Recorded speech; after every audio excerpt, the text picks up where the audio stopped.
injury attorney Mo DeWitt. You didn't choose this accident, the bills, or the damage. Don't cover for someone else's mistake.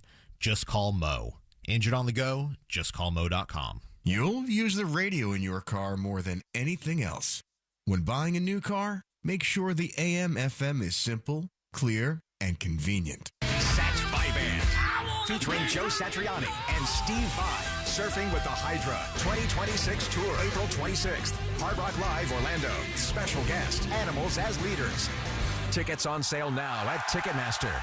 Here's something most of us don't want to think about, but probably should. Clay Travis and Buck Sexton here for our friend Mike Lester and the team at Talon Wealth Management. That thing we don't want to talk about is a will. If you don't have one, Mike and his team would like to help you out. They'll start you off with a comprehensive financial plan. If you are 55 or over and have saved at least $250,000 for retirement, the Talon Comprehensive Financial Plan is complimentary. And when that plan's in hand, you will also receive the gift of a will and trust courtesy of Talon Wealth. The folks at Talon Wealth are not attorneys, but they work with a group of attorneys who'll provide a will and trust at no charge to you. Reach out at 813-755-5000. 813-755-5000. One more time, that's 813-755-5000. And be sure and tell them that Clay and Buck sent you. Advisory services offered through Talon Private Wealth, LLC, a SEC-registered investment advisor. The information provided is for educational and informational purposes only and should not be construed as legal, tax, or financial advice. Join Jim Colbert on The Jim Colbert Show for his Cigar of the Week segment every Friday afternoon at 3:45. You can pick up these featured cigars at all 3 Corona Cigar Company locations. Hello, people. Getting ready for the show. Gonna be a guten time.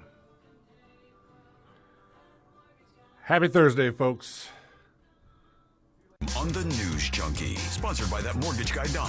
Don't miss the vote, compare your quote with that mortgage guy, Don.com. C-Lane here. Guys, let's have a talk for a second. If ED is starting to show up, you already know that's not something that just fixes itself. You can brush it off, joke about it, but when it matters, it still shows up. And yeah, it messes with your head, messes with your confidence, and it affects your relationship. Your partner notices, and you can only ignore that for so long. If you're still depending on pills every time, hoping for a different result, you know that's not really a fix. And that's why guys are calling Premier Men's Medical Center. They're helping men get things back to where they should be and feel like themselves again.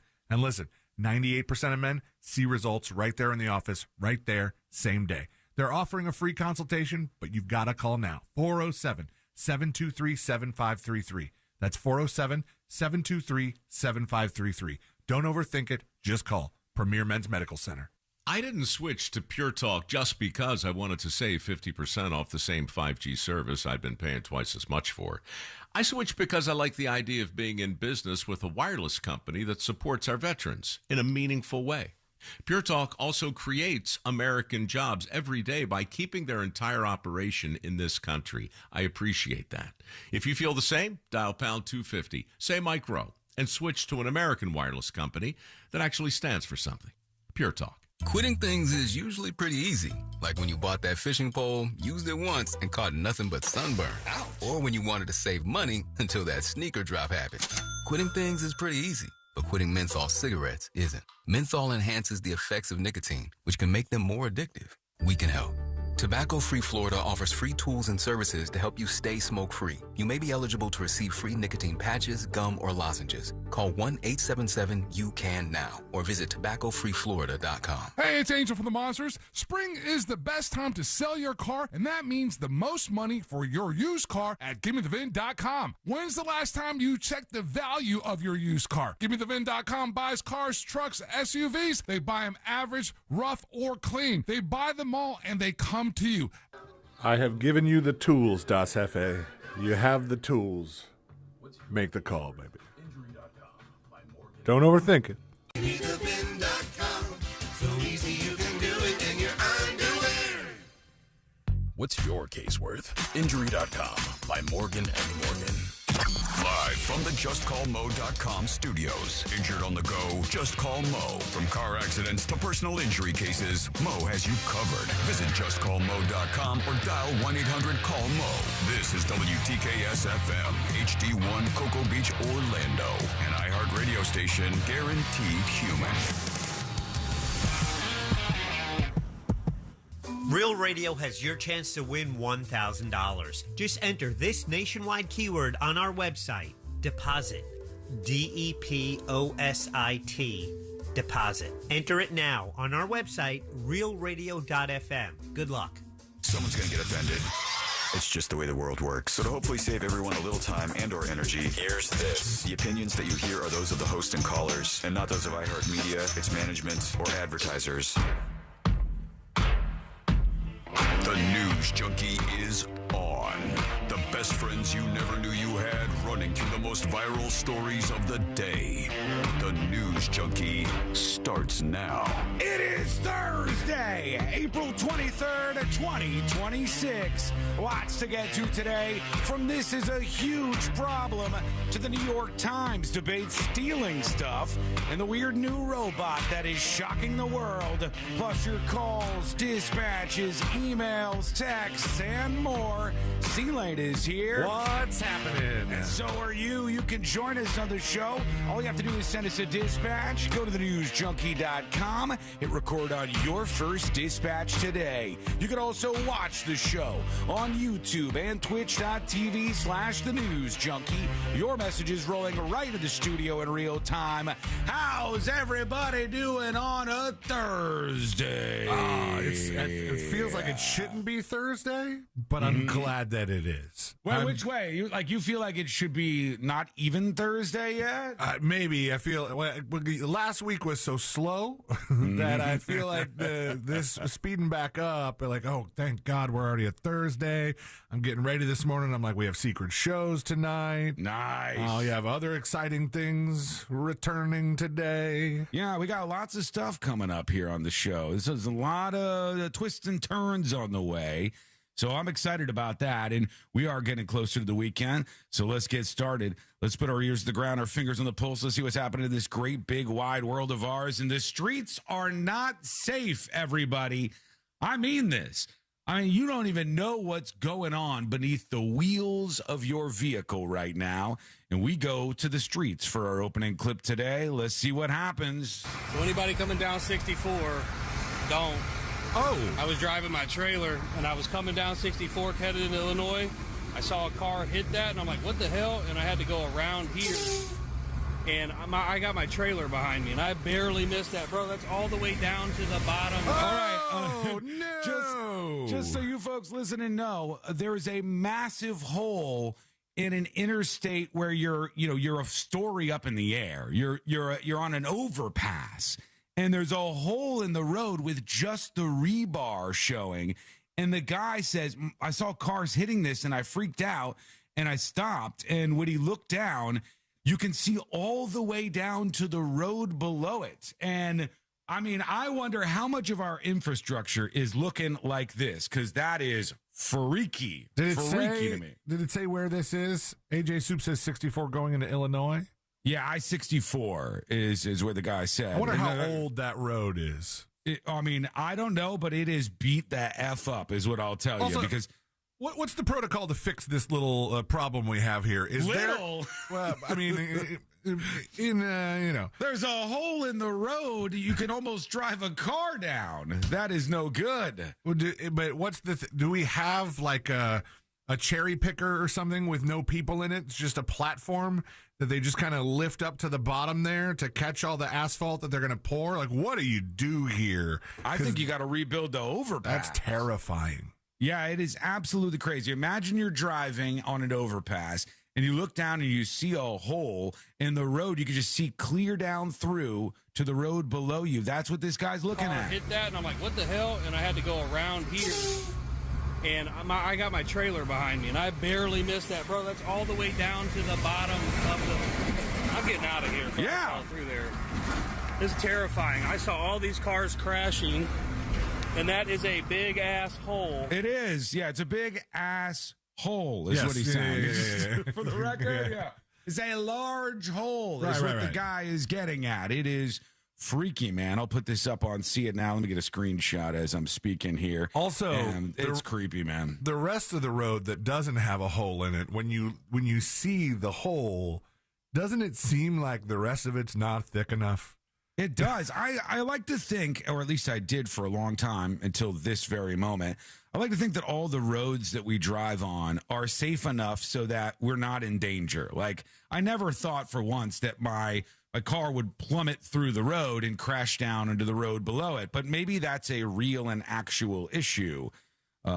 Big ass hole in the road. It's a hole that is like a big ass one. Yeah. That's what. Did I say that differently? I thought I got that across. Yeah, it's a big asshole. You said it the same way the other guy said it, and I think we've used up our punch card.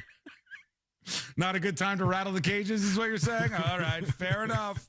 All right, go take a look at that over on See It Now. We put a picture of the big asshole over on See It Now, and you can take a peek if you're interested in staring down it. Aren't there enough pictures of you on the website? Yeah, watch your mouth. Oh, hey. Big news coming in, folks. Big news incoming. I don't know what this means, but Sloth World is down. Sloth World is down. Somebody just alerted me before the show, and they said, hey, I don't know what's going on over there, but take a look. And did it look like this yesterday? No, the website is down. We've been going after Sloth World on the show, and all of a sudden somebody says, hey, something happened here. Their social media accounts are down. Their website is down. It says check back soon. Their socials are down? Because that's what they said. Their downed website that we're looking at still has links to the socials. Is it going... It's just a link to Instagram? Yeah, it just goes to Instagram. It's just to Instagram. It's not Instagram.com/their page. No. Why does it have a login? I don't know. Something must have gone wrong. What if I click login? It's a WordPress website. I can tell what's going on here, Sloth World. So they have done something. Lost your password. Lost your password. All right, hang on. Now I don't want to hack into the system here. Not that I could if I wanted to. Hack But the Gibson. It says for their website, this facility that we've been talking about on the show here, Sloth World, where they've faced some criticism for how they've been keeping these sloths, to say the very least. I think 31 of the sloths have died, and their website is down. Arnott says Sloth World's web server blew a fuse. Could be, yeah. They have the same, the web server's on the same extension cable as the space heater. So we don't know what's going on there, but somebody did point that out via email, so I wanted to take a peek. Another one that was an option for an opening clip today that I might as well work in just so you guys can see this. It's in the world of baseball, and boy, do we love sports around here. We're very good at it, too. We know all the sports. If it's got balls in it, we are all over it, as they say. And the Athletics were playing another very good team. We know them and we love them, and they are known as the Mariners. And the Seattle Mariners and the Athletics were playing when the batter hit the ball quite hard.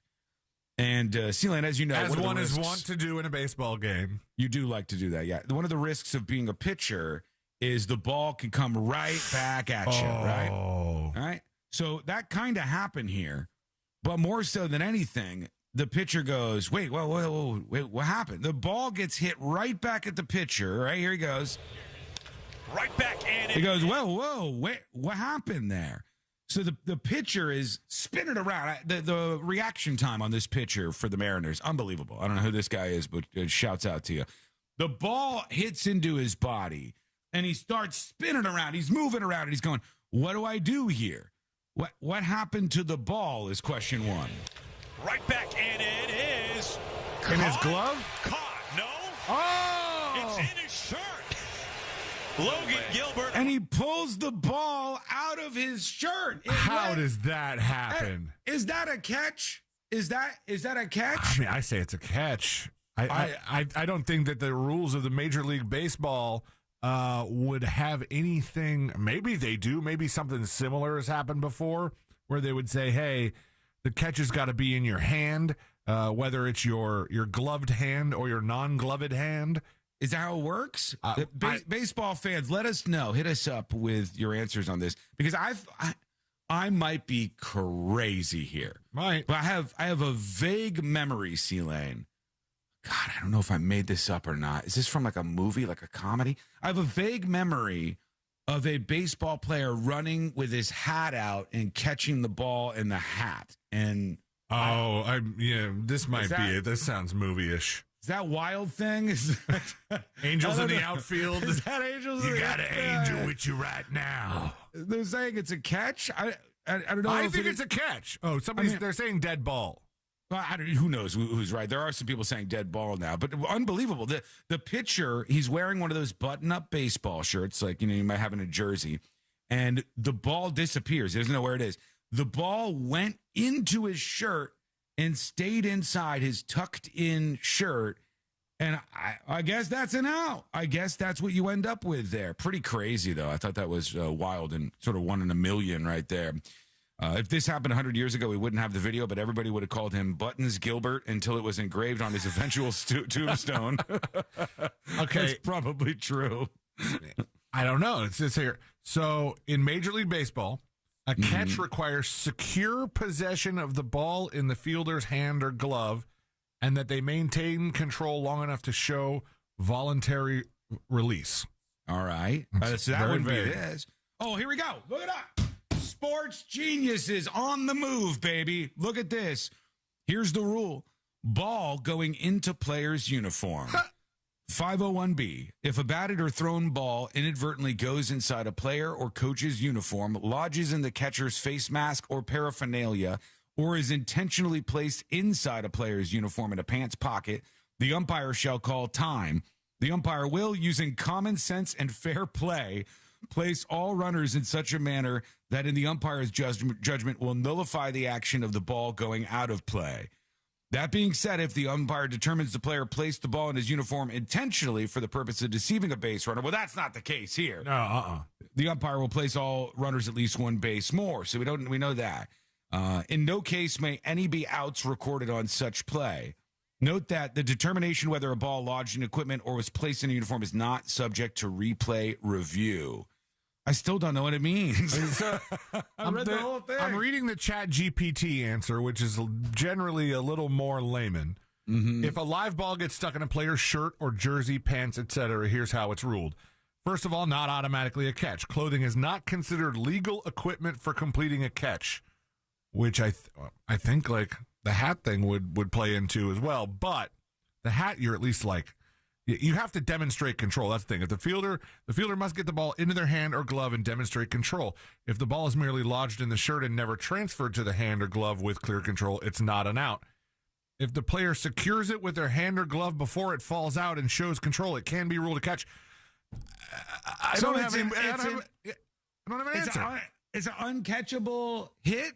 So it's a hit, but it's an uncatch. Our experts let us know what the hell's going on here. Why don't you just keep watching the video? Isn't there a ruling in this thing? I have to do it very slowly on account of copyrights. War that one. All right, there he's got the ball. Let's see. I just want to get to the judgment. That you will not see again. Probably not. He's probably correct on that. But what's the ruling? In his jersey. It sure is inside of his jersey. You're right about that. Commentary is being added. An hour right between the buttons. He's trying to just defend himself, and you can see it go in the shirt right there. I got nothing more. So we'll have to leave it to the experts. We're not the sports guys around here, for God's sake. Let us know what you think. Send a dispatch over at thenewsjunkie.com. So we'll keep an eye on all the things that we've been watching here. I did see a story this morning that I thought was kind of interesting.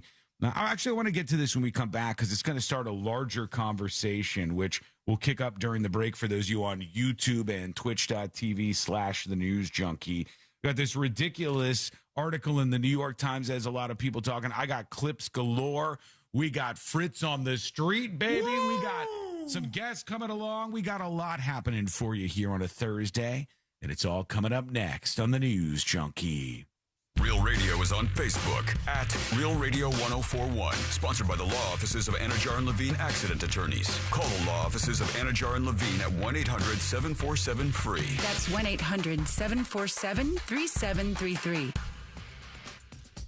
Looking at some heavy traffic still on I-4 this morning for those who need to travel east and westbound on the interstate by the major attractions exits as well as through downtown. Right now, things are moving well for the most part this morning up and down the 429. No major delays to report on the Greenway.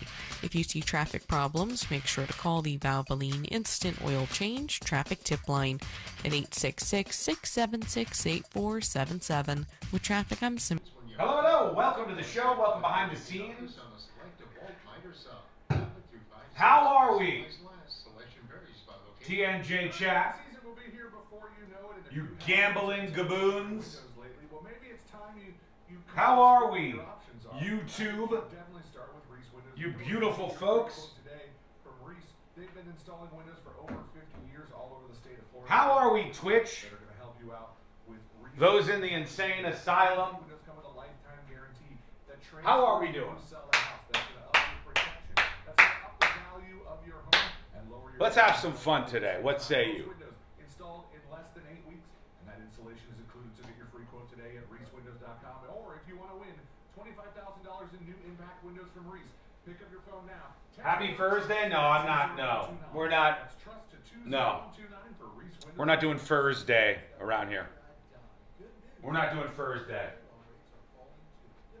You know what we are doing? Happy birthday to I Be Me. Happy birthday to I Be Me. I Be Me followed the instructions and went over to chat.thenewsjunkie.com. Now, on my opening sheet today, I can see it's your birthday.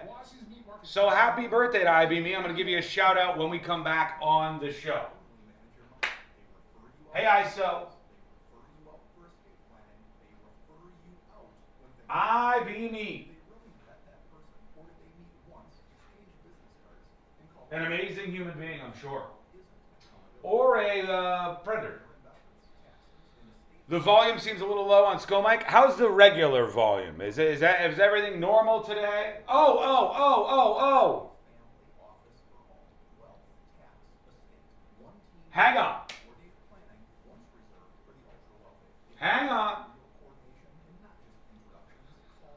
I have an apology. Okay? Let me explain. In my studio, yesterday, all of the things are the same.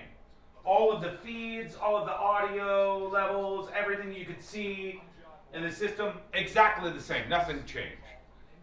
I went on YouTube, it seemed the same. It seemed like the level was the same.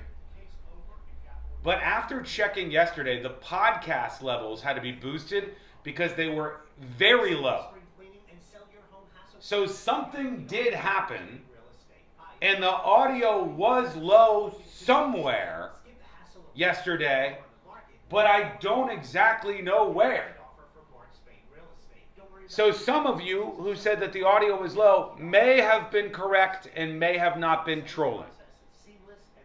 Not in my system, nowhere around here, not sure what happened, not sure who made a change on purpose or an accident or whatever. But something happened and somewhere the audio was lower because I had to boost the audio on the podcast a lot yesterday, okay? So, if I called you a liar on that, I apologize. You were not lying. It appears that you may have been onto something. But, how is the audio today? Rate the audio today. 10 out of 10 is perfectly normal. 1 out of 10 is really, really low. You can barely hear it. Rate the audio today compared to normally.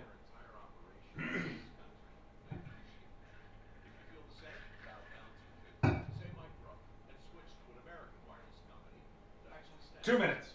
10.10, 9.6, 9 out of 10 turned up hearing aids.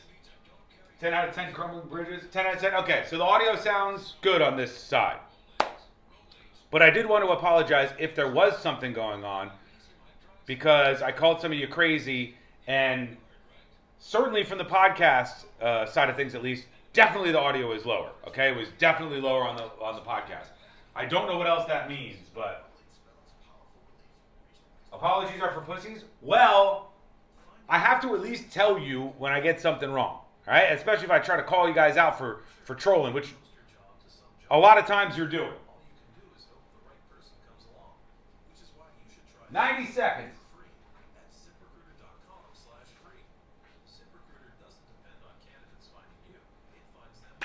Skull Mike, great. Show feed muted. So it's still low? Show feed's still low? Well, keep an eye on it when we come back. Give me some more feedback about it. All I can tell you is I have made everyone aware of this.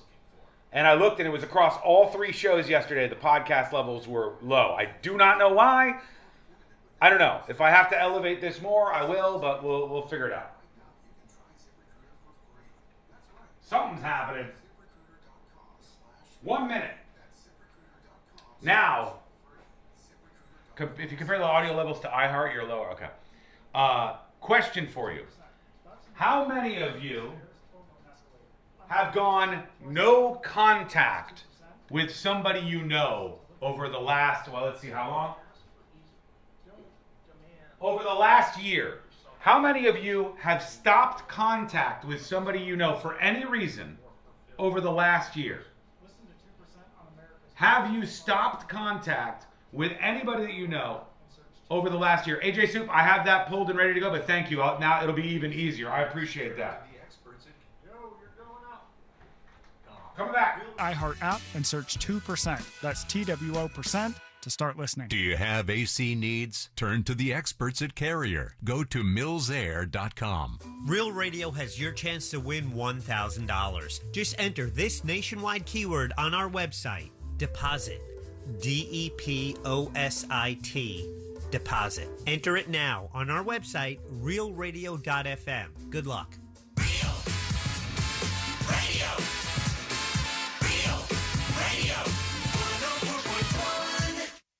Filling in the gaps between the New York Times and World Star. This is the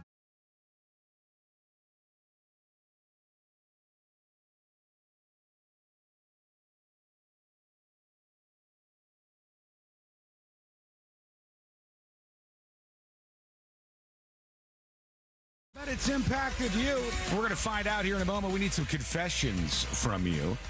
And thanks for hanging out in the world's most viral newsroom. Learn more about the show over at thenewsjunkie.com. This story is true, but it still shocks me. And I don't really have this in my system as much, but a lot of you, because I asked chat right before we came back here on the show, C-Lane, seem like you've done this yourselves. And the story says, I'm reading this in front of me, about 2 in 5 Americans went what they call no contact with somebody that they love this year.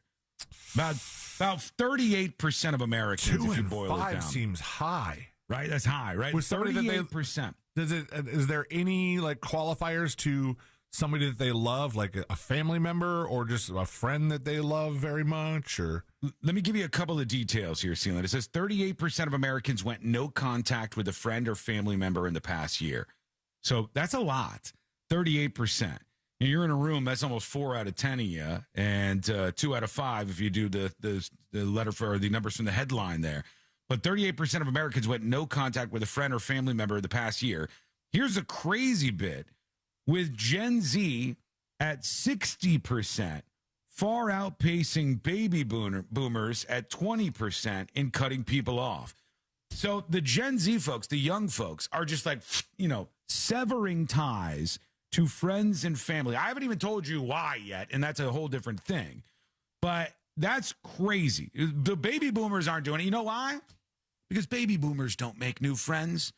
Baby boomers have who they have. They've already lost a whole lot of people. They're getting closer to the end. They really have a lot more. I think they have a lot more of a leash for people and their behaviors. And what they do in these circumstances is they muscle through it. They find out the things that they should not talk to somebody else about, and they have more of a backbone when somebody just disagrees with them over something. So 38% of Americans went no contact with a friend or family member. Gen Z, 60% of them went no contact with a friend or family member. Nearly 3/4 of respondents said their instinct during relationship trouble is to pull away rather than talk it through. I have seen this in so many different things. It's just obviously something that's getting a cultural hold on us in America. And here's how I'll describe it. I saw a chart, and the chart was on answers from the relationship advice subreddits. And the answers from the relationship advice subreddits about 10 years ago or so, almost all of them were like, make sure communication is really flowing. Make sure you're talking. If you had like a thought bubble of all the buzzwords that were said then, it would be like communication, talking. It would be going to a couples therapy and working it out. This is what all the buzzwords would be. Now it's like ghosting, push it away. Leave, ghosting, ditch them, don't put up with it. Leave, no more of this. The thought bubble has gone from try to work on it, try to make connections with people, try to repair and fix things because your friends and your family matter more than anything out there, to nope, ditch them and leave them behind. What does that say? Why is that happening? What is going on that leads us here? That's the question I have for you today on the show. And I want you to answer me. I want you to tell me if you fall into this category. Have you gone non-contact? Have you cut somebody off who's a friend or a family member in the last year? And if so, I want to know why. Because some of these things are not what you would think. It's not always that there's politics at play here. It's not always, it's like, oh, they got obsessed with some conspiracy theory. No. In fact, some of the things I saw were because of just different things in their own personal drama. And it was like they had a fight, but instead of talking it out and fixing the fight, they ended up saying, I'm never going to talk to this person again. And younger people are doing this more than anybody else. So I think you could chalk some of the younger people doing this to their younger. Over time, maybe they'll repair and make amends with these people. Sure. I find it all crazy. Have you cut anybody out of your life in the past year? Hell anybody? no. Not that I can think of it. In the past year? Yeah. April of last year? I barely cut anybody out of my life to begin with. I have like one or two people. Slim pickings. Tough but fair. I don't often do this. There's two people in my life who I've cut out of things because I find them to be poisonous human beings who are detached from reality. Once somebody is that far out there, I will sever ties with them no matter who they are.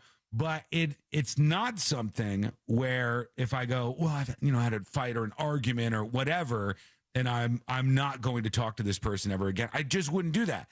So, for example, when I was a kid, comparing the generations, I had these friends that grew up down the street from me. And I remember it was a big deal when they started moving in. The first reason is that the house that was on the end of the street, it was one of the only houses that was being built in the area. And I go, oh, they're building a house here. And I'm going to have some friends maybe I've never who live seen at a this house get built before. I lived in the acreage in Royal Palm Beach. For those of you who don't know, which is most of you, the deal is this is like a backwoods dirt road place, or at least it was at that time. And there was not a lot of people around me. And as a kid growing up there, 6, 7, 8 years old, for a while, I didn't have anybody. It was just me as the only kid on the street at that time. And so it made it so I wasn't able to have a lot of interactions with other kids for a couple of years. And then this house is being built. So I go, oh my God, this is so exciting. Friends are moving in down the street. And then my dad came home panicked one day because there was a goat's head on a stick in the front yard. And he found out there were some crazy Haitians who were moving into this house. And that's who our new neighbors down the road were going to be. So for a while, I was like, the people who put the goat's head on this stick are going to live there. This ain't great. I wasn't excited about that. But then before you knew it, they ended up foreclosing and somebody else moved into this property. And I had two friends, one who was a year younger than me and one who was a year older than me. And they moved into the end of the street house. And I was so excited at first. I started parading down the road with my bikes, my skateboard, my scooter. Showing them all your toys. Yeah. I'm like, hey, guys, I got one of these. You got one of these? We'll play. Or you see me? I'm another kid on the street. Look at me. I'm another kid on the street. Whatever I could do to sort of get their attention to hang out with some other kids. And eventually, I did indeed get their attention. We started hanging out. We became really good friends. And I grew up with these kids, from 6, 7, 8 years old to probably around 18-ish or so. I hung out with these kids quite a bit. One time I went over there and we got into a fight, the three of us. We got into a fight pushing each other around, shoving each other down the hill. It was a big whole blowout, screaming at each other, calling each other names and everything you could think of. And I went home and I said to my dad, here's what happened. And my dad goes, okay, are you over it? And I said, no, I'm angry. And he goes, okay, fine. And we went along with a couple other things for the rest of the day. And he goes, hey, by the way, the thing we talked about earlier, you over it? And I'm like, no, I'm angry. And he's like, okay, all right. Next morning or something, he goes, you over it? And I'm like, yeah, I think I'm over it. And he said, you might want to remind yourself what it was like before you had any friends down the street. And that kind of stinks, doesn't it? And do you want to just be without any friends around you because you got into a stupid fight over whatever this was? He didn't really ask me what it was. He didn't care. And I said, no. And he goes, isn't it kind of nice to have some friends you can go outside and play with who live right down the street and you can ride bikes with them, play basketball? And I go, yeah, yeah, it is. And I went down there and I talked to them and we apologized to each other and we became best friends again, all of us. And that's how you handled it then. I don't know what's changed.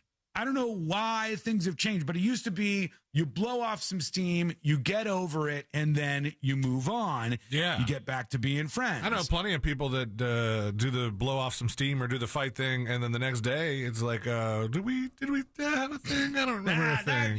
Forget that. That whole thing. So I ask you, what's going on? Why is this happening like this now? Nearly 2 in 5 Americans going no contact, cutting off a friend or a loved one. Big Juan on YouTube says, Sean didn't have any black friends, LOL. What are you, new to this show? You haven't heard me tell stories about my black friend Che growing up? Named after Che Guevara, by the way. His parents were like radicals, and I never even knew it growing up. Yeah, you haven't heard me talk about him? He was named after Che Guevara? Yeah, Che. You sure he was black? Yes, he was. Yeah, trust me. My dad, I told this story long ago where I said I went to his birthday party and my dad it didn't know anything because we're kids and we don't care what color anybody is. And when we left, my dad was like, you didn't tell me they were black. And I go, why would I tell you that, Dad? Dad, prepare yourself, Father. The family is black and we are arriving at their steed. Like, what? And he's like, oh, no, it's great. It's great. It's fantastic. I just, I didn't. And so he was really excited about my black friend at the time, Che. So, Che, if you're out there somewhere, salute to you, buddy. I hope you're kicking ass and taking names. I lost him over time. I hope not a lot of people are asking why the name Che. I think that this is something that's more of a new phenomenon because we have a poisonous element in our culture where people think that the right way to handle relationships is to go nuclear, to separate yourself from people, to no longer talk to them about these things, and instead just go to warfare and burn them and try to burn them publicly. And that is gross and bad in so many ways for us as Americans. Ryan says access to therapy talk without guidance has overcomplicated things for some people. That's got to play into it. It really does have to play into it. But I want to know what your theories are on this. Why is this happening? Why does it happen more with the younger generation? And is it happening to you? And if it is, give us that story. Who did you cut off in the last year? Why did you cut them off? Those are the things that I'm absolutely interested in hearing about. So let us know. I've been reading through the chat, and Sun State John has been saying about how he had to cut off his sister because she wanted money for like her cruise vacations and stuff. Yeah. And I was like, this is hilarious. He cut his sister off and just making it rain secret show gifts. Then thank you for that, sister. Oh, yeah, we're not going to leave you. We'll be your friends over here, Sun State John, and everybody else. But give us your stories. Let's talk about that. Send a dispatch over at thenewsjunkie.com or email tips@thenewsjunkie.com right now. All right, I did have this that I wanted to play. Pretty awesome thing that the fans of the show did over the last weekend, which was Discamp. And they do this thing where all the people from the News Junkie Discord get together and they go on like a camping trip and they hang out with each other. And they said not only were there new listeners that were going out to do the camping event, but also there were some randos out there that they told about the show who have started listening to the show in the aftermath of this. And I find both of those things to be so cool. And I'll explain why here in just a second. But I wanted to play this video from AJ Soup, who organizes the Discamp. And just, I think it chronicles some of what went down while they were there. Let's see. Here it is right here. This past weekend was the TNJ fan community's 7th biannual Discamp weekend, and this spring fling was already seeing merch. They're wearing shirts. Play Black Whopper here. I have never been camping with a DJ. No, not with a setup like that. That's DJ Rage. Yeah. That's DJ Rage right there. with everyone's favorite tunes being mixed live all weekend by Stream Chatter and Discord mod DJ Rage. You couldn't help but dance, laugh, and just have a good time with new friends. And speaking of new friends, let's welcome Salty Laser and Salty Sea Queen to the TNJ community because they were curious enough to come over and say hi. So, of course, we shared the show and they stuck around. Love it. We had the most amazing weather, 2 fires, because why the hell not? And, of course, the best food all weekend. Drinks from the bar were flowing freely while we enjoyed fall-off-the-bone ribs and cheesy potatoes, a wiener bar with all of the fixins, and delicious pulled pork. These folks eat good when they go out there. They do. They eat good. I don't know. I know AJ brings a bunch of the stuff, but I think they all kind of work together on some of this stuff. Camping is not, you're not supposed to just be sitting there eating jerky the whole time. I mean, It's a little bit of changed. jerky, but Yeah. yeah. It changed. Fang freaking Tastic says that looks so fun. It seems like they had a great time out there. Smoked right at camp on the Big Green Egg Nice. by Water Boys. With homemade sides and the great company of the best damn community in radio, it was a fantastic weekend overall. And as always, I already can't wait until the next time. And hopefully, you'll come out and join us too. There we go. How See cool that is that? pile man? of firewood, man? That's great. Yeah, love that. Love to see that. And here's why, real quick. One thing I love. Completely perfect timing on this. Completely perfect timing. One thing I love is there's so many elements of the News Junkie community where we're breaking through a big boundary in life as an adult. And the boundary in life as an adult is that once you get to a certain age, it's so hard to meet new people and make new friends. And that's why I have stuff like TNJ chat over at chat.thenewsjunkie.com where you can pop in, start hanging out with people, start chatting with them, make friends, have all the fun stuff going on. And we have the fortune of having fans like AJ Supin and these other great friends of the show who pull off events like this where they go out and hang out with each other and they meet new people and they make new friends. Even as an adult, it's still possible, all right? And I think that's so important.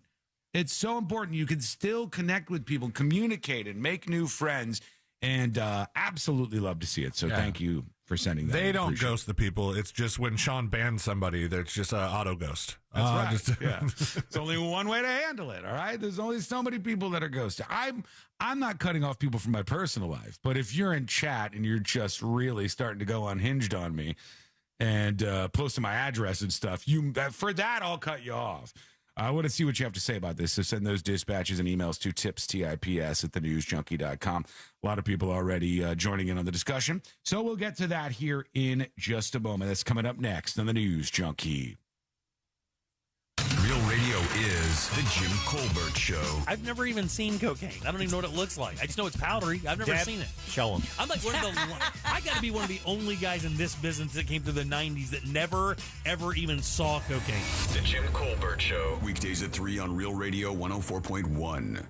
From the O. Hello. Welcome to the show. Welcome behind the scenes. Sko Mike has been activated. Couple of things. All right. One, I got to put this in weekend edition.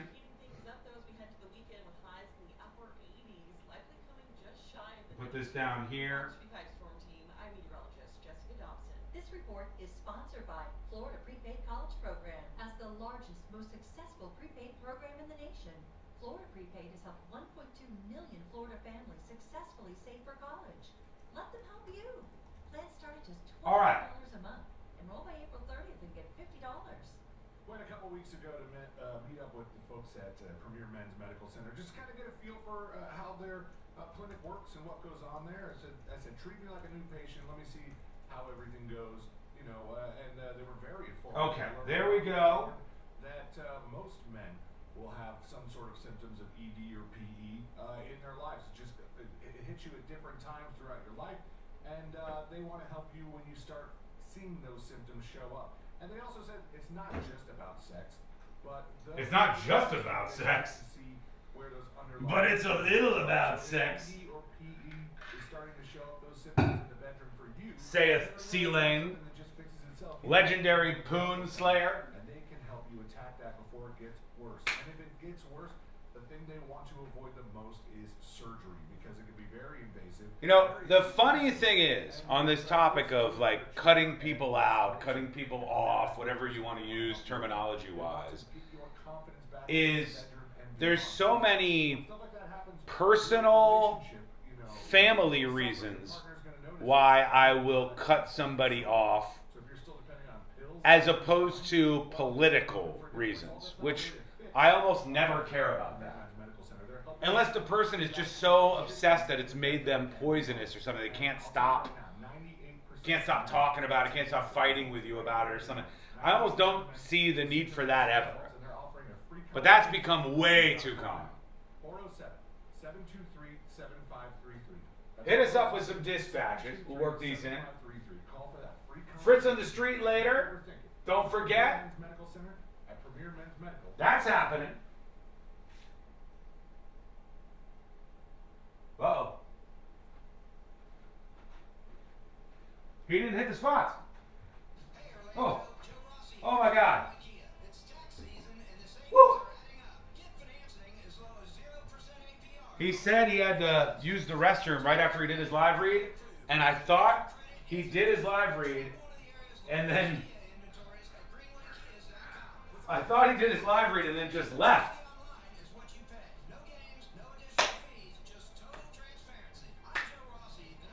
There's a Waffle House in the studio deep inside. The Waffle House is on the other side of the wall here. There's a mural on this wall, and then over there is a Waffle House. My sister's on drugs now, residing in the woods. Yikes. Jason says, I don't need drama. Bye-bye.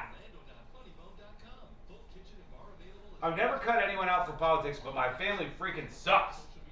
They thrive on the misfortune of others and are just hateful. God, that, you know, that sucks because it's just like a character trait, right? It's not like an ideology or anything. It's just like a character trait that they have, and you're like, Jesus, I hate this.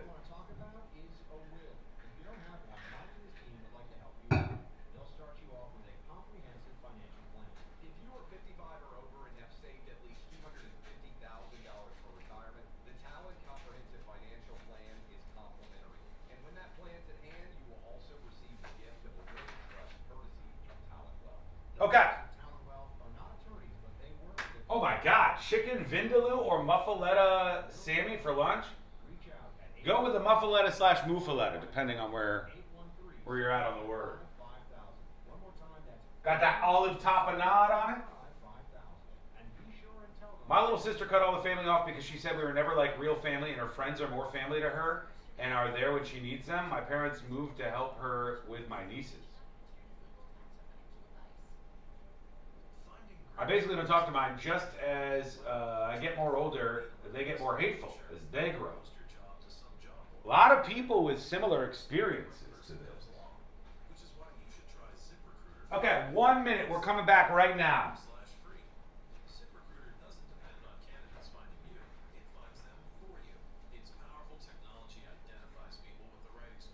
My son quit speaking to us 6 years ago. He won't tell us why. Wow. That's crazy.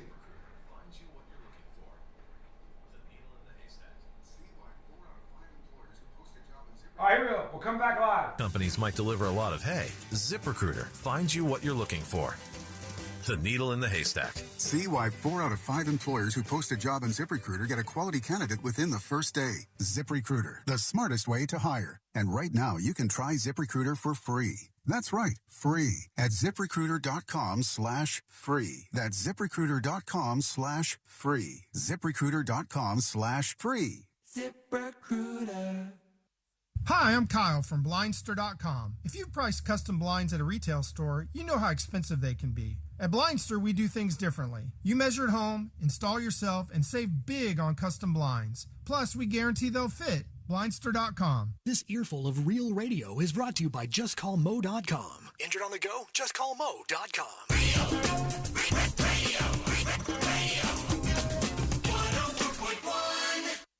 Filling in the gaps between the New York Times and World Star. This is the...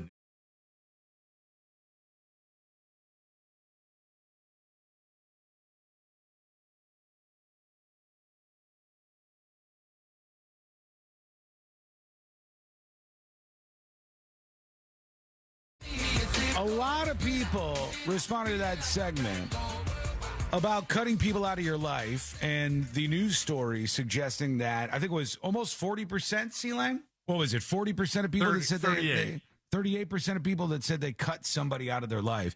And it doesn't have to be for politics. I bet a lot of it is.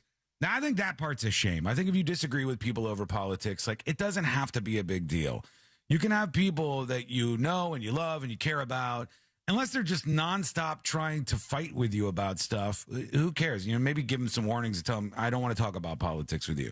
But mostly people doing that is, it's usually a self-report. It's kind of like the person who's cutting other people out for politics is usually a little crazy themselves. But we have a lot of responses over on chat. One person on YouTube says, my son quit speaking to us 6 years ago. He won't tell us why. That's got to be frustrating. To not even get the information as to why this is happening. Jordan says, I had my cousin live with me once. He was next level toxic. He ended up moving away and I blocked him afterwards. He moved away to Atlanta to be a reality television personality. It suits him well.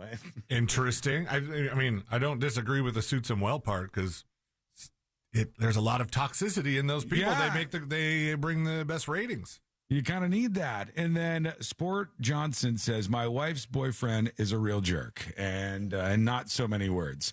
Yeah, I get it. I see. There was a girl I knew who, she had told her coworkers one time, she's like, I how do you be on The Bachelorette? I think I'd want to do that. And the coworkers amongst themselves were like, you are the quietest person. Like there's nothing about you that they would pick, besides being very attractive. You don't seem to garner a whole lot of drama. I will cut people off for that. Yeah, I will cut people off for being too attractive. If they're getting, if you're getting too close, I can't be outmogged in any kind of social photographs, which is why Seelan and I, we hang and we're good and all is well. But otherwise, if you are outdoing me attractiveness wise, can't keep up with that. Sorry. Tips@thenewsjunkie.com. Please keep me anonymous, this person says. So you're trying to say that you're better looking than Courtney? That actually, now that I think about it, that's not my logic isn't going to hold when it comes to that. No, I've been no contact with my brother for 2.5 years now. Anonymous says, after he called me the N-word and he got married this year and he left me a half-assed apology, says Anonymous. So many people have this exact issue. I cut my entire family off. 9 brothers and sisters, this person says. What, you have 9 brothers? Yeah, I have questions about the N-word one. What's your question? What do you and your brother look like?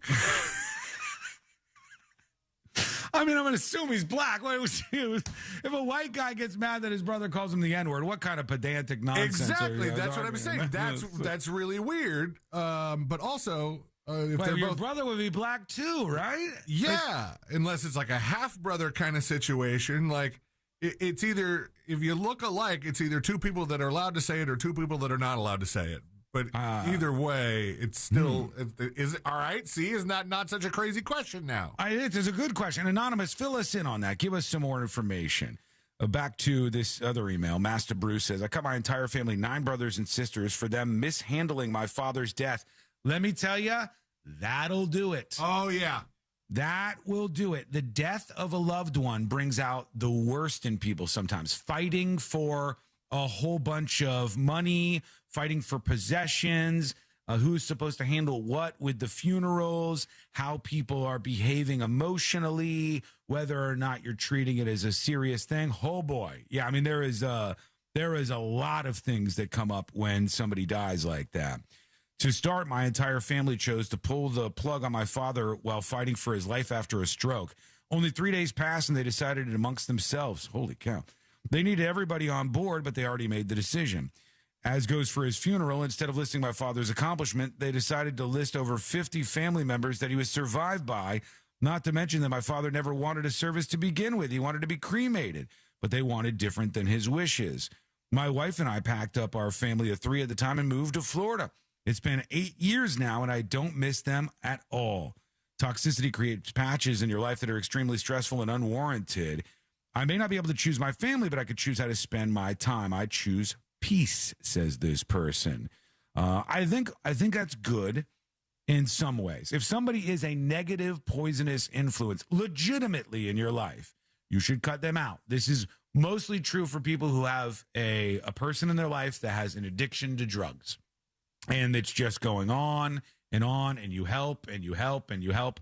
And at some point in time, you go, this is such a detriment to my quality of life that I have to cut this person out.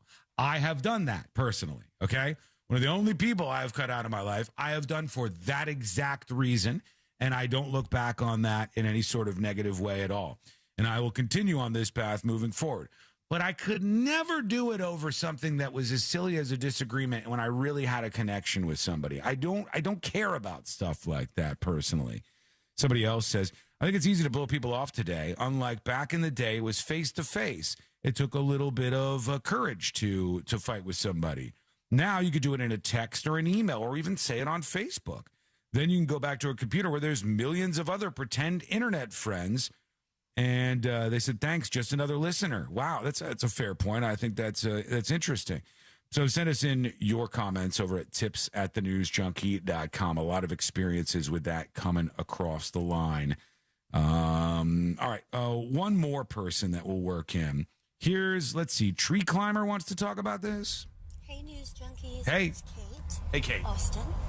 And pertaining to cutting people out of your life, I've never done that over an issue that I was having, but I did one time because they were mean to my father.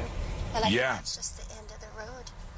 You know, you mess around with somebody that I really care about, and maybe that's the cutting off point. Now, how do I close this? You got it. You got it right at the end. One more to prove we play these. Here's Stone Cold. I ended up cutting off one of my best friends who ended up doing a lot of really good stuff for me. I had no vehicle. He would drive me around, took me to the grocery store. But I ended up cutting him off because when I would take him to the places that I enjoyed, my favorite restaurants, he would argue with these waitstaff or send food back. We'd go to SeaWorld and he was arguing with the ride attendants. It finally came to be that one time he came and I took him out to dinner and he caused a huge scene in the middle of a restaurant. Ooh. I basically said, okay, this is it. I'm done with you. And I blocked him on everything.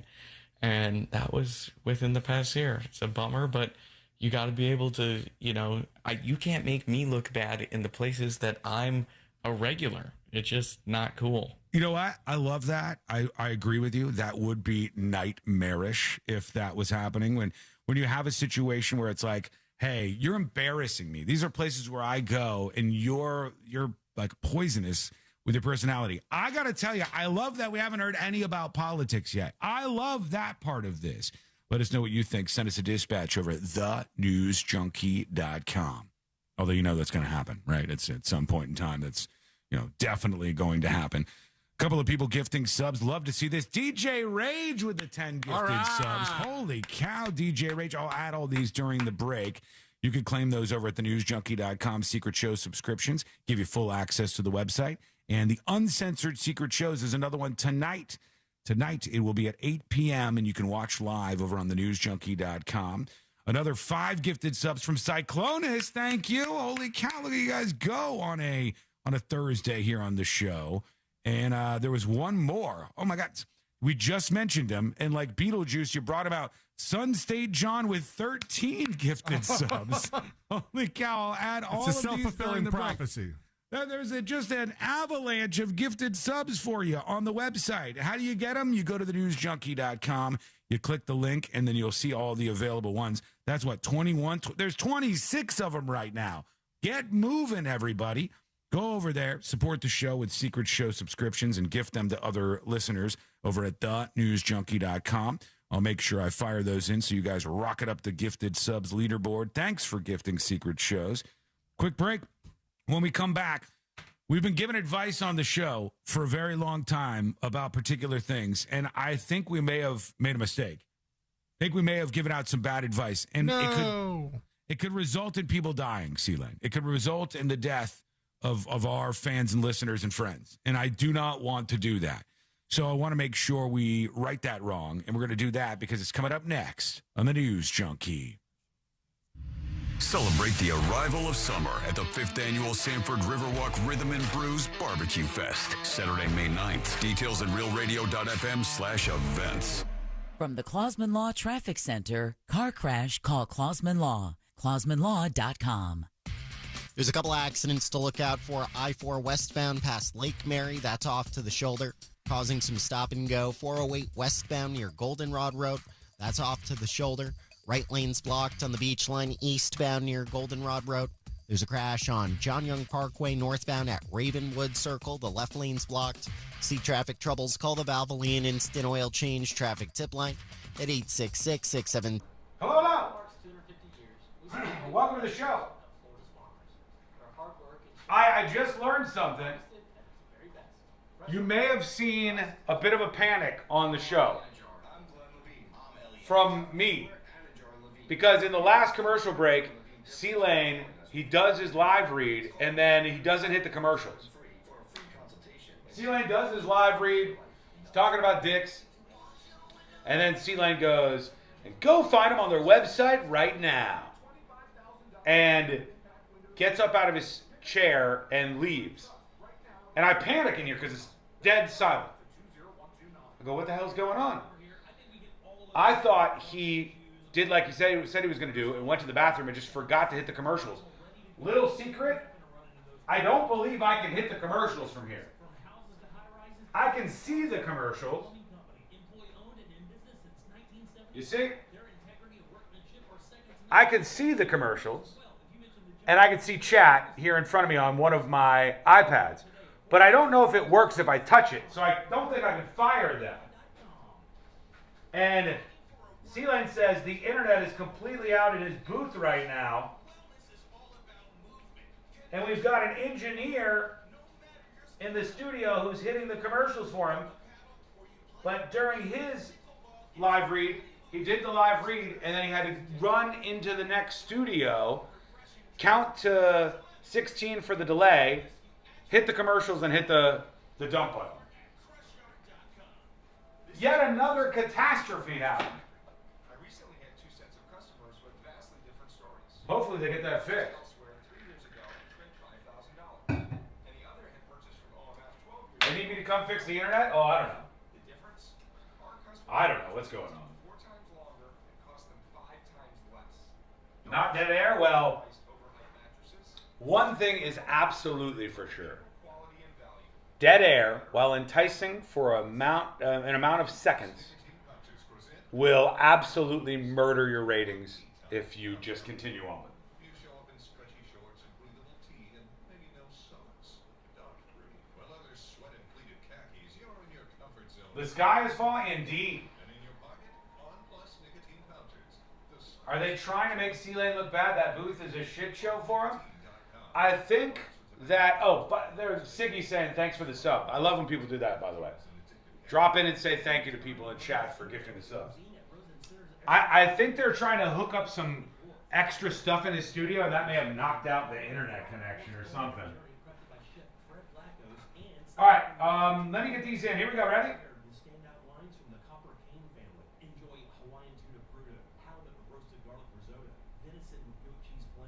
Okay.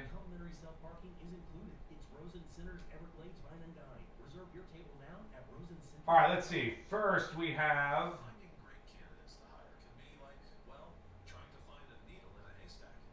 First, we have. Whoa, wow, these are being claimed like crazy. First, we have this one. DJ Rage with 10 gifted subs. DJ Rage, 10 gifted subs. Boom! Thank you to DJ Rage for the 10 gifted subs. Thank you. Thank you so much. Thank you for the support. That was followed up by Cyclonus with 5 gifted subs. Cyclonus with 5 gifted subs. Boom! Thank you, Cyclonus, for the 5 gifted subs. That was followed by the GOAT himself with an unlucky number. Sun State John, the man with the plan, with 13 gifted subs. Look at the scoreboard lighting up. Woo!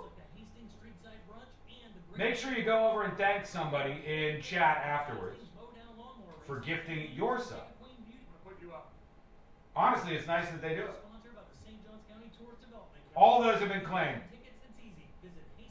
All of them gone. Holy shit. Most of us, you're suffering from allergies, maybe even sinus infections. Let me guess. Itchy, watery eyes, sinus headaches, sneezing, runny nose. Aspire Allergy and Sinus can help, so you can start treating the source instead of just masking the symptoms.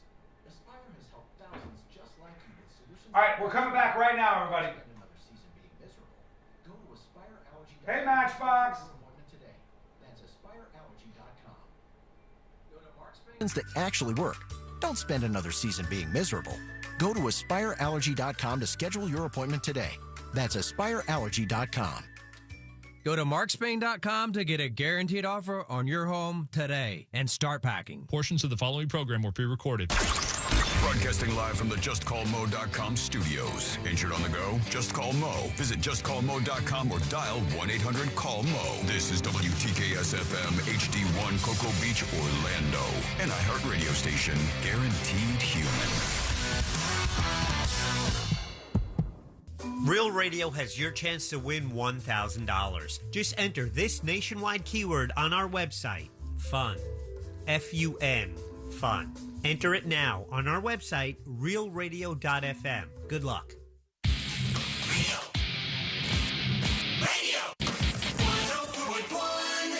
Preparing you for the impending robot uprising. This is the News Junkie.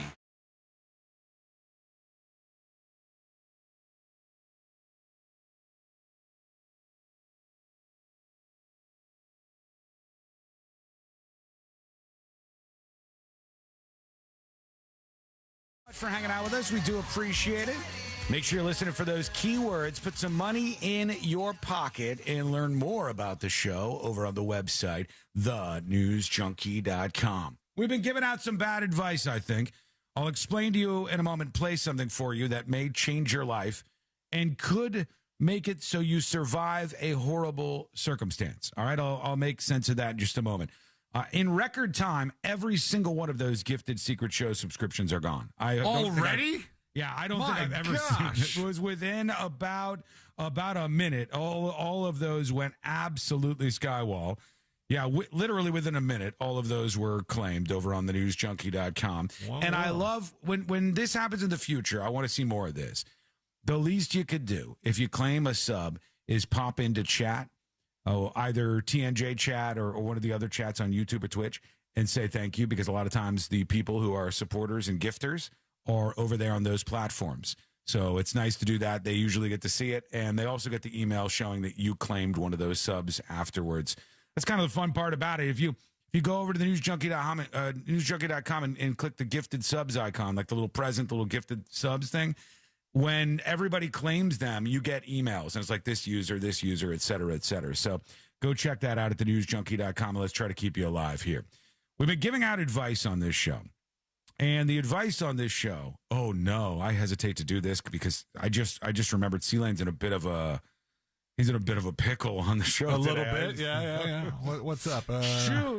Should we talk about that first, or we got a minor drama going on here? Let me take you back to one of the last commercial breaks. C-Lane did a live read. He's talking about a great company, and in the middle of the live read, he just, from my perspective, he just left and is silenced. And I started panicking. People were like, Sean's having a heart attack in the studio. I'm running around in here. I'm like, what do I do? I started to wonder, I have a screen in here where I can see HQ and I could see all the stuff that's scheduled to play in the commercials and all that. And I started to ask myself, if I hit a button over here, will it do anything? I think I have you on view only. That's what I thought. So I was like, I thought C-Lane had to go to the bathroom so bad that he finished his live read and left without hitting the commercial. That would be a hell of a thing. I would have just been sitting here. You would have been, it would have been like that time that all the power went out in the building and we just didn't know what to do. We couldn't take a break for hours. Well, I mean, we couldn't do anything for hours. There was no radio stations. Yeah. Just shut it all down. It's happened many times. But C-Lane goes, no, I got a problem. We're having some connection issues at HQ for iHeart, and I can't fire off commercials. So at least during the last break, he's got the engineers in another studio, and he points to them, and they're hitting the commercial break for us. Right. Now one of them's under me. You got somebody underneath you? Yeah. Oh, great. That's why it looks like I have 3 arms. Well, that's even worse. Maybe I shouldn't do this. Let me tell you what I'm planning on. Well, I don't know. I'll give you this setup here. Here's what's happening. We've been giving advice on how to scare bears on this show for a very long time. If you encounter a bear in the wild, here's what you're supposed to do. And then somebody tried this and videotaped themselves, and it did not work. Like, it did not work at all. Okay, that's, first of all, bad advice on our part, I guess. Are they okay? Well, we'll find out, but I want to play the clip of them trying to scare off the bear and what happened. But if you try to scare off a bear and it starts coming after you, I would absolutely think you would curse. Yeah, I would 100% think you would curse. I have control again. Let me just bring up the panel. Set this up for another minute, and I think we should be all right. Okay. So let me tell people this story. Or else I'm going to have to run. Run. I don't want that to happen to you either. A hiker on Mount Wilson got more than they bargained for when trying to scare away a massive black bear standing in the middle of the trail. Harrowing cell phone video captured by Eric Chui and his stepmother shows the moment a hiker ahead of them attempted to scare the animal off by jumping up and down and making noise with bells attached to part of their hiking gear. This is literally what the experts have told us. We've said, the bear's at you, you stand up, you're like, ah! You make yourself big, you scream, you jingle jangle, whatever you could jingle jangle, and that's how you scare the bear off. But and you wish you would have bought that gun. And you definitely wish you had a gun, because, I don't know, a bear could probably take a couple of shots, though. But they said it didn't work. Chu admitted he thought the hiker was a little crazy for taking that chance and said he didn't know what the man was thinking in the moment. As the situation unfolded, he became increasingly concerned with the hiker's safety. And his attempt to scare off the bear with the strategy we have been telling you about for years and years backfired in a big way. And now I ask you the question, can I play this? Yes, you can play this. Okay. I have the dumb button right here. All right, let me just bring it up because it's an Instagram reel, I think. And this is supposed to be the person trying to scare the bear in the way we've tried. Are they jumping and jingling? The bear's not phased. It's still coming at him. No. Oh, it's charging. Oh, they're running. Don't curse. They're hiding from the bear right now.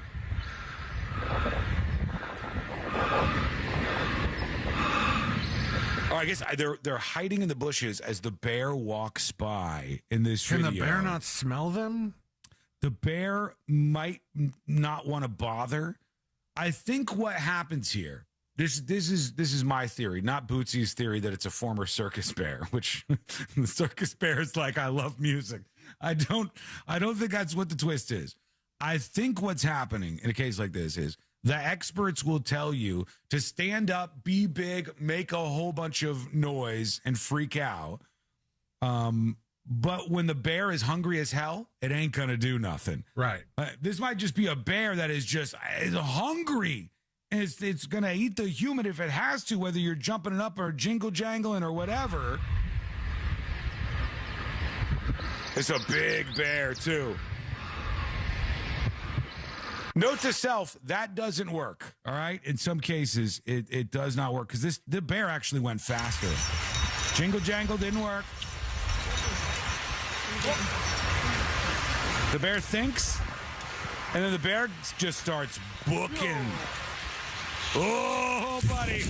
Yeah, I would be full speed hauling ass, getting out of there as fast as I possibly could. Somebody says bear mace is a better option.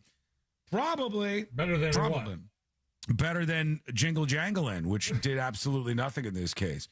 Or you can get away from the dump button for now. Thank God.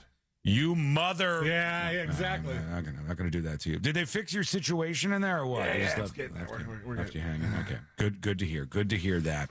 We want to hear from you. Send us a dispatch. Go over to thenewsjunkie.com. Somebody says, speaking of those attacks, here's a woman who was attacked by a fox. Is this true? It says police body camera released a fox attack. I'll hit this. WHDH. And now to video on Just One Station. We're seeing the moment a Worcester police officer found himself on the wrong side of an animal attack. Police were trying to capture a fox. Oh, my God, the fox has a woman. 7's Laura Queso joins us in the newsroom. In the video, the fox bit this woman, and it was literally holding onto her leg. The animals are attacking again. The animal uprising is underway once more. Amanda, the woman who called police received some bad bites from the fox during the struggle. Now we know the fox was infected with rabies, and she continues to recover. Ooh. Oh, there he is! There's got to be coastal, apparently. Give me a pike pole. New body camera video shows Worcester police responding to a call for a woman who was attacked by a fox outside of her home on Esther Street. That's freaky, man. Is it letting go or anything? Or is it... No, it's holding on to her. Yeah. It shows the surveillance footage. The fox just saw her and went right for her. The fox was like, no hesitation, straight for this lady, straight into attack mode. One of the weird things that happens with rabies. Now, I thought I saw something about rabies one time. Is it true that if an animal attacks you and has rabies, once you have rabies, there's nothing you could do? You have to get the... I think you need very quick treatment right. Because it sets in rather fast. Yeah, and then it has like hydrophobia, which fear of water. Like if somebody hands you a glass of water and you're like, you can't bring yourself to drink the water. The animals are attacking the bears, the foxes. She's on the ground. 7 News also obtaining the initial 911 call made by a neighbor who initially thought the wild animal was a coyote. Hi, 16 officer street. A woman's being attacked by a coyote, older woman. Okay, and it's... It has her leg. It has her leg. I was shaking, she said. And I put my foot in his mouth. What a move. This woman took a different tact. The person tried to scare off the bear.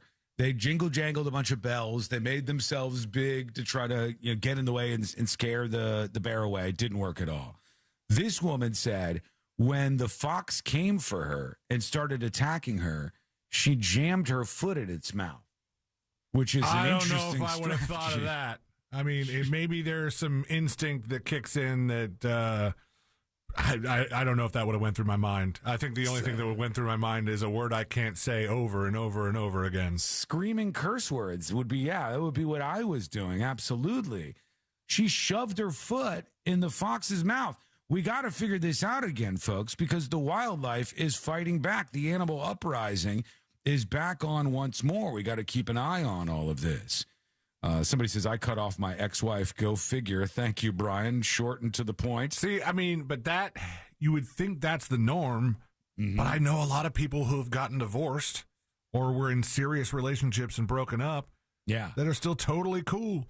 And like, don't have the kid factor. You know, when I grew up and it was my parents, they had the kid factor, or else maybe they wouldn't talk that much. Who knows? It depends on the split. Depends on the situation. I know it happens a lot, though, C-Lane, because I remember when my son was born, I was 18 years old, mind you, all right? So my son, Dylan, lovely Dylan, great kid. He was born when I was 18 years old. I think I was 17 when his mother got pregnant, and she was 17 as well. Oh, okay. Not as illegal. No. We were both 17 years old, I believe, and we were 18, I think, when we had Dylan. And he was born. I was still a kid, basically, didn't know what was going on.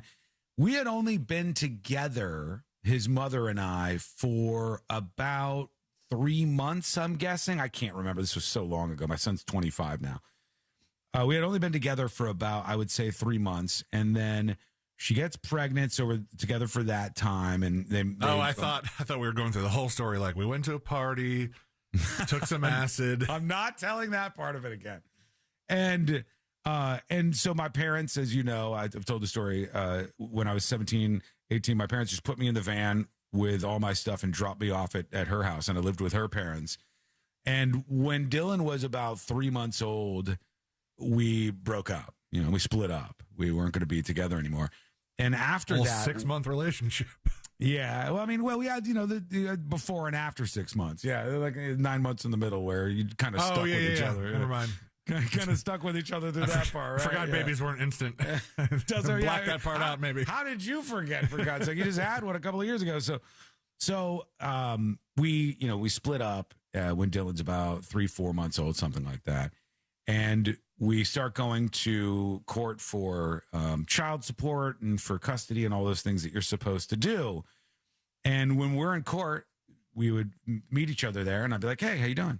And we would sit down next to each other, and we'd be laughing and talking, and then the judge would go, case number 76455, and then it would say his mother's name, and then we go, and Sean Wasson, and they would call me up, and I'd go up there, and the judge would go, I just have to tell you two how refreshing this is. I have seen couples all day long, and they sit one over here on the left side and one way over here on the right side, or one won't even be in the room with the other one. And then they tell me that they can't occupy the same space, otherwise they're going to rip each other's faces off. And I said, and you two are sitting there next to each other, smiling and laughing. And she goes, you two should maybe try to patch it up. And I said, no, I don't think so. But there's, some reasons, some reasons will keep you together on that, Mark, but a lot of people not so much, I guess. One more on that topic.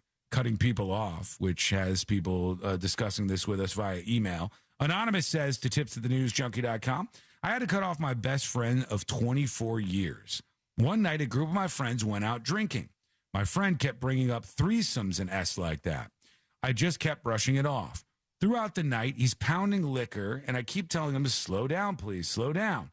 He just hammered away on these, and I don't want him to drive as I lived a walking distance from the bar to my house.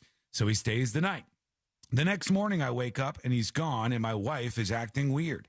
I keep asking her what's wrong and she finally tells me that he hurt her last night. Now I was drunk too, so I passed out when I got home and I had no idea anything had happened. She had bruises on her legs and arms. He's dead to me. Love the show, says Anonymous. Yeah, that's an okay one. Yeah. Also, not for nothing, call the cops. 100%. I don't know how long ago that was, but call the cops. I'm not sure what the whole story is. That's a fair enough reason to cut any individual off, I would say. Let us know what you think. Maybe you have stories like this as well. We'll take a quick break. Back with more. It's coming up next on the News Junkie. Real radio. It is. The Monsters in the Morning. Anyway, nobody cares. But it's for your memory, right? Like, because I worry about that. I love the irony that you can't remember what you got for your memory. That's pretty good. That is so true. I can't remember the name of it. Oh, it drives me nuts. The Monsters in the Morning. Real Radio 104.1. I-4 still giving you some trouble. Eastbound between Osceola Parkway and Apopka Vineland Road, there's slowdowns. It's stop and go westbound on I-4 past Lake Mary due to an accident off to the shoulder. Look out for a crash on John Young Parkway northbound before Osceola Parkway. There's an accident where Kirkman Road meets I-Drive. See traffic troubles, call the Valvoline Instant Oil Change Traffic Tip Line at 866-676-8477 from the Traffic Center in James, Birmingham. This report is sponsored by Rasmussen University. At Rasmussen University, getting started has never been easier. Thanks to multiple start dates, a generous transfer credit policy, and no SAT or ACT requirements. You bring the ambition, we'll help you build the future. Learn more at rasmussen.edu. I guess, going into International Diamond Center and them getting to know me personally and finding out that I am a nurse, a first responder, they offered a gracious discount, so definitely helped with my... Jesus, man. What the hell? Welcome behind the scenes of the show. Tech bloopers crazy over there. at HQ today. Set up Fritz's camera, and then hopefully they'll get here a little early and then get done all that and all that stuff. Excellent, thank you.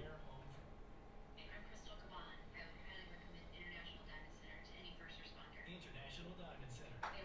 Stand by! Three convenient Orlando locations. Stand by.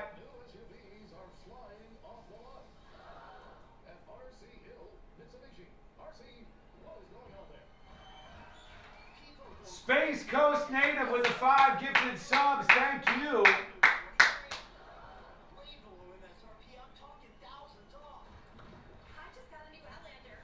Put that down and give you a shout out on the air when we come back. God bless you.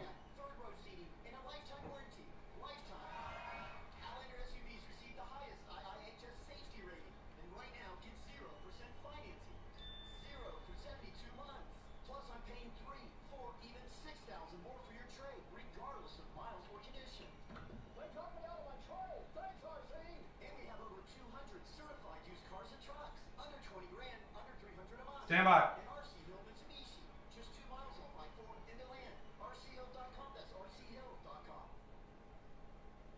Skip the spring cleaning and sell your home hassle-free with a guaranteed offer for Mark Spain Real Estate. Hi, it's Jack, and I'm back with my friend Mark of Mark Spain. Mark, why does choosing the right real estate team make all the difference when selling your home? Who you work with makes all the difference because results and experience matter.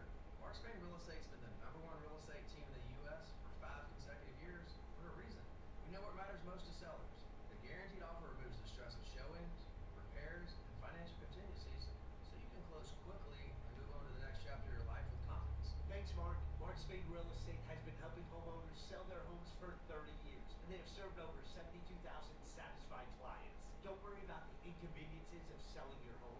Okay. Offer from Mark Spain Real Estate makes the home Couple minutes and we're back live on the show. Thank you so much for all those gifted subs.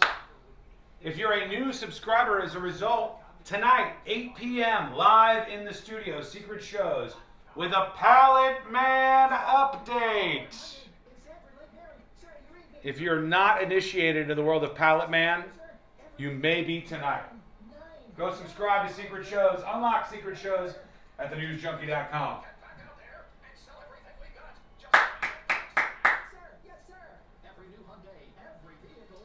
This is what comes up when typing bear in the YouTube emote search. A gay flag and a white flag? Or is it that man that's supposed to be a bear? No, I don't believe you. There's a bear in there, isn't there?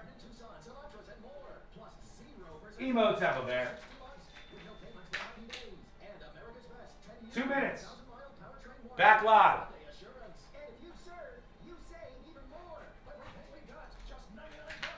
Stand by.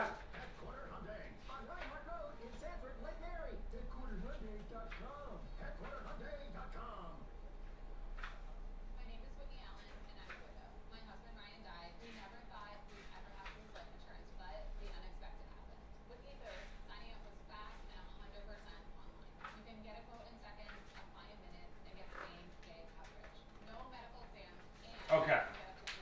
There we go. Get your free quote at ethos.com/term. That's ethos.com/term. I didn't switch to the Pure Talk just because I wanted to save 50% off the same 5G service I have twice as much cost. I switched because I like the idea of building a business with a wireless. Did you guys see Daryl Sheets of Storage Wars died? 67 years old, self-inflicted gunshot wound, I believe.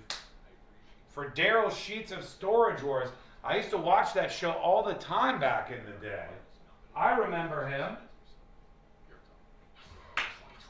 Rest in storage indeed, yeah. I don't know if you guys saw that, if you've ever seen the show Storage Wars at all. Used to be fairly entertaining.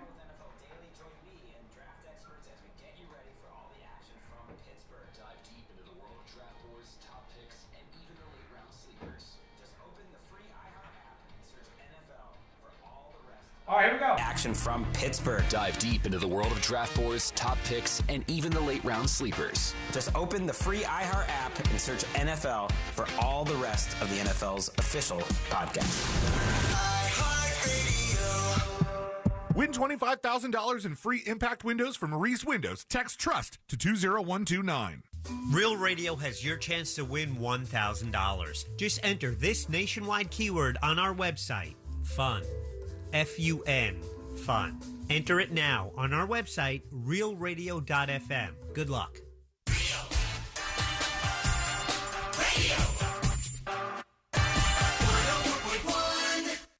High diving face first into the world's most viral newsroom. This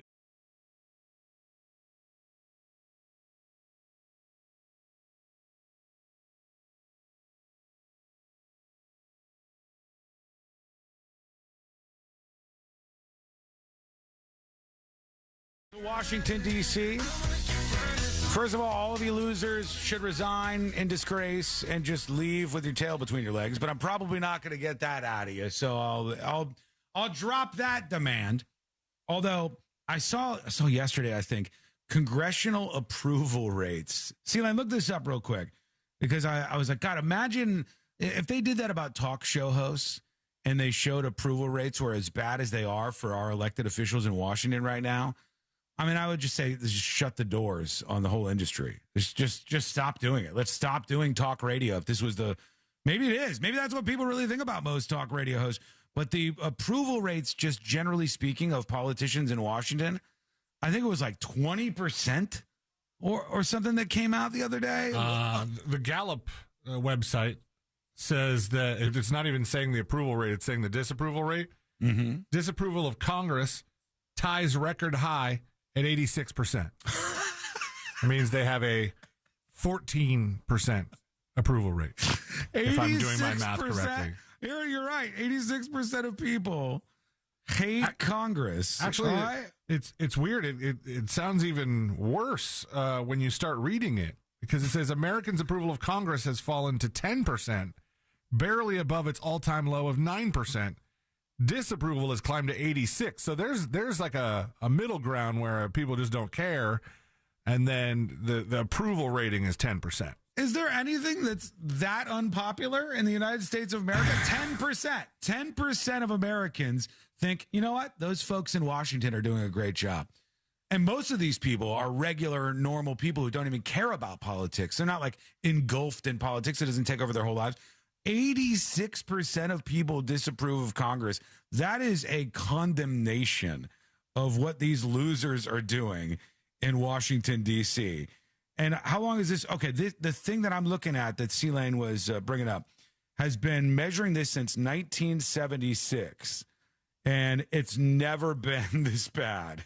It's never been anywhere near this bad, in fact. The disapproval back in like the 70s was, 40s, 50% disapprove. That's fine. I would expect that. Your party's not in power or something. In the 80s, 42% approve, 49% disapproval. There's something that people will not tell you, and you could see it in this chart and so many other ones. In 2005, disapproval of Congress was at 54%. Approval was at 45%. All right? 2005 is the year we lost it all. It is the year we lost it all. It is no coincidence at all that in 2005, the platforms YouTube and many other big social platforms, I think Facebook, they all came out right around 2005 and started to gain in popularity. Social media came forward. No coincidence here. Came forward in 2005. All the crazy identity politics stuff and all the weird stuff that everybody's been fighting over for the past 20 years all started right there in 2005. And you can see that's when we just completely split on this. Just totally from 2005. Better days. Things were so great. We used to laugh. We used to watch comedy movies in the theater. We used to enjoy ourselves. We used to do this. Not take everything so seriously. Remember those days? Remember when we didn't take everything so seriously? Remember Not those particularly, days? no. 2005, those were the days. Oh, they took it away from us, everybody. Now everybody hates each other and everybody hates Congress. 86% disapproval. These congressmen and women who nobody likes, 10% approve, 86% disapproval, right? 10% of the country approves in what Congress is doing right now. It does not shock me that took an absolute nosedive after all of the social media outlets started to populate out there. Did you happen to notice where approval spikes? No shock to me October either. of 2001. Yep. Yeah. The only thing that brought us together when the Saudis got into a bunch of planes and crashed them into the World Trade Center and a couple other places. That day, 2001, huge approval, huge presidential approval. It brought us together for like 5 seconds and then completely apart from there. Nobody likes these people. They like internet stuff more. They like social media more. They're so much more focused on saying something to try to do a gotcha moment, to release a video and get like 10% of the country to attaboy them. And that whole thing is absolutely crazy to me. But there are 10% approval of Congress right now. Anyhow, what I was getting at there is you might get from 10% to, I would say, 12% if we can do something.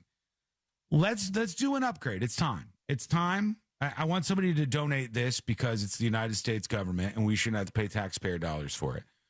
We need a new microphone system in Washington, D.C. for these dummies so that we can at least better hear the drivel that's coming out of their mouth. And we certainly need one for RFK because RFK Jr., when he's out there talking, bless his soul, it's not his fault. He has health issues, but they could work around him. And his health issues cause him to breathe heavily sometimes. And when you heard him, he was in Washington this week. Listen to what happens when he gets in front of the microphone. You have done among the many that you described in your testimony. In that context, in your testimony, you identified nutrition as a bedrock of health and one of the primary levers for treating and preventing chronic disease. You also... He sounds like Darth Vader. The force is strong with this one. Yeah, why not mute this until he's speaking back to the politicians? And it's not just him. It happens with a whole bunch of other people. And you hear noises. You hear that. Like if you ever hear somebody moving their microphone around whilst doing a broadcast, that is a dumb person. It takes no effort. You've never heard me do it once in all of my broadcasting. I don't need to grab a microphone or move it around. What kind of absolute dummy? And you don't have to touch things. So make it so there's one little button to the side. And then when they are actually ready to speak, they can press that button and we can hear them nice and clear. And otherwise we don't hear. Emphasize that it's imperative for our nation's healthcare providers to be equipped to incorporate nutrition into patient care. Securing commitments from more than 50 medical schools to provide at least 40 hours of nutrition education.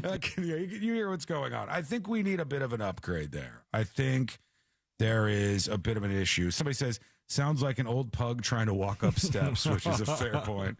Fair point for sure. I find your lack of faith disturbing. Send us a dispatch on the website. It's easy to find over at thenewsjunkie.com. Here's somebody who says they cut you off, Sealand. Okay. Oh, I don't want to start some drama here, but this person says they cut you off. We were discussing at the beginning of the show, I think 40% of people-ish have said they've cut somebody out of their life in the last year. And this person, who shall remain anonymous, says I had to cut off Sealand. Hey, guys. First of all, I knew I would know it immediately. Shall remain anonymous is kind of a non-starter here. What are you talking about? I said this person will remain anonymous for the time being. We do not know who they are. Hey guys, I hope you guys are doing well. So I had to cut off C-Lane. Man, we used to hang out at Casey's at the Beaver Dam and stuff, and then he decided to get married and have a baby and all that good stuff. So yeah, I had just cut him off. Same. Thanks. Yeah. Bye. Same. And now he talks about it on the radio. You will listen to Jackson. Gross. Stories. You listen, Jackson. Stories. Here is no. This says sorry about the work noise. So I absolutely am not going to be playing that. I don't want to play this in your vans making a whole bunch of noise in the background. That's no good. Here is Let's go to Muff Mouth right here with a dispatch. What's going down, junkies? Hey. So, interesting, fun little factoid. Logan Gilbert, the pitcher who caught the baseball with his shirt, he also graduated from Stetson University. I don't know if he graduated or he just went from Stetson to the major leagues, but he's a local. Really? Local, bro. Wow.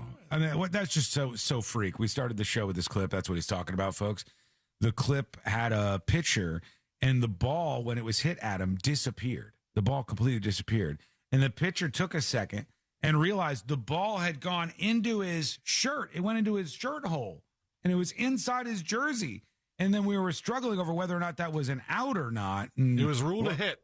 What would happen next? Somebody says, I also cut my ties with a bear. Well, yeah, I mean, that I think could be fun.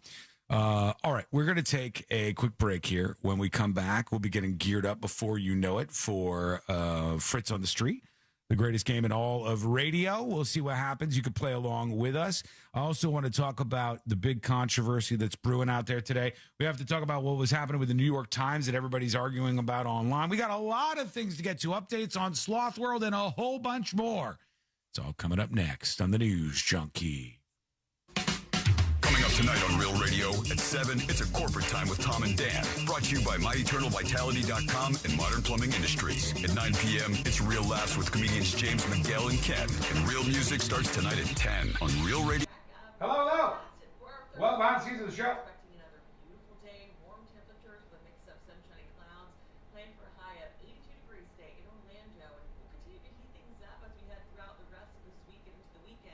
Quick story for you. An incredible story in just a second here.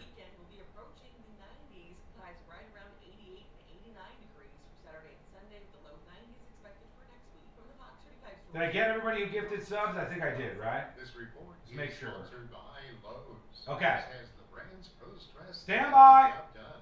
Get Stand by. Endless fencing solutions when you buy in bulk. Plus save $180 on a select DeWalt miter sub. Valid through 5/6 while supplies last. Selection varies by location. Thank you to Seychelles for the 10 gifted subs. Appreciate you. Thank you for the 10 gifted subs. Over on thenewsjunkie.com. Those are all gobbled up.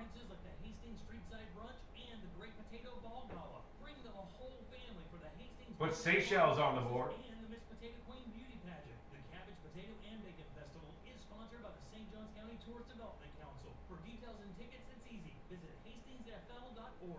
Good news for your gas tank. Every day through May 17th, shop at BJ's Wholesale Club and get an extra 5 cents off a gallon on a same-day fill-up at BJ's Gas. Buy practically anything, any day, and save. That means on Monday, extra 5 cents off gas. Tuesday, extra 5 cents off gas. Wednesday, Thursday, yada yada, right through Sunday, get 5 cents off a gallon of gas. Shop for what you want, when you want at BJ's to save on gas every day through May 17th. Visit bjs.com/gas promo for details. Okay. Quick story for you. I did a short video on this. It'll probably flop because I released it at a bad time. And honestly, it wasn't a banger video. I don't know what I was thinking. I should have edited it in a different way. I should have presented it differently. I don't know that it's going to be a banger in the numbers department. But I did a short video yesterday. I released it this morning. Yeah, I mean, it's off to a slow start. Let me just refresh. It might get a chance eventually out there. But how many of you chat, whether on TNJ chat, YouTube, or Twitch, how many of you have put any money at all into Polymarket or Kalshi or anything like that? Yes or no? Have you made any prediction market bets, let's say? Any prediction market bettors out there? Kalshi, Polymarket, whatever it is. No? Oh, hell yeah, says Dispatch Dan. Negative. I want like $100. I only gamble on sports. I'm too cheap for that. I think one of the issues is that there's a lot of people, a lot of you are saying no. I'm not a degenerate gambler and I lack inside knowledge, so never. Yeah, there you go. A lot of people have lost faith in betting on the prediction markets. And let me give you a simple story of why. besides the obvious thing happening, where we keep having people who seem to be in the White House, who right before major announcements about Iran or whatever are placing big bucks on Kalshi before the official word gets out there. And there's definitely fucking insider trading happening on these platforms. Definitely the politicians in Washington are absolutely doing this. Absolutely 100% doing this nonsense. But there's another thing you could bet on. And it seems kind of innocuous at first.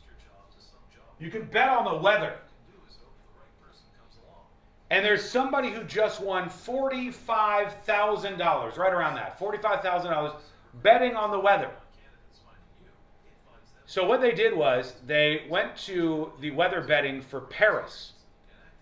And they placed some bets on some outlandish temperatures. You could bet on the temperature each day. And they placed some bets on some outlandish temperatures in Paris, France. And that person found out the information was coming from the Charles de Gaulle airport in Paris, France. And that person, on not one but two separate occasions, found where the sensor was that was sensing the temperature for this bet on Polymarket, placed a huge bet on a temperature spike, and brought a hairdryer and put the hairdryer to the sensor at the Paris airport. Went like this, hit the sensor until a 4-degree spike hit, and they got paid out tens of thousands of dollars. They did this 2 times, made almost $50,000 by finding the weather sensor, hitting it with a hairdryer, making bets, and pulling all of the money in. Does anybody trust your money on these websites? Does anybody trust your money? It's crazy.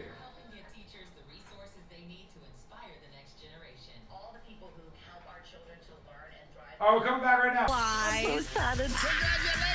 We're helping get teachers the resources they need to inspire the next generation. All the people who help our children to learn and thrive, it's a partnership. We can't do it by ourselves. Just go to iHeartRadio.com/teachers.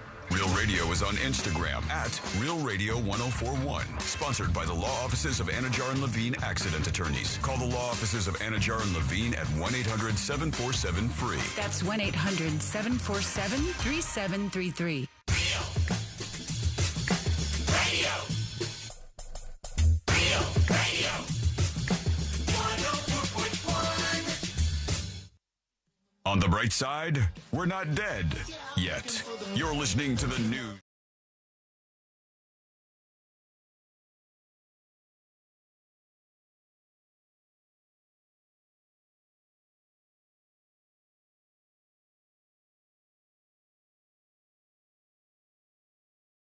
I'll tell you the truth about what's happening in a second that might make you change your mind in just a moment here. Learn more about the show over on the website, which is at thenewsjunkie.com.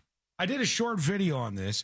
If you're following the News Junkie on YouTube or Facebook or anything, give it some love so maybe it gets a shot. It'll probably fall flat, this one. It doesn't seem like a banger. I don't know if it's going to pull. I kind of thought it was fascinating. I watched it right before the show. You saw this? Yeah, I really? did. Yeah. The gambling one? Yeah, I was just talking with Chad about this, and I said, how, you people in chat who are watching the show live, how many of you have spent any money gambling on Polymarket or Kalshi or any of these platforms where it's like prediction markets, and it's like a loophole where you can gamble on things? And a couple of people said yes, but a lot of people are like, no, I don't trust that. And one of the reasons why people don't trust that, and they have every right to feel this way, is because they feel like people in power in the United States and around the world are cheating these markets. A lot of times it's people either in the White House or in Washington, D.C., who get a little piece of inside knowledge, and then say it's about Iran or something, they make some bets on these prediction markets because they know what the answer is going to be. We've seen this before. There are a lot of cheaters on these prediction markets, on Polymarket or Kalshi. If you're not familiar, they're websites where you can bet on real life things. I mean, how is it not kind of enticing to have a real big website like Kalshi or a real big website like Polymarket that's taking all these bets, and you go, there's something on here that I kind of know about, Yeah, that I right. have some sort of maybe even influence in. I mean, how easy is this to just, I mean, how tempting is this? Tempting. To just throw down some money knowing that I'm going to get a big reward. They're making huge money on this. And then the story that I told in this video I did, I'll retell here very quickly. There are some people who were betting on, of all things, if I go to the website Polymarket, right? If I go over to polymarket.com, there's lots of things. You can bet on who's going to be the 2026 NBA champion. You could bet on news, politics, sports, esports, geopolitics, tech, culture, the economy, all these different things. I'm looking at the website right now, and people spend tons of money on this. They bet millions and millions and millions of dollars on stuff. And it's able to exist because of some loopholes in Congress. Somebody saying, I bet that Sean will renew his contract. Any takers? I might take that. I might take the other side of that, actually. But you can bet on all of these things. And then sometimes people have inside information, so they cheat. Now, there were some people who clicked this tab over here on Polymarket, which strangely enough is betting on the weather. And I'm watching right now. This is highest temperature in Hong Kong tomorrow. And $126,000 has been bet on that. Highest temperature in Seoul in South Korea tomorrow, $120,000. And, on down the line, people are betting on these temperatures. Now, there was one that was pretty popular that people would bet a lot of money on, and it was in Paris, France. So people were betting on what the temperature would be. And they just watch the temperature go up and down, and they go, oh, come on, I want it to high. And they'd not going to need to drop a little bit. And they'd win or lose a lot of money based on what the temperature was in Paris. Now, somebody said, well, where does this data come from? Where are they pulling this information from? And they found out through whatever manner and way that in Paris, right outside of Charles de Gaulle Airport, which is one of the big airports in France, right outside of Charles de Gaulle Airport, there was a temperature reading station. And this temperature reading station was the one that was feeding the betting website Polymarket. With that information, they said, look, I can access this thing. And on multiple occasions, this person bet tens of thousands of dollars on an extreme temperature and then went over to the temperature sensor outside the airport in Paris and hit it with a blow dryer until the temperature spiked to the number that he bet the money on. And then everybody goes, whoa. And then he won, this guy, on two separate occasions, guy or gal, probably a guy. This person won on two separate occasions almost $50,000 because they were going to where the sensor was and hitting it with a hairdryer to spike the temperature, to rig the system, to win the money. So if they were betting tens of thousands of dollars only to win 50, the payout doesn't seem like it's that much. I think they didn't have to risk that much because it was such an anomaly number. And some people are saying, well, this genius, that's a brilliant move. Some people are saying, like, this is not fair. Why would you ever bet any money on this platform? I tend to go with that. Like, I don't trust any of this stuff. When money is involved, people are dishonest. When money is involved, people will cheat. When money is involved, people in Washington, D.C. will use insider information to do what we threw Martha Stewart, even worse than what we threw Martha Stewart behind bars for, albeit at a pretty easy facility when we say behind bars for Martha Stewart. But you get the point. Like, people bet money on this stuff, and then somebody just goes, where's the temperature thing? All right, I can go over there and I can take advantage of this. So crazy. And I wonder if anybody listening bets any money on these. Do you trust any of that? Because my faith in these things is so low. I already have such little faith that if I'm betting on a sports game, the outcome is going to be fair. I don't know how many things you can bet on where you're like, hey, I actually trust that I have a fair shot at doing this and somebody else isn't utilizing insider information or cheating to steal it from me. But that's what's happening. I mean, they used a hairdryer to make the temperature spike 4 degrees, and they won $40-something thousand. Why are they allowed to do that? I guess it sounds like they got caught. They believe they know the person that did this because they've watched the bets. And I know that France is investigating, but it's France's climate outlet that's investigating this. They're basically investigating this because they think it's going to make people lose faith in the temperature measurements for other things. Like when people talk about climate change and stuff, and they talk about the temperature. But I mean, how do they know specifically it was a hairdryer if they don't have some sort of footage or, if they don't know who it is, they need to have some sort of proof. They said a heating mechanism, likely a hairdryer, because they know that they had to have like a handheld device that would have spiked the temperature to cheat on this stuff. It's something else to me. It's a new part of our economy. I like that people have to put their money where their mouth is. I think that's good. You want to talk about politics and news and stuff, and put your money where your mouth is. Otherwise, you're just probably out there trying to get likes on some social media platform, and you're actually grifting out there on the internet. Facebook, you're going after those people. Instagram, Twitter, y'all see this? But it's wild how that works. So I ask of you, do you trust that? Let us know. Send a dispatch over at thenewsjunkie.com. More and more coming in about the upcoming Michael Jackson movie. Good or bad? Because I haven't seen much good. I told you yesterday. Hang on. Do I have the story? Hold on. I got to bring this up. I think it was a Deadline story about Michael Jackson. Okay. The tweet you read yesterday I really liked about this would be like stopping O.J. Simpson's movie after he won the Heisman. Yeah. The Michael Jackson movie that's coming out, it doesn't show his abuse, and it stops when the Bad album was about to come out. That's when the movie about Michael Jackson and his life and career ends. And then C-Lane's right. One of the tweets said, hey, this is like an O.J. Simpson movie ending after O.J. won the Heisman. And you go, what else happened with that guy? Any other interesting parts of the story?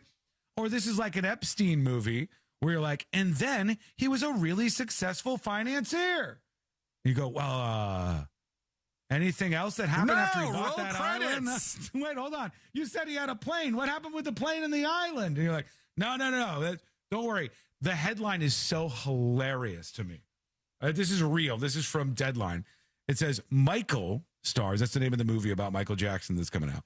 Michael stars explain why his biopic doesn't include child abuse allegations. Quote, there could be a sequel. That's what I said. Like and follow for part 2. Literally the meme C-Lane said yesterday. When asked why they don't put the allegations about Michael Jackson in the Michael movie, the people starring in it are like, well, you don't know. There could be a sequel. Has there ever been a biography about somebody that has been presented in 2 parts or more? I mean, if there was, it would be like FDR or something. It wouldn't be Michael Jackson. They go, oh, that part. Oh, we are totally going to address that. But we figured we would do it in part 2. And we'll get the information out there then. And this is such cope. This is such cope and nonsense. You know what happened here?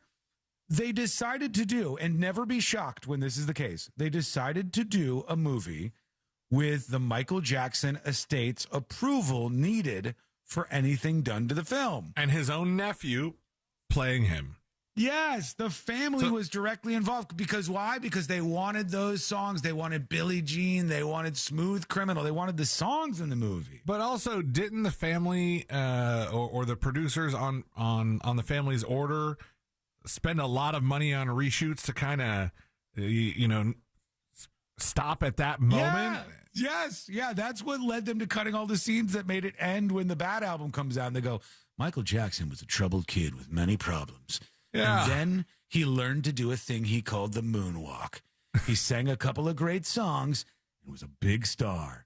And that's the Michael Jackson story. And you go, he's still got a black face on this one. We have not gone far enough. There's no propofol. There's no little kids. There's no Jesus juice. That is true.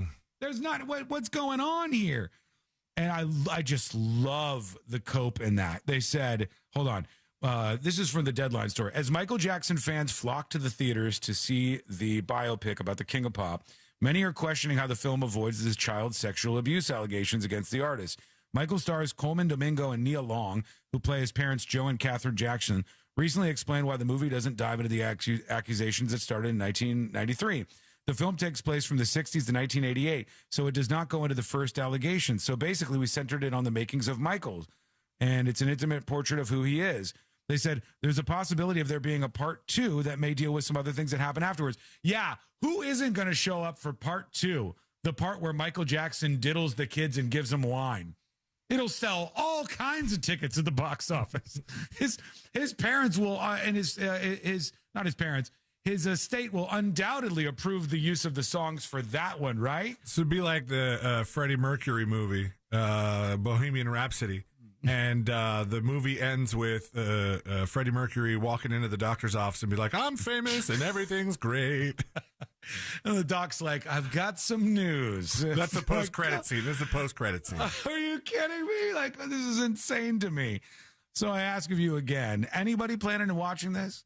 I think internationally it'll still make some money because Michael Jackson, like him, dislike him, somewhere in between, he's still a massive star out there. But that is cope to say that we're not putting those accusations in there because, I don't know, maybe there's going to be a part 2. Let us know. Let us know what you think. Send a dispatch over at thenewsjunkie.com right now. Ryan on YouTube says, maybe they could do Jesus Juice collector cups. They do a lot of the merch now. Mm-hmm. That could be a possibility. We shall see. All right, when we come back, it's time for Fritz on the Street, the greatest game in all of radio. The showdown begins next. That is coming up next on the News Junkie. Your chance to win $1,000 in your hand is minutes away on Real Radio 104.1. Brought to you by Mills Air. Keep an eye out for an accident getting cleared up on the Beach Line eastbound at Goldenrod Road. On John Young Parkway northbound before Osceola Parkway, there's a crash. I-4 westbound past Lake Mary, stop and go due to an accident off to the shoulder there. You're going to get stuck in some slowdowns on I-4 through that amusement park area. Other than that, on the major roadway. Controversial email incoming. Sponsored by Wendy's new Biggie Deal. Tips at thenewsjunkie.com. Tips at thenewsjunkie.com. Tell me what you think. Tell me what you think. Email coming in from, hang on, stand by. Thanks to 747, the new subscriber, a secret show. From Anonymous, we'll say. Anonymous says, what's up with that ghetto-sounding radio ad? Is that Mitsubishi Bad Credit OK voicer an actual car sales ad or a secret recording from a Black Panther meeting? I can only imagine who's walking onto that lot expecting to drive home in a better or only car. I'm going to tell you something. Hot take on that Mitsubishi ad that some of you guys have pointed out. Hot take on that ad. It's kind of a genius ad.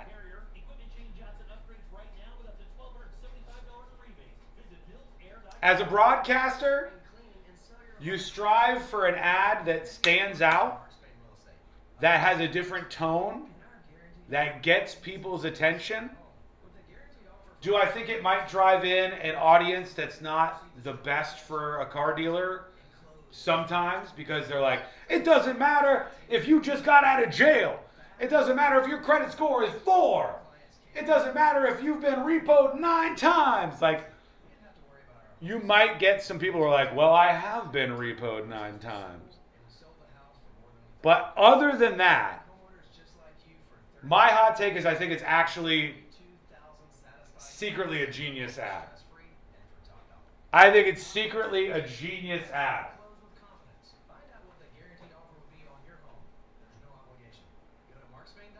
First rule is yell sex. That's what I was told. If the goal of the ad is to get your attention, and it got your attention. Tanya says, when I took a marketing class, they tell you to make something that's memorable, whatever it takes. I get it, I hate it, but I get it. It gets attention, that's what they want. Got you talking about it, literally the thing the commercial's supposed to do. Exactly my point. And you can talk about it being ghetto or whatever you want to talk about. But the goal is to get your attention. And then if you go, I want a car, but I don't have a lot of money and I need someplace that's definitely going to finance me, you'll go, that one guy was saying you could do anything. I I think it's kind of genius.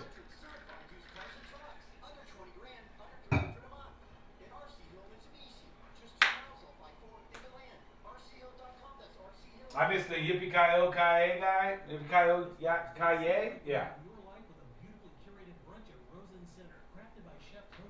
Who TF is besmirching that ad? Some anonymous emailer. Called it ghetto and had some other choice words to say about it.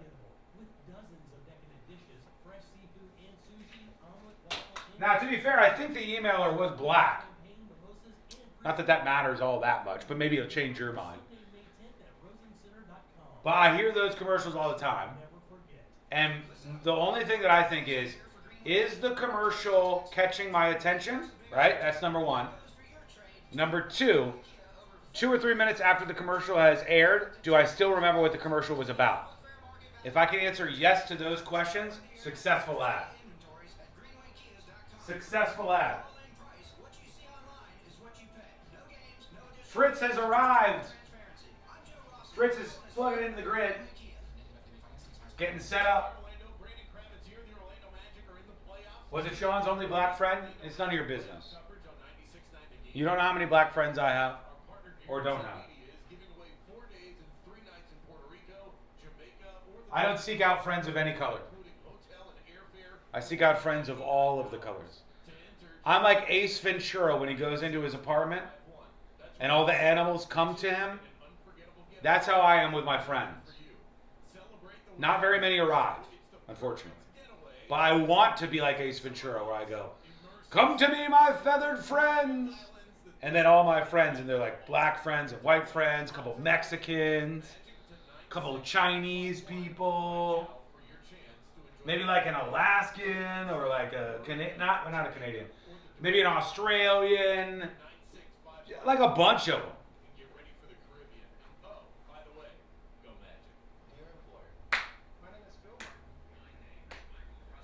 Secret shows tonight, 9 o'clock. Secret shows tonight, 9 o'clock. 8 o'clock, my bad. Secret shows tonight, 8 o'clock. You can subscribe so you can watch live tonight at 8 o'clock on thenewsjunkie.com. There'll be a countdown timer an hour before. Or spread the word by gifting subs and climb the scoreboard. I see it right here. Sun State John got a firm grasp on first place. DJ Rage in second. Cat Butthole in third. Close is Craig right behind. And then AJ Soup in fifth spot. It's going to be a fun show tonight with a Pallet Man update. I missed that banger Circle K jingle.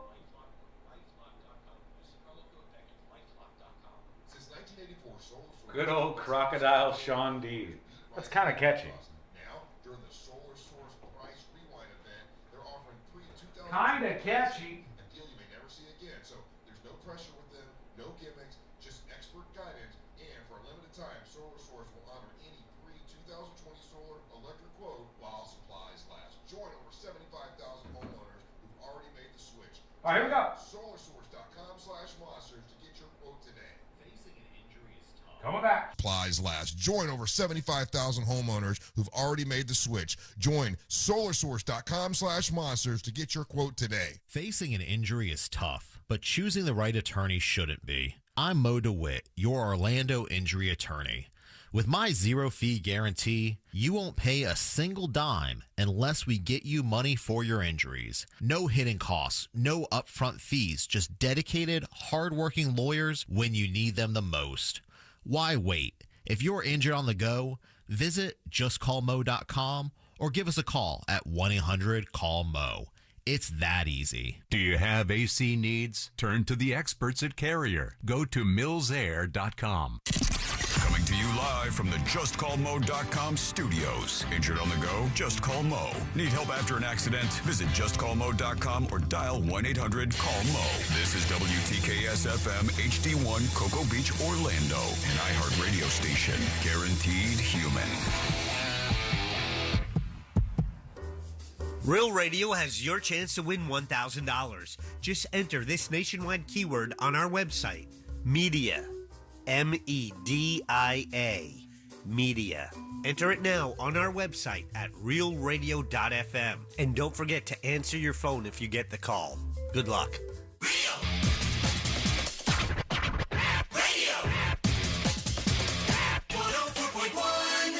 Forever at the crossroads between viral news and total chaos.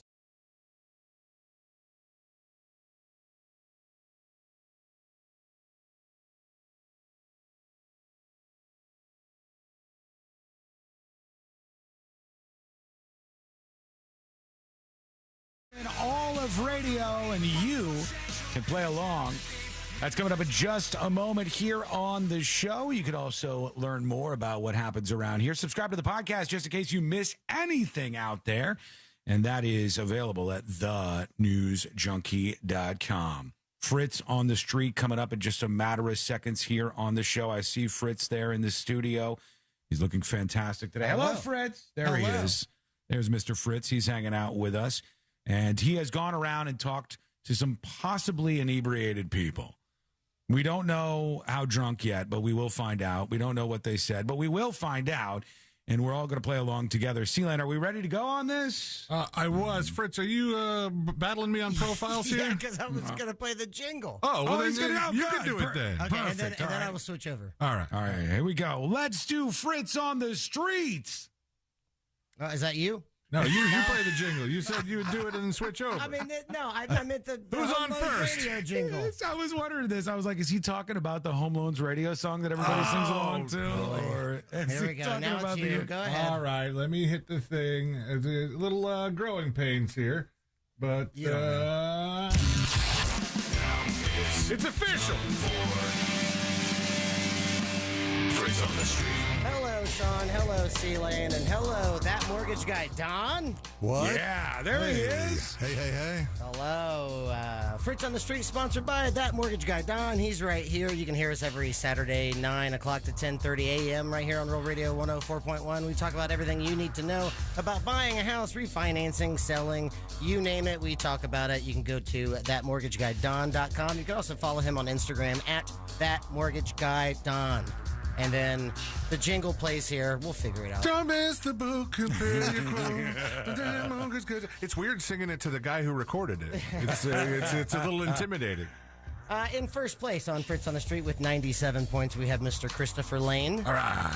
In second place with 81 points, we have Don. All right. And in third place with 72 points, we have Mr. Sean Wasson. Oh, that's unfortunate, Sean. Yeah, it doesn't get any better over here, you know? Now, normally we pick who we are playing for, correct? I could do that. Yes, we do. All right. I'll go first here, Fritz. I'm going to be playing today for Space Grace over on TNJ Chat. That's who I'm playing for. Space Grace on TNJ Chat. Sealand, who are you playing for? I am playing for Sport Johnston. All right. Sport Johnston. Okay, Sport Johnston. And Don, who are you playing for today? Anybody? I have no idea. Who should I play for Hold today? on. I'm gonna pick somebody for you here, all right? I'm gonna pick the next person who chats. Ready? 3, 2, there we go. Das Hefe is who you're playing for, all right? Don is playing for Das Hefe over on chat. I like it. It's German. That's got and us ready Spanish. to go. Fritz on the Street, that's where I go to the bar so you don't have to. I ask 8 questions, 4 general knowledge trivia questions, and 4 current event questions. And then people at the bar, they guess, they answer. And then you, Sean, Don, and Sealand, you have to guess out of 8 people how many got it right.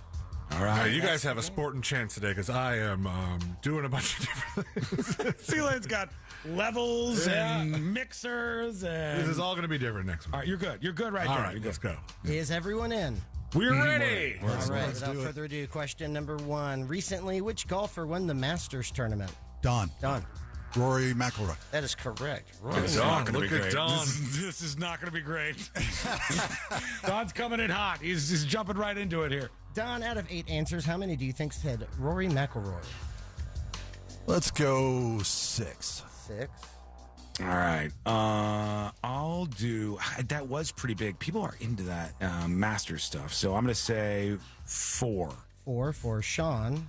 I got to split the middle or shoot the middle. 5. And 5 for Sealand. Question number 1 with answers of 4, 5, and 6. Ding, ding, ding, ding, ding, ding. Someone knows their golf. Who could it be? Recently, which golfer won the Masters tournament? Oh, I don't like golf. Rory McIlroy. Rory McIlroy. Tiger Woods. Pass. I have no idea. Rory McIlroy. Rory McIlroy. McIlroy? That would be 5. So C-Lane's getting that one right on the money.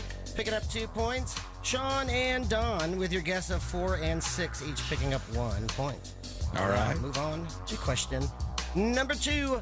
What horror movie title character will appear if you chant his name 5? Sean?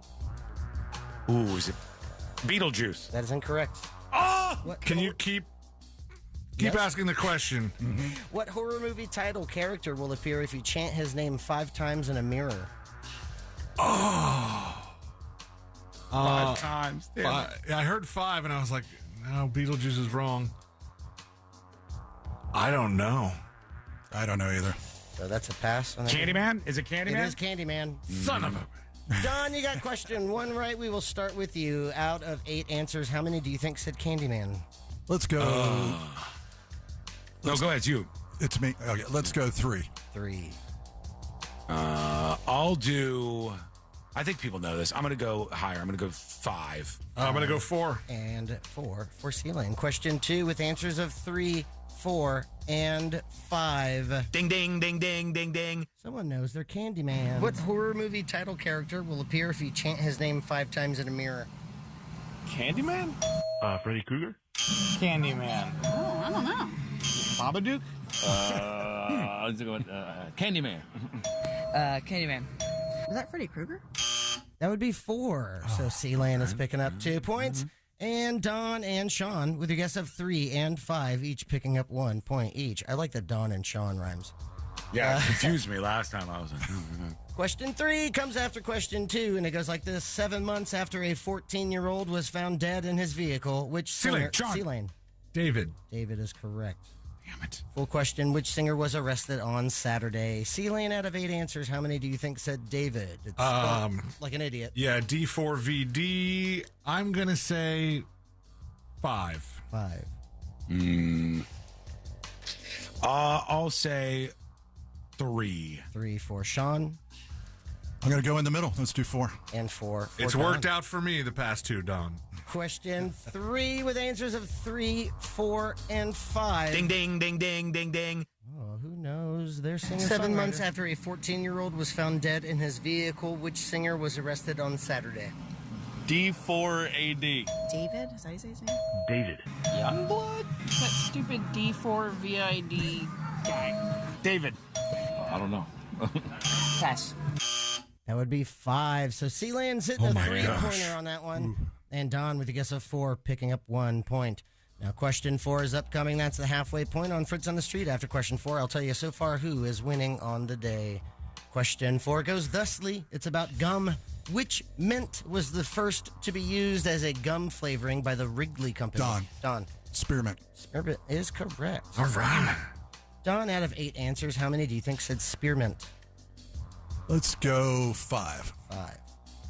That's got to be pretty good. 6. I'll say, yo. 6 for C-Lane. I'll go 7 then. And 7 for Sean. Question 4 with answers of 5, 6, and 7. Ding, ding, ding, ding, ding, ding. Someone's getting it. That's 4 in a row. Which mint was the first to be used as a gum flavoring by the Wrigley Company? Spearmint. Spearmint. Spearmint. Peppermint? Spearmint. Let's go spearmint. Wintergreen? Spearmint?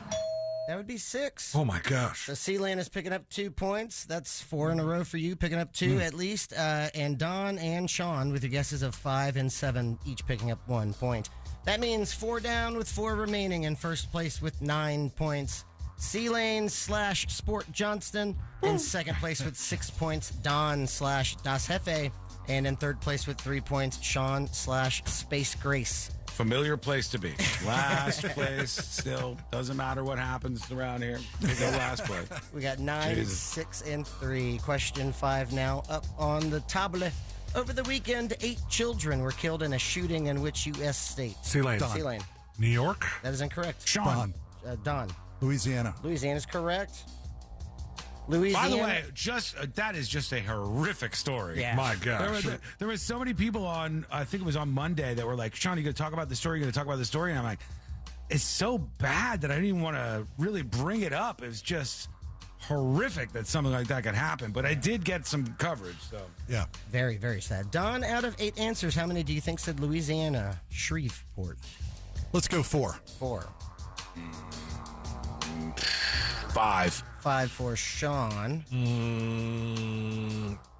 5. And 5 for C-Lane. Question 5 with answers of 4 and 5. Ding, ding. Oh. Ding, ding, ding, ding, ding. That's 5 in a row. Over the weekend, 8 children were killed in a shooting in which U.S. state? Texas. Oh, Louisiana? Louisiana. Is it Utah? Alabama. Louisiana. Texas. Louisiana. That's 4. So Don's hitting a 3-pointer on that one. All right. And Yeah, baby. C-Lane and Sean with a guess of 5 each, picking up 1 My point. first ever 3-pointer. There it is. Look at him go. Look at him go. Question ladies 5 and gentlemen. 3-pointer, as the old saying goes. 3 questions remaining now. Question 6. Viking 1. Don. May have discovered life on Mars 50 years ago, but accidentally killed it. What in the Wikipedia was that?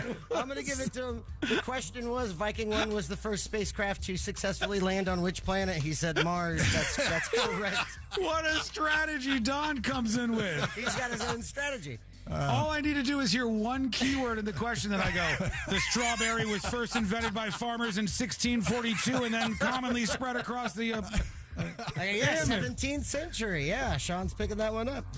Don, out of 8 answers, how many do you think said Mars? Let's go 3. 3. How many do you think said as many words as Don did? Watch somebody just give us a whole... It's called the shotgun approach. All right. What was Don's guess? 3. 3. I'll go 4. 4 for C-Lane.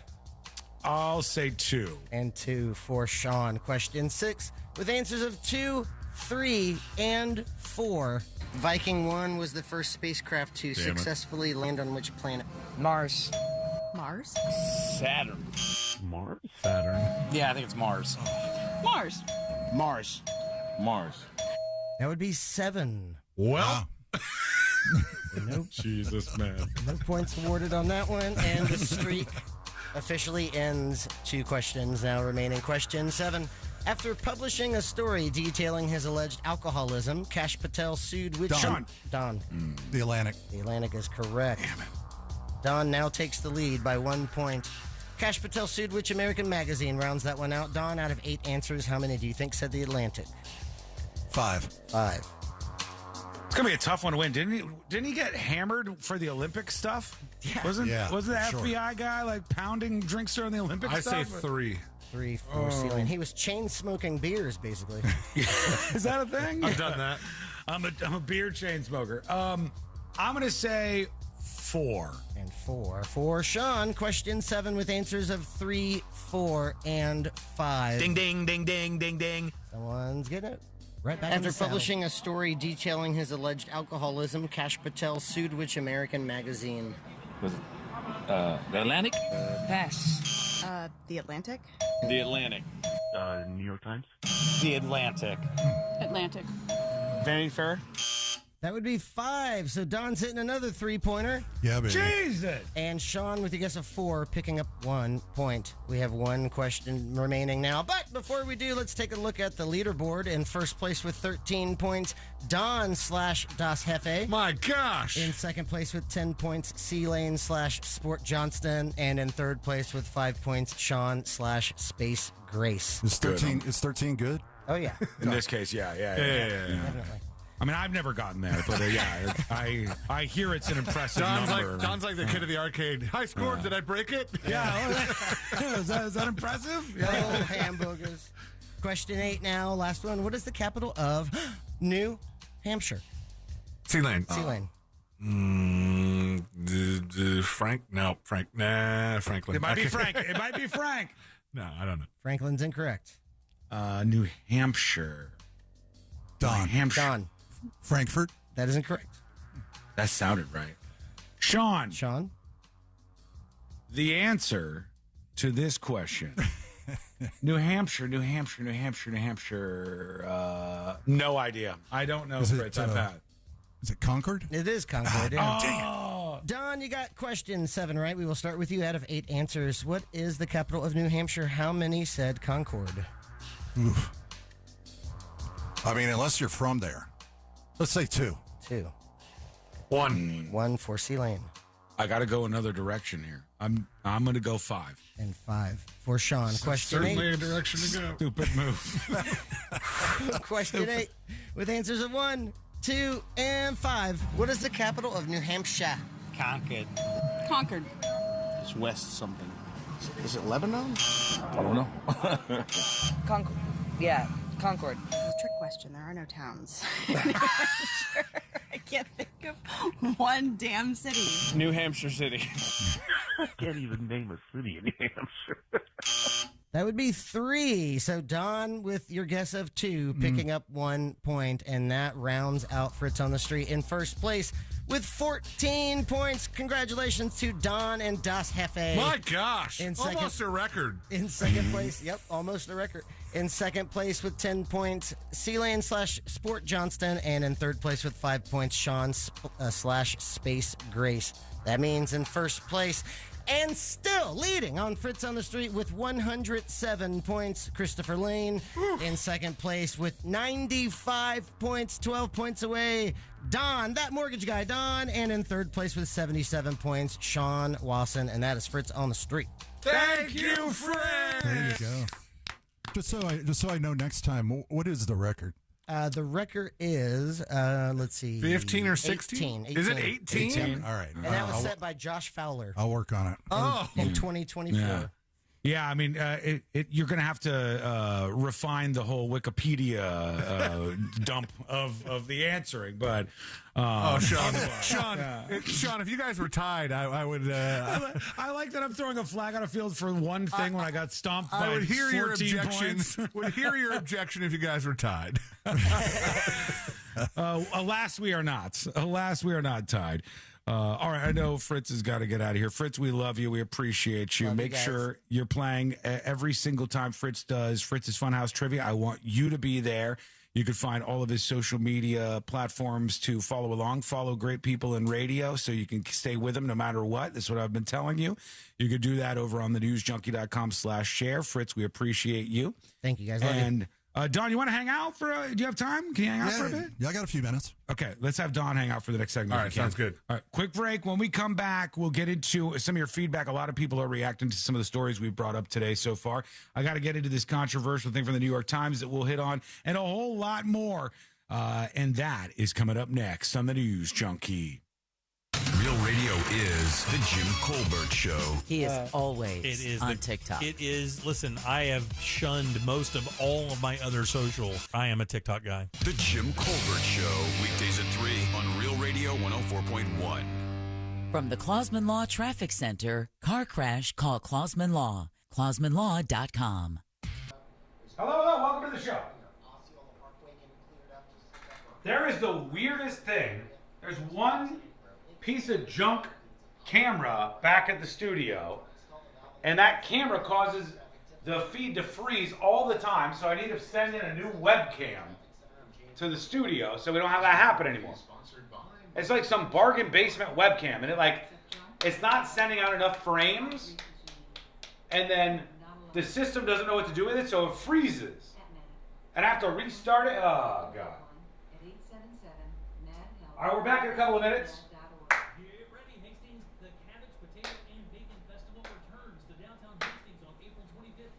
Hey, everybody.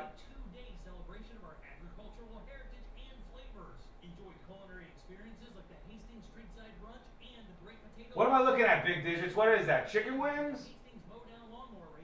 It looks like chicken wings in your peak.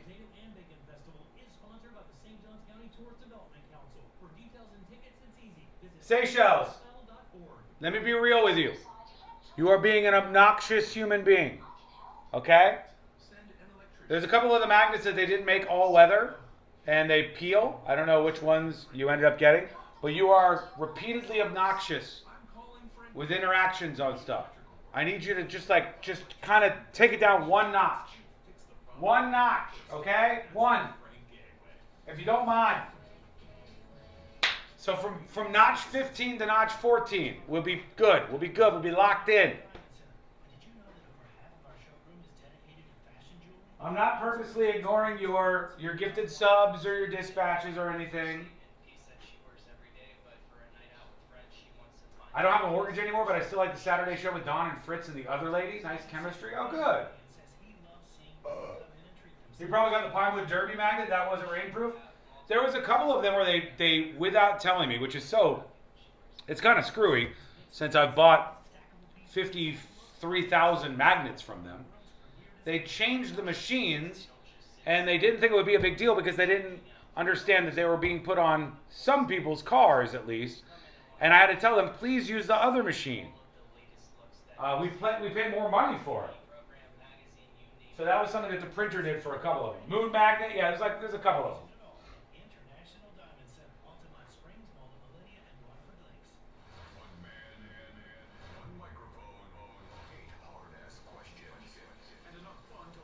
We figured a couple of things out. We got to move some of our audio around a little different. Should be slick as ice next week, baby.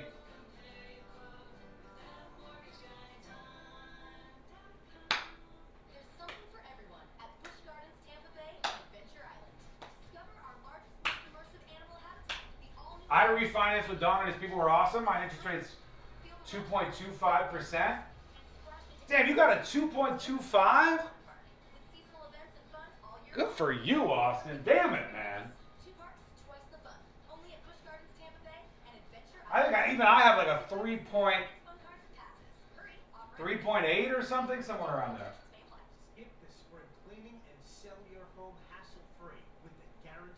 The Pinewood Derby events were so much fun. Yeah, it just became a lot. Those Pinewood Derby events, it was like a fun idea, but then you have so many cars, and you don't want people to put a car on the track, and then the car doesn't go fast enough, and that's it. Their whole day is done. So you do double elimination. And so there's oh God, it was just so much. We did it for a while, and then that's that.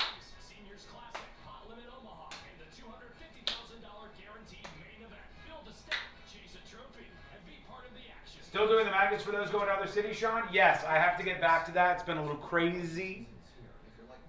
Even today, I don't know if I have too much time after the show. But this weekend, I will take some time, pour through those emails, and I'll probably send out maybe a couple hundred magnets to different people who are saying they would take them places. 1 minute. 1 minute, we're back live.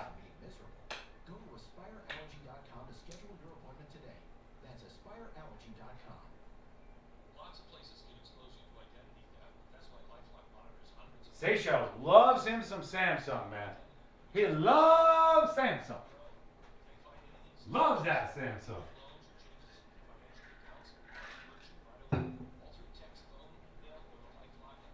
Where are we at on Samsung versus iPhone over on YouTube, huh? Huh? The real debate. 2%. That's the number of people who take the stairs over an escalator. I'm microlooting. Twice a week on my podcast, 2%. I give you practical advice to live a more meaningful life. Don't ask for easy. Don't demand. All right, I'm putting you up. Twice a week on my podcast, 2%, I give you practical advice to live a more meaningful life. Don't ask for easy. Don't demand easy. Put yourself through some hardships, and you will come out on the other side a happier, more fulfilled, healthier person. Listen to 2% on America's #1 podcast network, iHeart. Open your free iHeart app and search 2%. That's TWO% to start listening.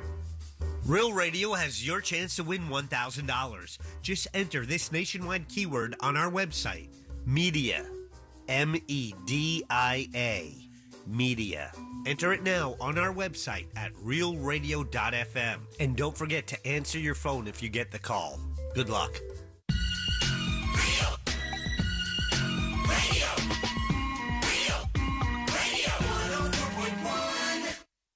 most viral newsroom on the planet is still humming along.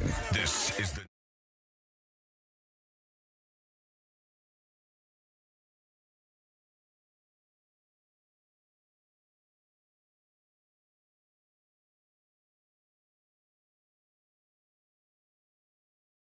Show by, you guessed it, go to the website.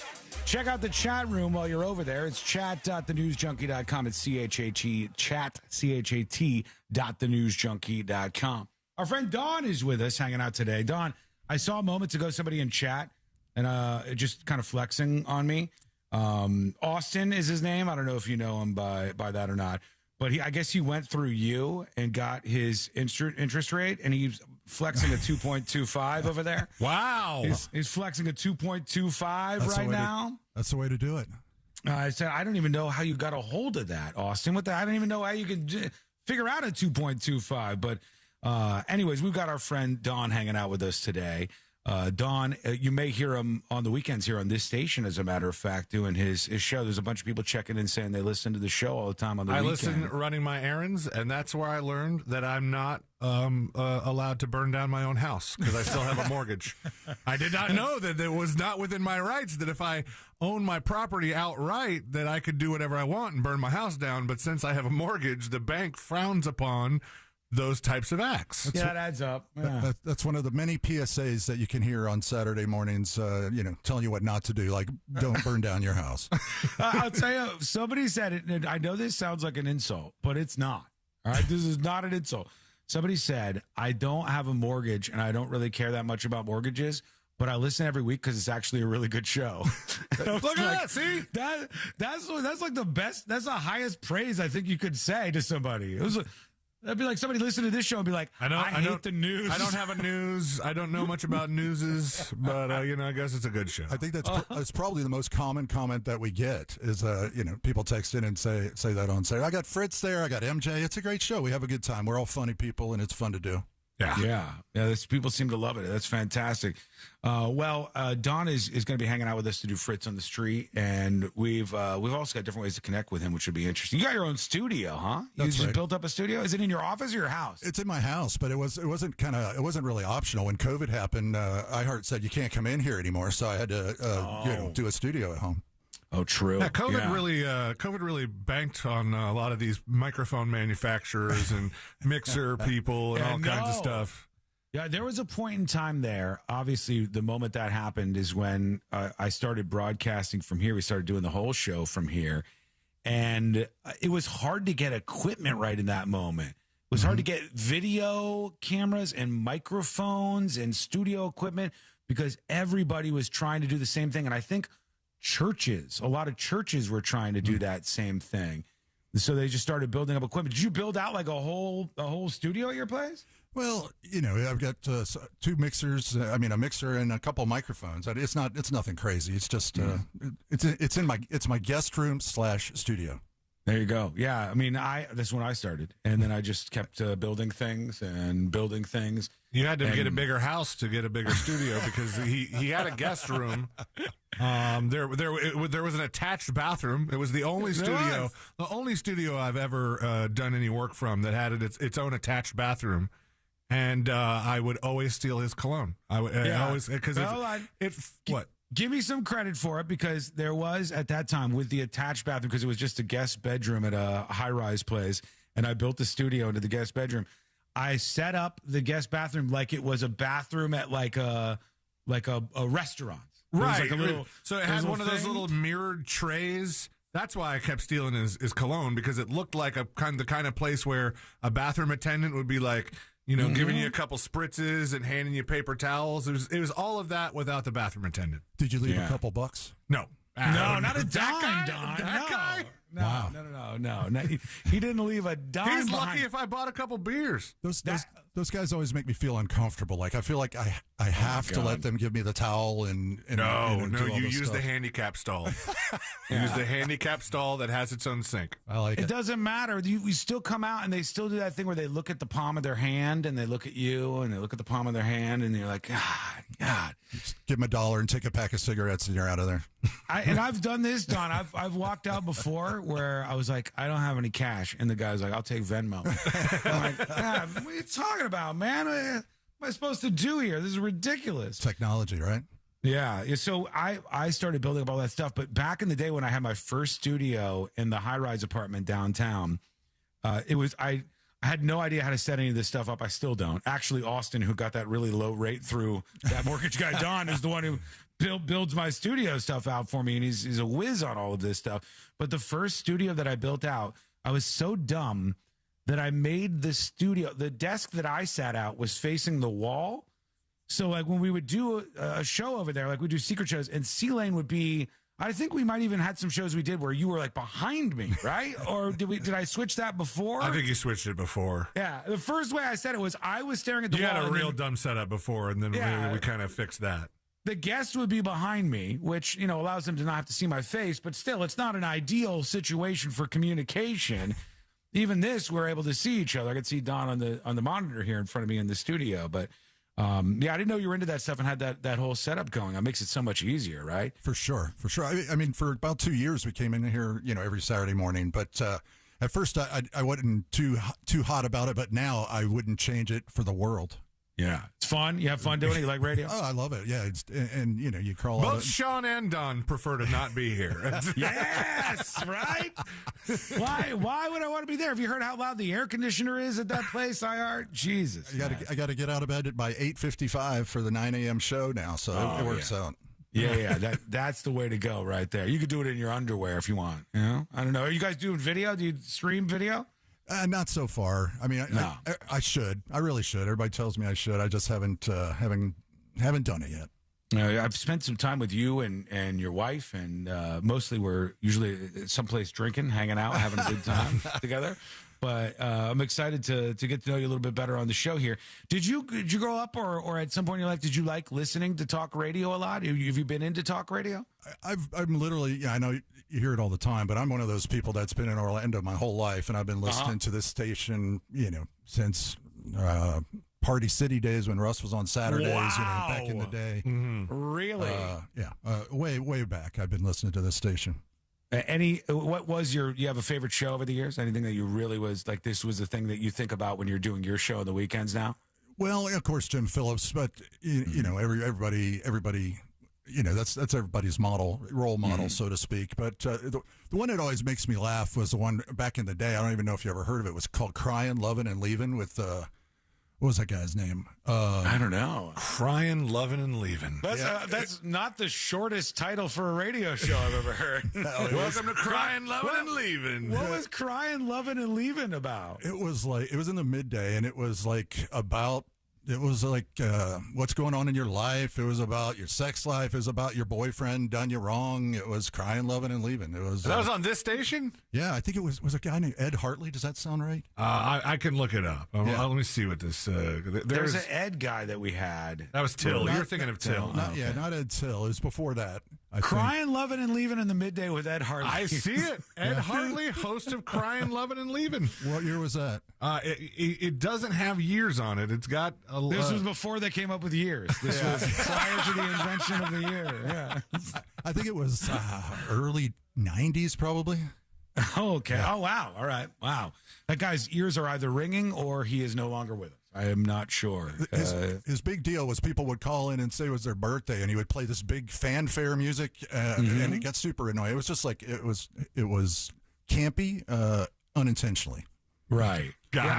But back then, Don, you didn't have nearly as much competition, so people were like, I'll take what I can get. Now it could be the weekend.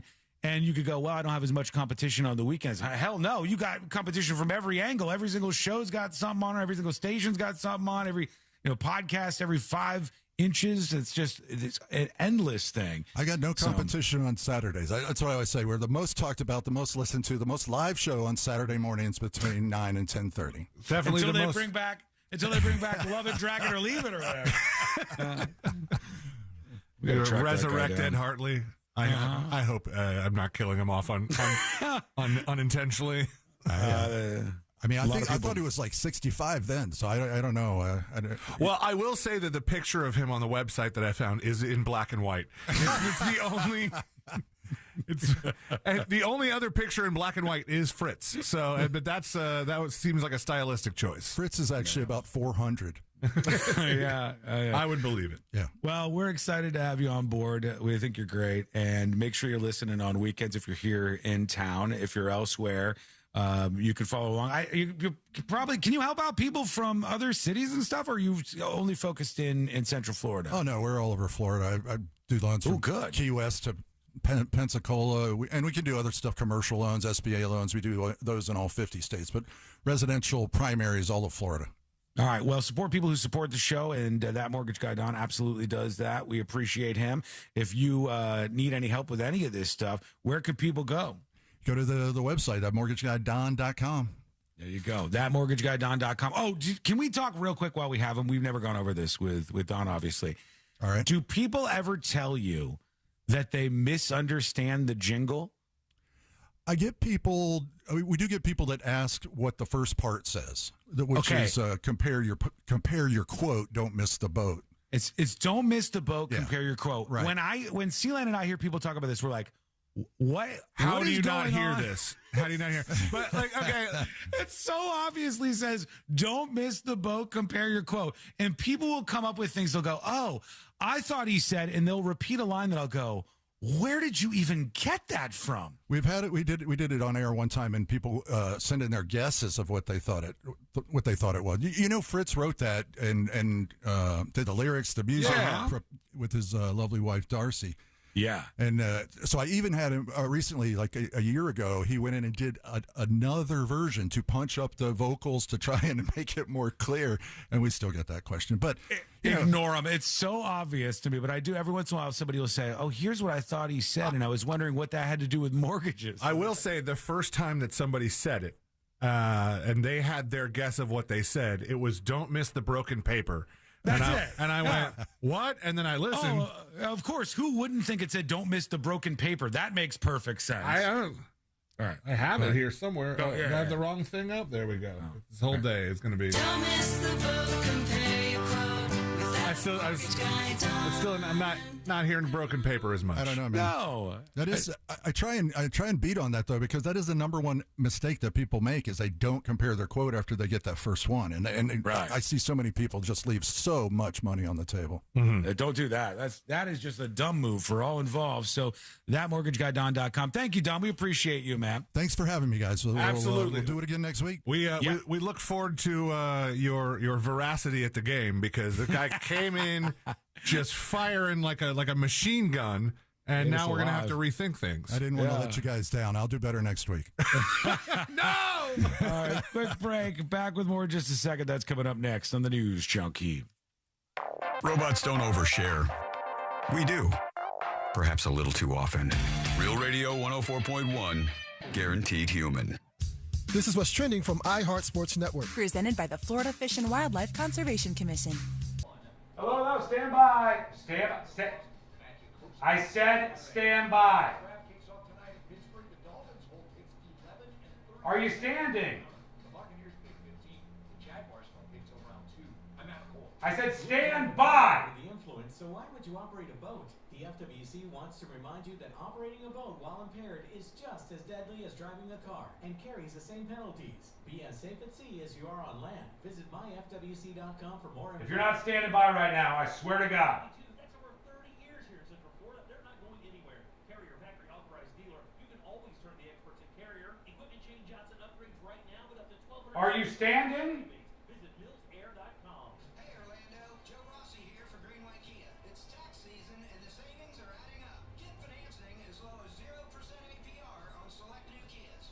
And our team is ready to help you get approved. And It isn't perfect. Shop one of the area's largest Kia inventories at greenwaykias.com. With our Greenway all-in price. okay, now you can sit down. Just had to get something ready for little today alert.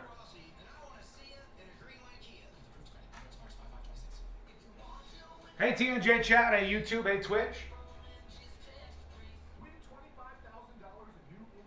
Thank you for sitting, thank you for standing, whatever you had to do in that moment. Whatever you had to do, much appreciated.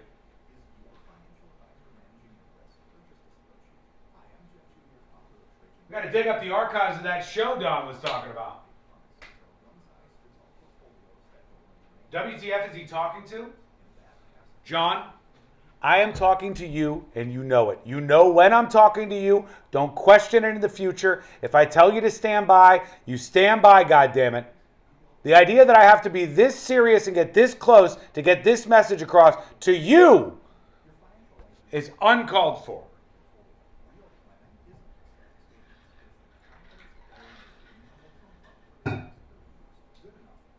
Okay, jury duty coming up next.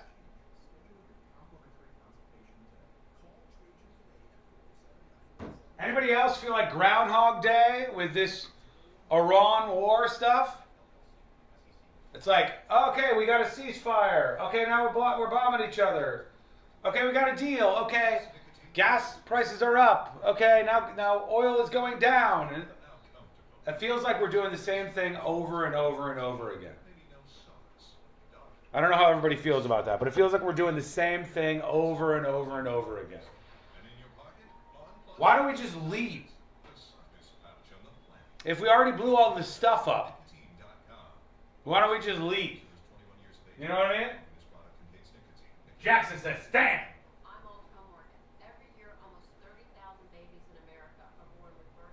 That was very crazy guy in the Ring doorbell camera. True.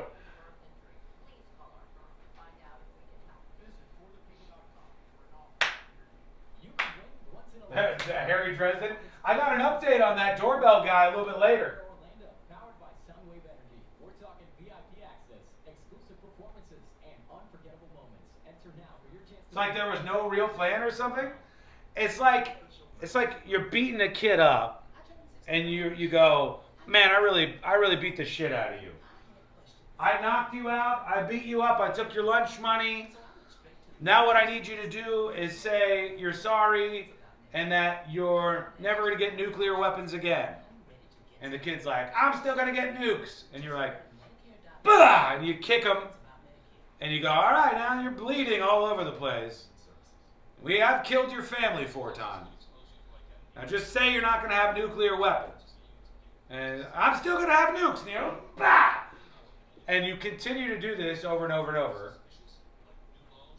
I thought we nuked the nukes. If we blew all this stuff up, can we go home? Can we leave?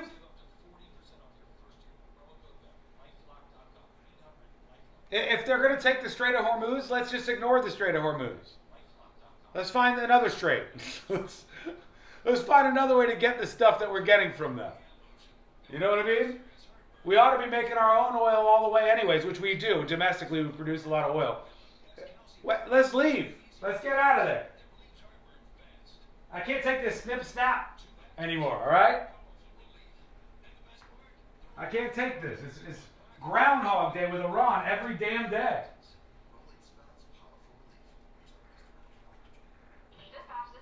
All right, coming back. Here we go. It so I can get back to moving mountains. Rolade spells powerful relief. Read each label. Use as directed. Keep out of reach of children. Dispatch, this is Mindy, Advanced Air Home Services.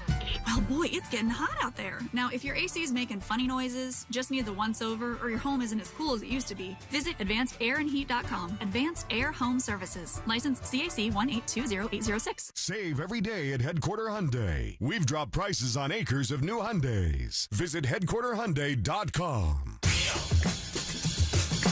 Radio.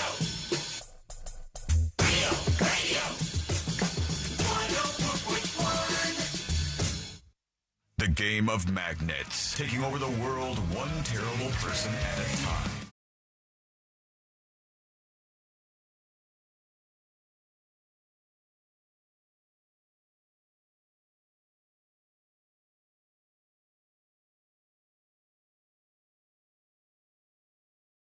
Nice guy. Yeah, he's a fun hang. He's a lot better than I expected at Fritz on the Street. Though, so My you're gosh. gonna need to prepare for that in the future. He was really nervous too, and I was like, "Oh, maybe we should go easy on him."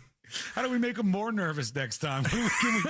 Can we add like an electrical shock to the chair that he's sitting in or something? One of those like police lights that just put you a little bit off. Like, I don't know. we need something that like gives him the threat of death at some moment. Just think, eventually he's going to do it from his own house where he's comfortable. Great. We're so screwed. Jury duty is on the way here in just a moment on the show. A couple of things happening. One that I wanted to announce here was that I guess the Trump administration, love him or hate him, has signed an order to reclassify state licensed medical marijuana as a less dangerous drug. Okay, I have questions. The licensed medical marijuana from Schedule 1 to Schedule 3, according to the Associated Press. So it seems like it's specifically from licensed medical marijuana places. That was my question, because a handful of months ago or whenever we first started talking about this, and they said, there's talk that the Trump administration or people under the Trump administration might be looking to reclassify marijuana, which is currently a Schedule 1 drug. Yeah. Which is the worst. That's like heroin levels, right? I don't even think heroin is Schedule 1. Schedule 1, I think, carries the worst penalty. It doesn't mean it's the worst drug, but Schedule 1 is supposed to mean that there's no medical reason for it. So heroin would be, heroin and cocaine and some of the others are less because heroin used to be in like cough syrup and stuff, and there used to be medical reasons that they would either prescribe or study it. Now, with Schedule 1, I think like LSD is in there too, because there's no reason, there's no doctor that's like, you know what you need. You know what would really cure this case of whatever you got. I've fixed some stuff. Dropping a couple tabs. Yeah, you got some emotional problems. You can either sort them out or it will one-shot you. That's how it works. It's like ayahuasca. It wasn't until this morning when I was watching this on the news and they were like, they're going to reclassify federally licensed medical marijuana. And I go, are we dividing the two? Are we separating the two?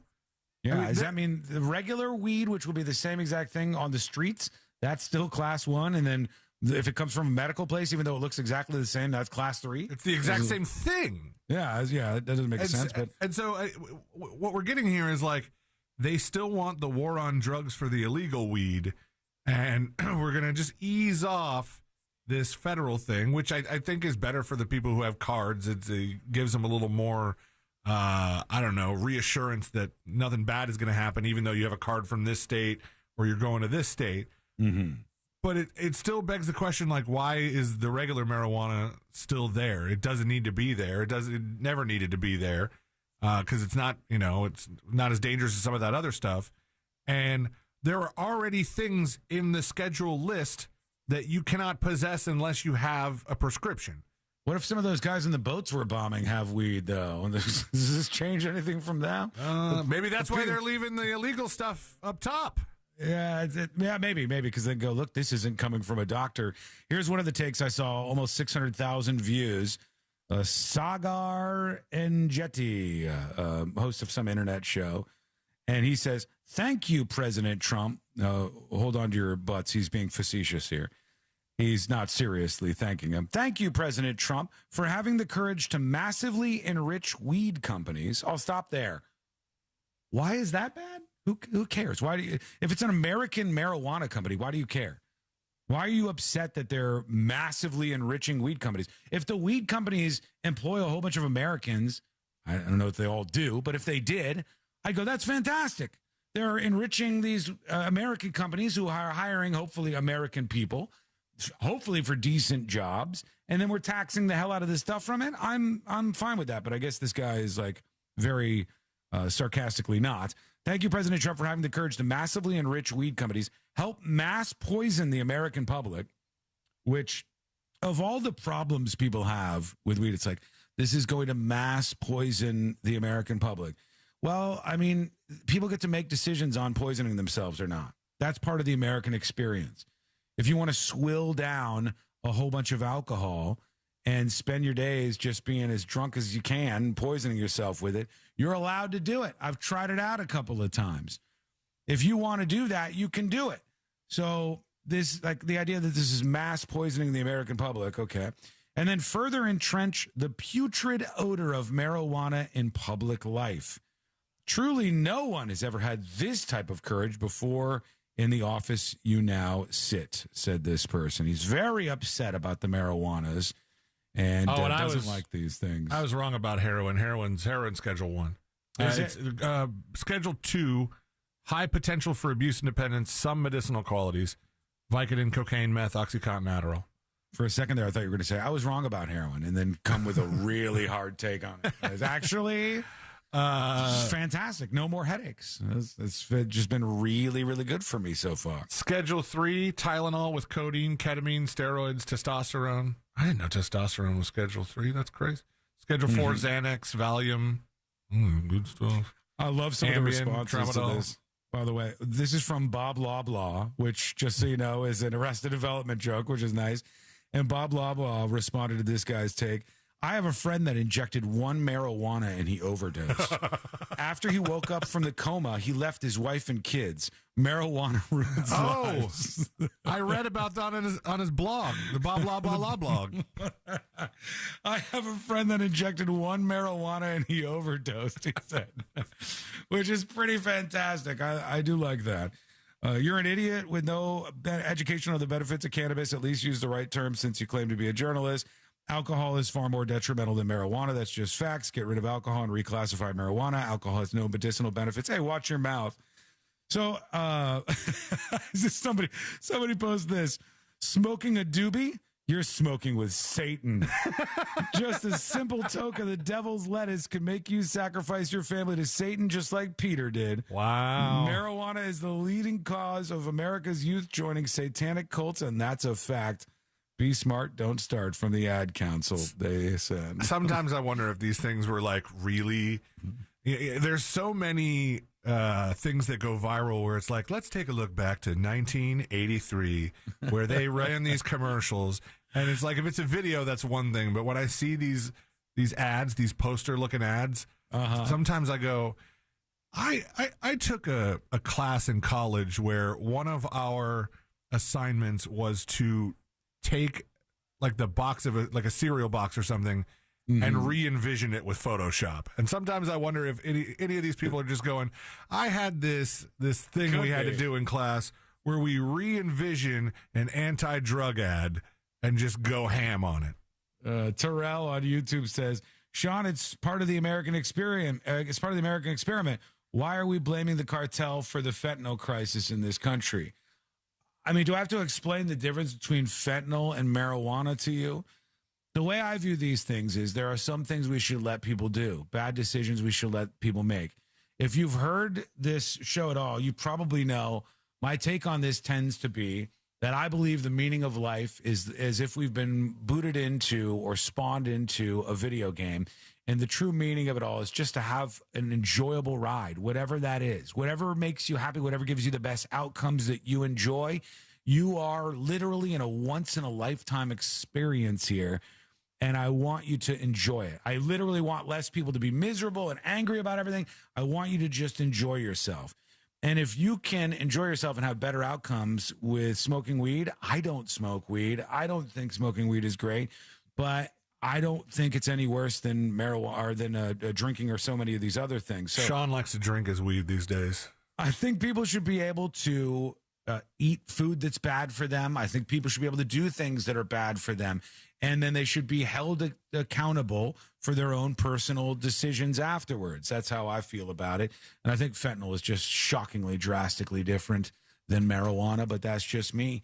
I'll push jury duty back. We'll do that when we come back. And I got an update. Remember when there was the Disney lawsuit over the restaurant at Disney Springs? Yes, the Irish place. They told that guy, C-Lane, hey, you can't sue because you're a Disney Plus member, and then that blew up real big. I didn't expect it, but in jury duty, we have an update on that. Plus, we'll get into the big controversy of the day that was printed in the New York Times. That is coming up next on the News Junkie. Celebrate the arrival of summer at the 5th Annual Sanford Riverwalk Rhythm and Brews Barbecue Fest, Saturday, May 9th. Details at realradio.fm/events. The major roadways are calm right now. You won't be running into any trouble affecting your ride here. There is an accident off to the shoulder on I-4 westbound before Cayley Street to look out for. Slow down still between Osceola Parkway and Apopka Vineland Road, but there's no surprises tying you up or slowing you down. If you're just starting off your ride or just grabbing a bite to eat, you won't be running into any issues. See traffic troubles, call the Valvoline Instant Oil Change Traffic Tip Line at 866-676-8477. From the Traffic Center, I'm James Birmingham. This report is sponsored by Mattress Warehouse of Orlando. Hello, welcome behind the scenes of the show. I got a question for you, chat. Let's fire it up, baby. This New York Times article, like an op-ed thing, with a bunch of dipshits who have radical ideas that they don't really believe, I think, are going to bring about good outcomes for Americans, but they want to grift to get followers from radical people on different social media platforms. So the New York Times publishes this article that sort of justifies the killing of the healthcare CEO and some other things. They have this interview and they're all being chummy and they're all talking about stuff. And the point that they got to was, and it led to the headline in the New York Times. The headline from the New York Times is, "The rich don't play by the rules, so why should I?" The headline from the New York Times is, "The rich don't play by the rules, so why should I?" And in it, they justify stealing from corporations. Okay?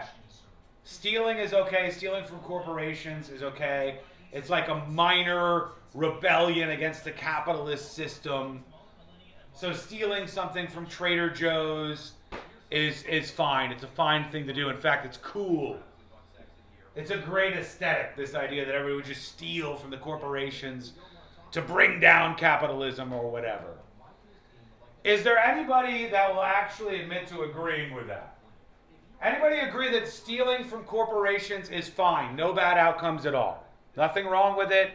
It's fine. Stealing from corporations is fine, yes or no? Anybody got a yes on that? I don't know if we'll get one. You believe that stealing from corporations is fine. There's no bad outcomes coming out of it. Who's the writer? I'll tell you that in a second. Sadly, most poros believe the same. I only steal from poor people. I'm a reverse Robin Hood. There's a take. There's a take for you. Yes, if you don't get caught. All they had to do was pay them a living wage. I philosophically agree with that. They're stealing from us every effing second. It raises prices for everyone else. It's not even just that it raises price. I'll make the argument against stealing, which isn't a hard one, in a second. I'll make the argument for you. It's not a hard one. Hey everybody, Jim Colbert here for my friends over at Life Imaging FLA. It is April. Easter is here. Man, dressing up, going to church, doing Easter egg hunts with the kids and the grandkids. That, my friends, is what life is all about. And that's also one of the main reasons you should get over to Life Imaging FLA and get this free heart scan. No, they shouldn't. Still impacts wages and employment. Stealing equals no. It doesn't seem like a hard thing to agree on. Like, it's pretty stupid. It's almost like a sophist take, like an elementary student who just wandered into a book on Marxism or something, and you're like, you know, it's cool. Stealing from corporations is cool. There's nothing wrong with it, man. And then you get to the headline, "The rich don't play by the rules, so why should I?" Which is hilarious because almost everybody in this conversation is making a really impressive amount of money. Specifically, the streamer that they were talking to for this New York Times article makes millions of dollars a year. And fucking hilariously, he makes millions of dollars a year. Hasan Piker, the socialist streamer who shocks the shit out of his dog, he makes millions of dollars a year from Amazon, who owns Twitch and pays him millions of dollars a year, which is just hilarious. Absolutely hilarious hypocrisy on display.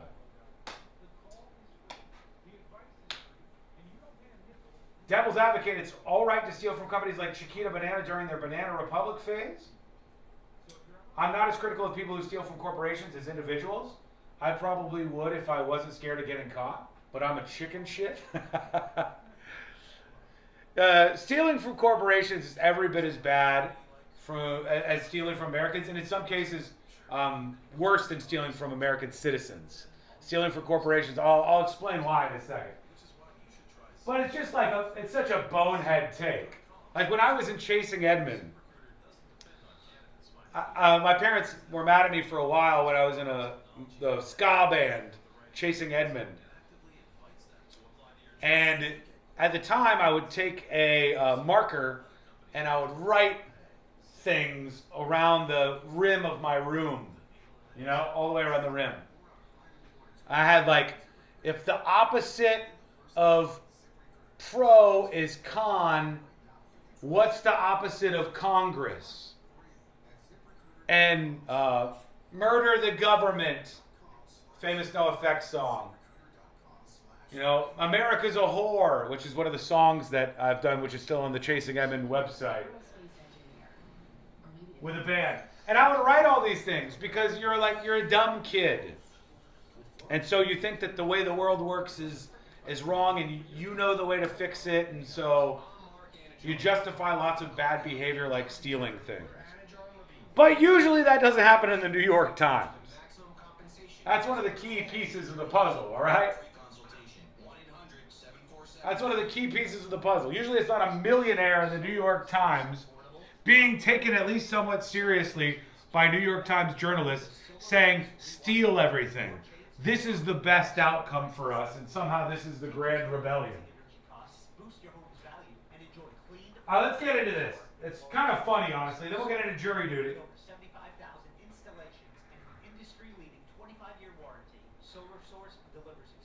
Here we go!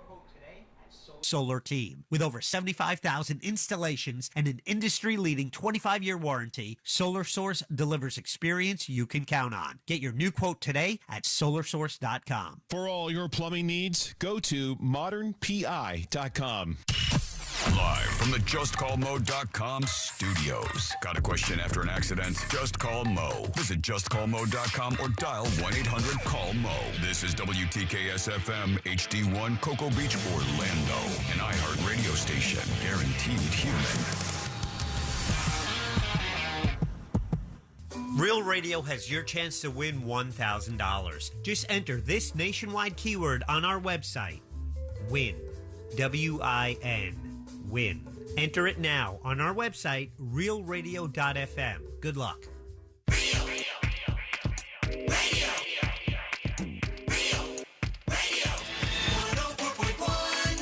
Send him your tips and your deepest, darkest secrets. Email tips at the new.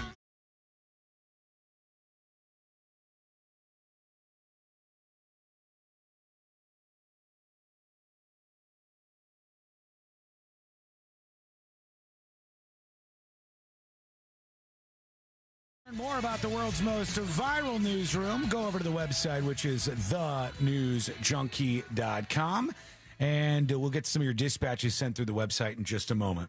One of the stories that's getting the most attention, especially on social media today, it's like an interview that they turned into an article, I guess. And I've always found when you have to come up with new names for stuff, you're probably telling you with the new name that what you're trying to justify is wrong. And they talk about like, hey, shoplifting is great. It's a political protest.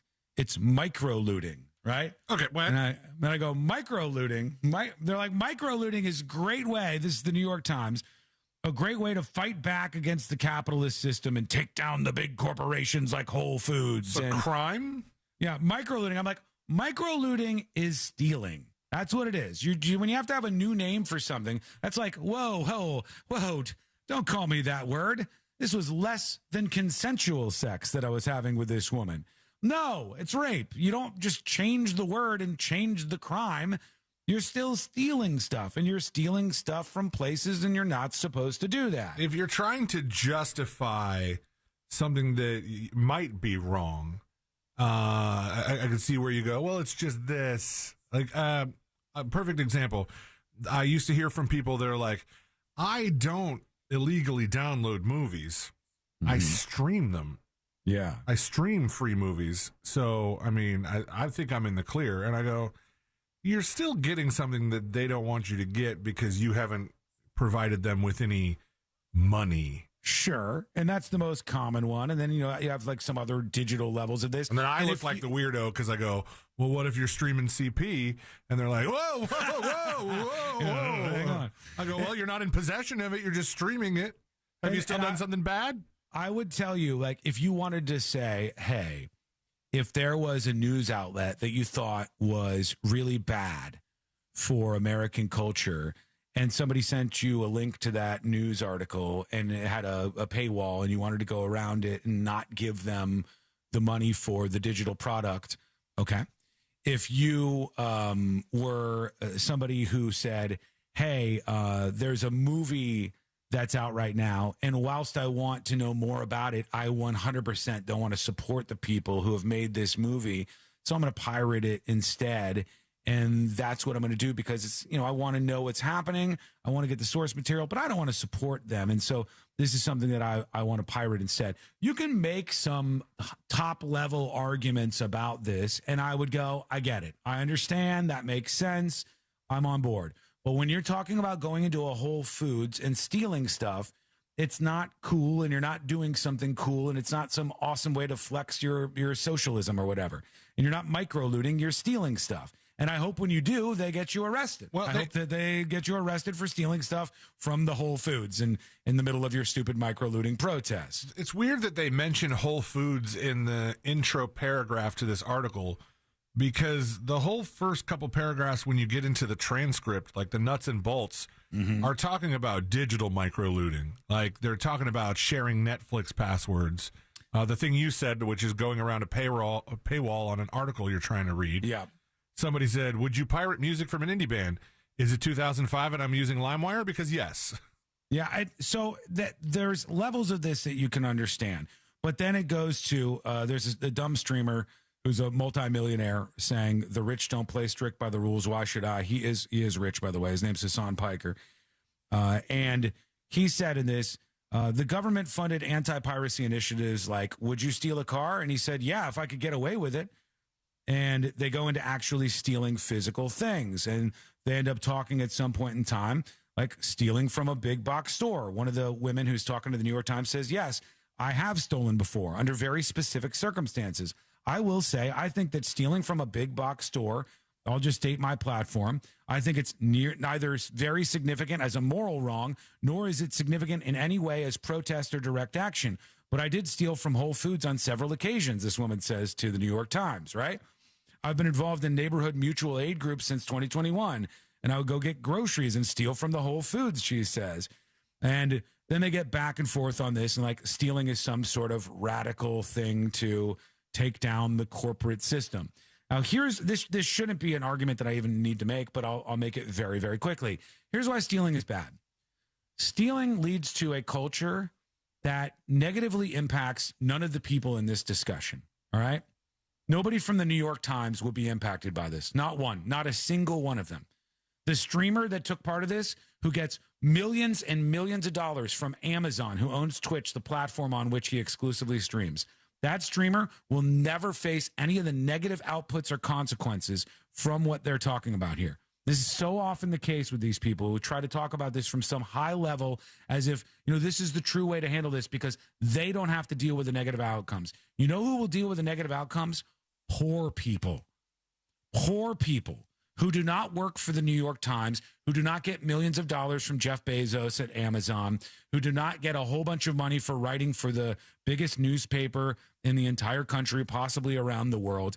Those people will never, ever be negatively impacted by this. Poor people will. Because when you start to encourage a culture of this, and we've seen this happen in a lot of cities around the United States of America, you encourage a culture that leads to the situation we have when you go into a Target and everything's locked up. When you go into a CVS store and you have to ask for help from the one employee that's left so that they can get the deodorant and the Axe body spray from behind lock and key because people keep walking in there and stealing it because it's been justified by a bunch of other losers.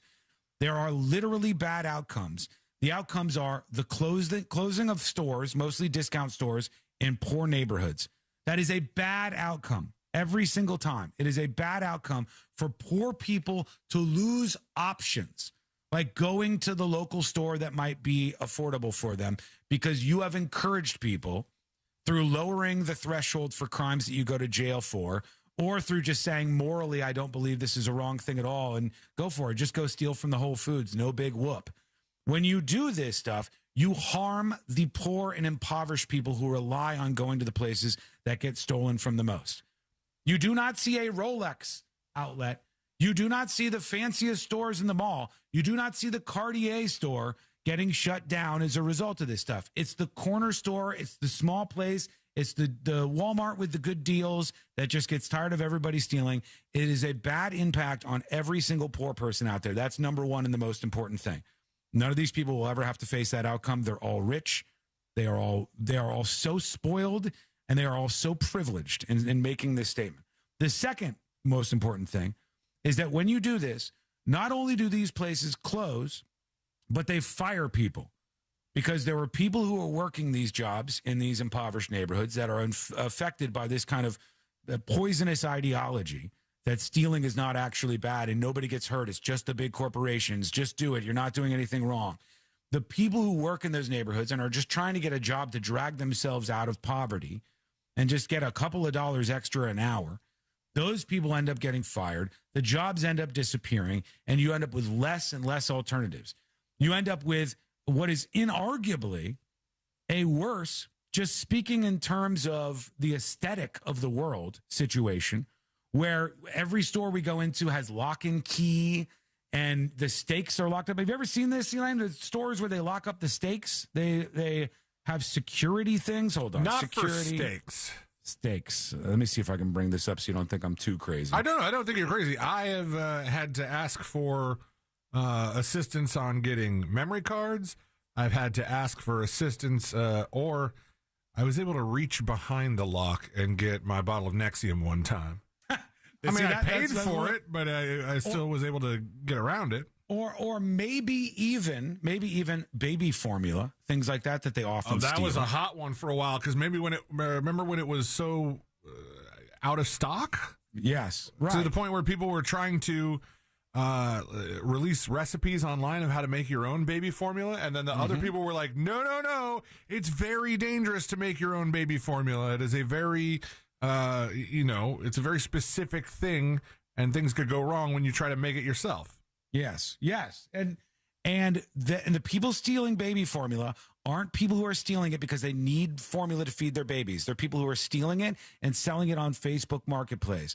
They're stealing it. They're going to, in San Francisco, there's this marketplace that you can go to in the middle of the city.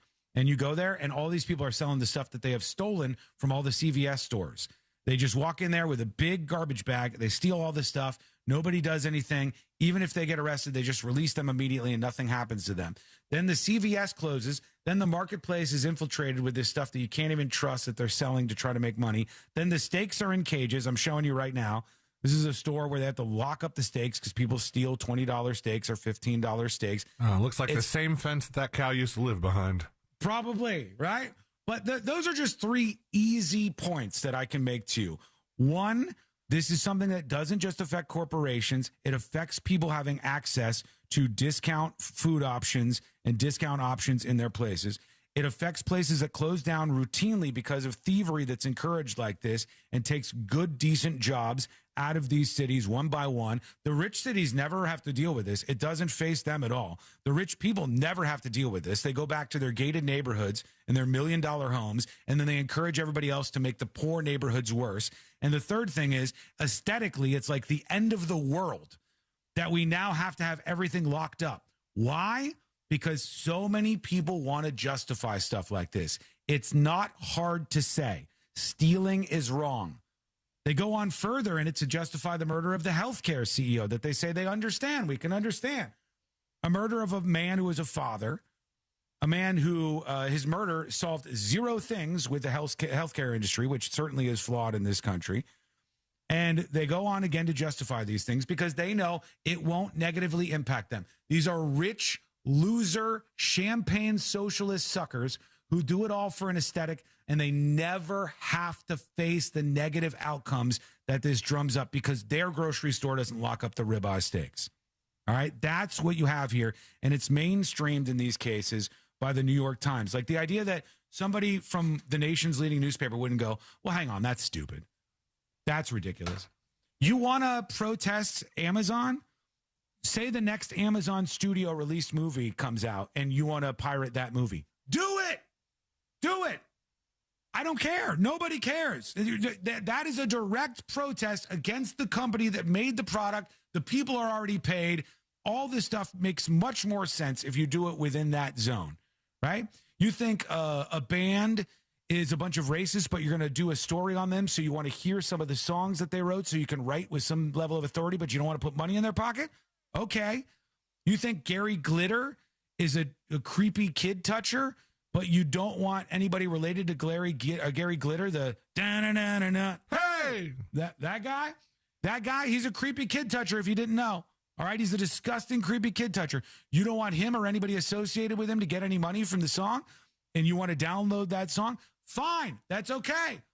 Dan says, but that's stealing. No, it's not. If you can't draw the line between the two of those, one being the physicality of the object and the negative impacts that come directly from it, and what happens when you're actually doing something out of a protest like that, I think it's pretty obvious. Maybe it's not obvious to you, but I think it's fairly obvious, the difference between those two things. At the That's end why of this I think thing, this article's dumb. They did like a wrap up.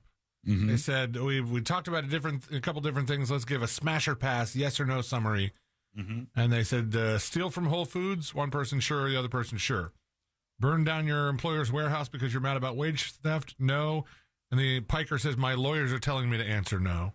Yeah, stupid. Yeah. Murder the CEO of healthcare company. No. Just a yes on stealing from Whole Foods. That's your microlooting.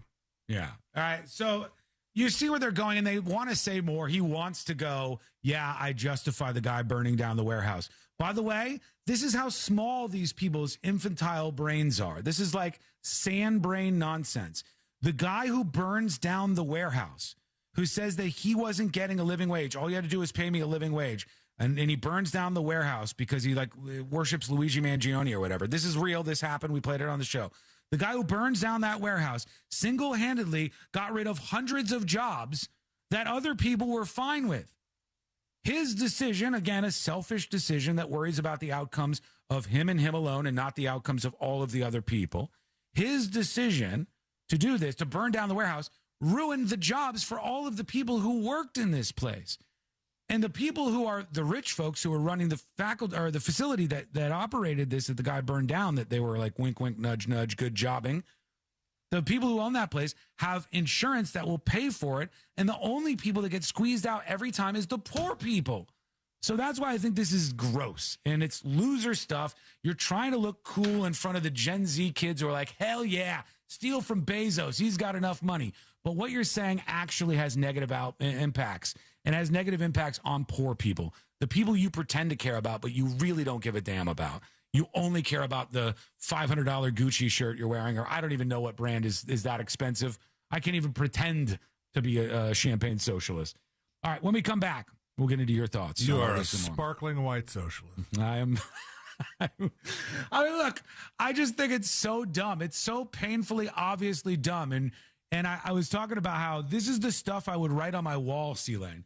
When I was in Chasing Edmund, I would have a marker and my parents would be like, stop writing on the wall in your room, Sean. And I'd go, you can't stop me. I'm a ska band guy now. And I'd write, if the opposite of pro is con, what's the opposite of Congress? And murder the government. And I want to see the Constitution burn. America's a whore. America's a whore. Exactly. I would be writing all those things. You know why? Because I was a dumb kid with dumb ideas and I didn't actually care about who they were impacting. Let's legitimately make life better for poor people. This ain't doing it, man. This ain't doing it in any way, shape, or form. Okay, back in a moment. We'll get into your response. We got a lot of dispatches coming in. We'll see what you think about all of this. That's coming up next on the News Junkie. Real Radio is on Facebook at Real Radio 1041. Sponsored by the law offices of Anajar and Levine Accident Attorneys. Call the law offices of Anajar and Levine at 1-800-747-FREE. That's 1-800-747-3733. From the Clausman Law Traffic Center, car crash, call Clausman Law. ClausmanLaw.com. You're going to start running into some familiar delays. Hello. Welcome to the show.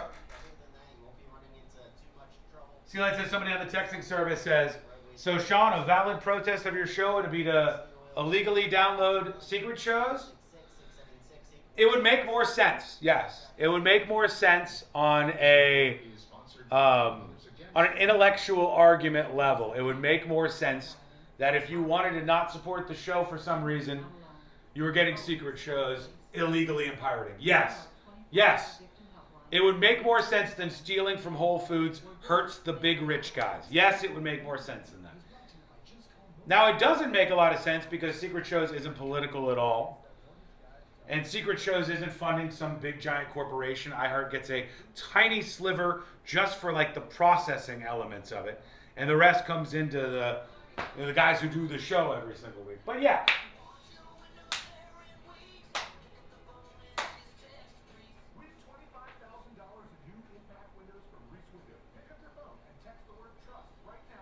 I want to put it on the Mo list. How fucked is that Lambo driver? Email me that. I can't click. I want to see that.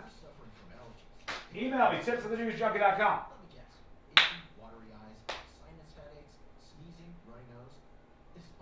Secret shows is no secret?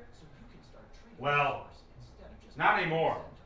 Aspire has helped thousands just like you with solutions that actually work. Don't spend another season being miserable.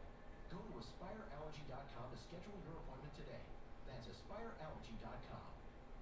This Mother's Day, celebrate the mom in your life with a beautifully curated brunch at Rosen Center, crafted by Chef Tony Navoa, inspired by the dedication. We'll get some emails real quick. I still haven't done jury duty. What have I done? I'm over here ranting, and I haven't done anything.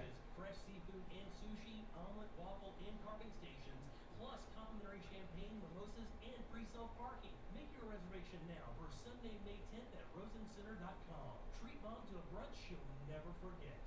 Listen up, Orlando. Joe Rossi here for Greenway Kia. When it comes to tax time, everybody wants the biggest return. And that goes for your trade, too. At Greenway Kia, over 40 dealers bid for your trade. That can mean up to $10,000 over Kelly Blue Book fair market value for your trade. Okay, lots and lots of emails coming through. I'll sort through those and find some good ones. Sean, my father was a World War II D-Day veteran. If I would have written on a wall in our house, I would not be writing this as I would have died before he did. I feel you. You know, my parents were like, what are you doing? Stop writing on the wall. I think they knew they were going to have to paint my room anyways. But I was just being a dumb punk kid. You know what happens like 99% of punks with wild ideas about what should happen in the world? They grow up. You grow up. You try to figure out what you want to do with your life. You hopefully start rooting for people to be successful and enjoy their lives. You get held accountable for things. You put your money where your mouth is. You live by principles and ideals. Or you just do whatever bullshit they're doing for the New York Times. Cool.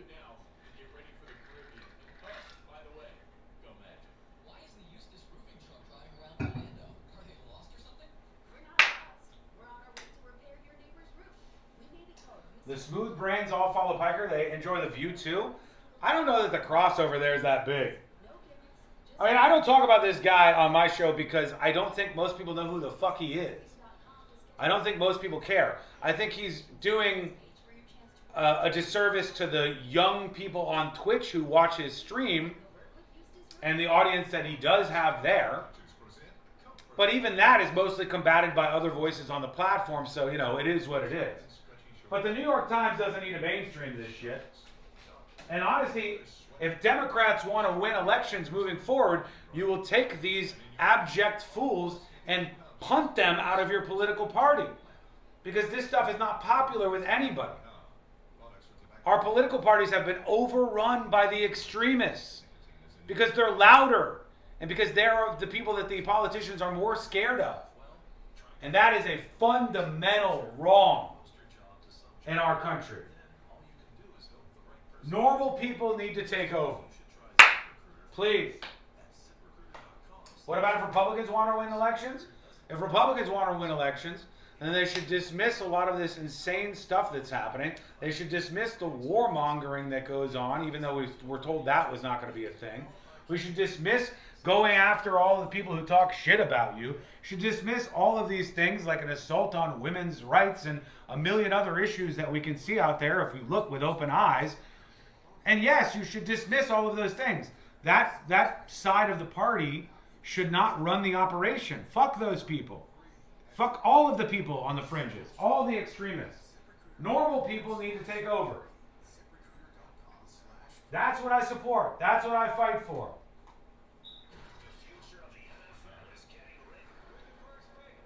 Dan, Hasan Piker is literally at campaign launches for mainstream Democrats, okay?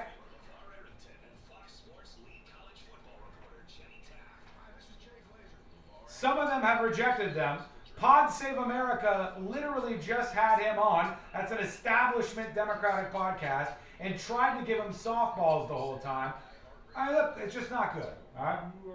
On Fox Sports Radio. Listen live tonight at 8 p.m. Eastern. Just search Fox Sports Radio and make it your next preset on the iHeartRadio app. What's your case worth? Injury.com by Morgan & Morgan.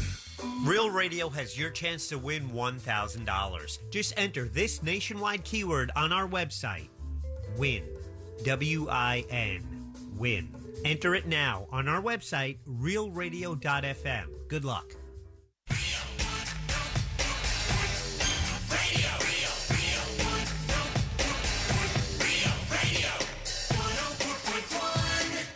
Join in on the chaos. We eagerly await your dispatch. This is...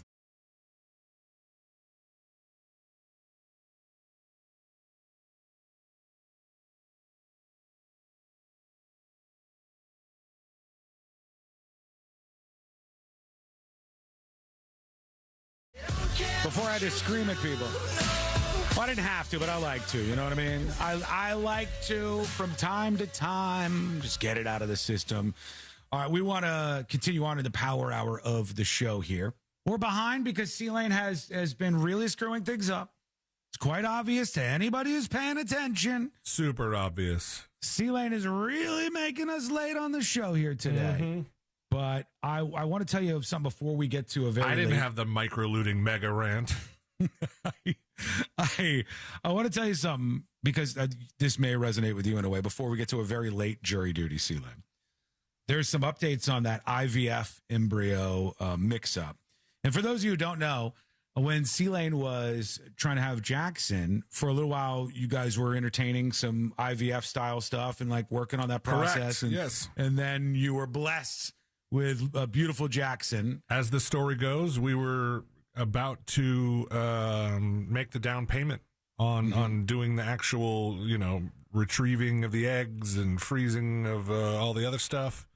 And I was going to have to probably do the thing in some uncomfortable places to make that thing happen.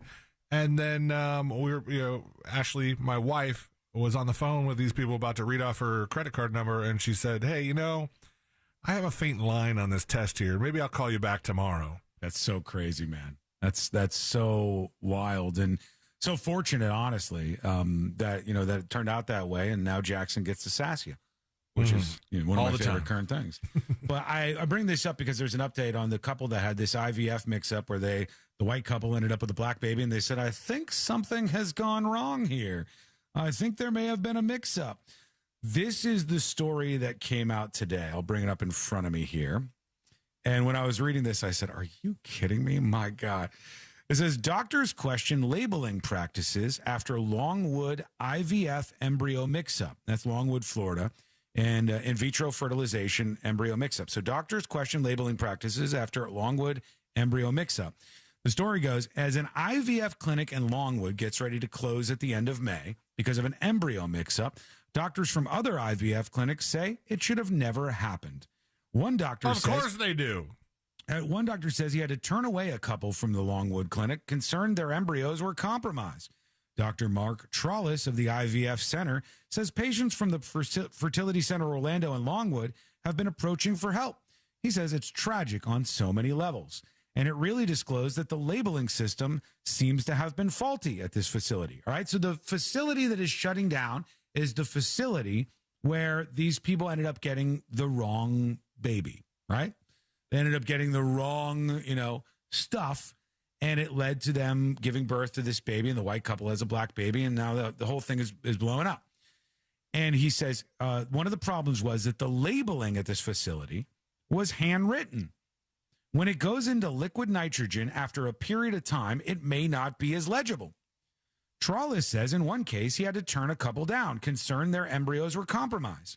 He said this one couple where embryos were received and the labeling was just not to the standard we felt comfortable, we had to turn them away. At the Center for Reproductive Medicine, doctors say they have checks and balances in place to prevent an embryo mix-up. And not here, it didn't happen. That's where we were going. CRM. Is it really? Yeah. Okay, CRM, they have stuff in place to make sure this doesn't happen. At the IVF lab, several alarms are in place to protect the embryos. Dr. Patel says it's rare that a mix-up occurs. Anytime reproductive tissue is handled, it is independently identified by two separate embryologists. The Dr. Charles guy goes, your heart goes out to the couples that have to have endured this. So this doctor is saying one of the problems at this clinic is that they would handwrite. They would handwrite on the samples that they were storing away. They would handwrite the person's information and name, and they would lower it into the liquid nitrogen to keep it really, really cold so it would stay fine. Could you imagine if you had handwritten on these containers of embryos? Oh, God. And they just pull them out of the liquid nitrogen, and they're like, we don't know who this is. We've kept this on ice for a while, but we had Sean Wasson doing the writing.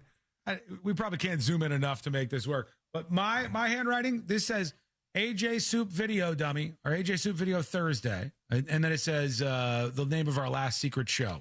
The notes in front of me here. No normal person would ever be able to read this beforehand. I'm so glad you type Weekend Edition now. I do. Thank God, because Celine had a hard time reading when I took the picture of it and sent it to him for our weekend syndicated show. But they would take it and they would handwrite the people's information for their embryos or semen sample that they were putting into liquid nitrogen. And then when they would put it down in there, it would get all screwed up. And when they would bring it out, they couldn't read the label. And they bring out the label and they go, I don't know. Is this your embryo? Here we go. And they put the embryo in you. And next thing you know, white couples having black babies. And you just think to yourself, hold on. Now, C-Lane knows much more about this than I do. But I do know one thing that is real clear to me.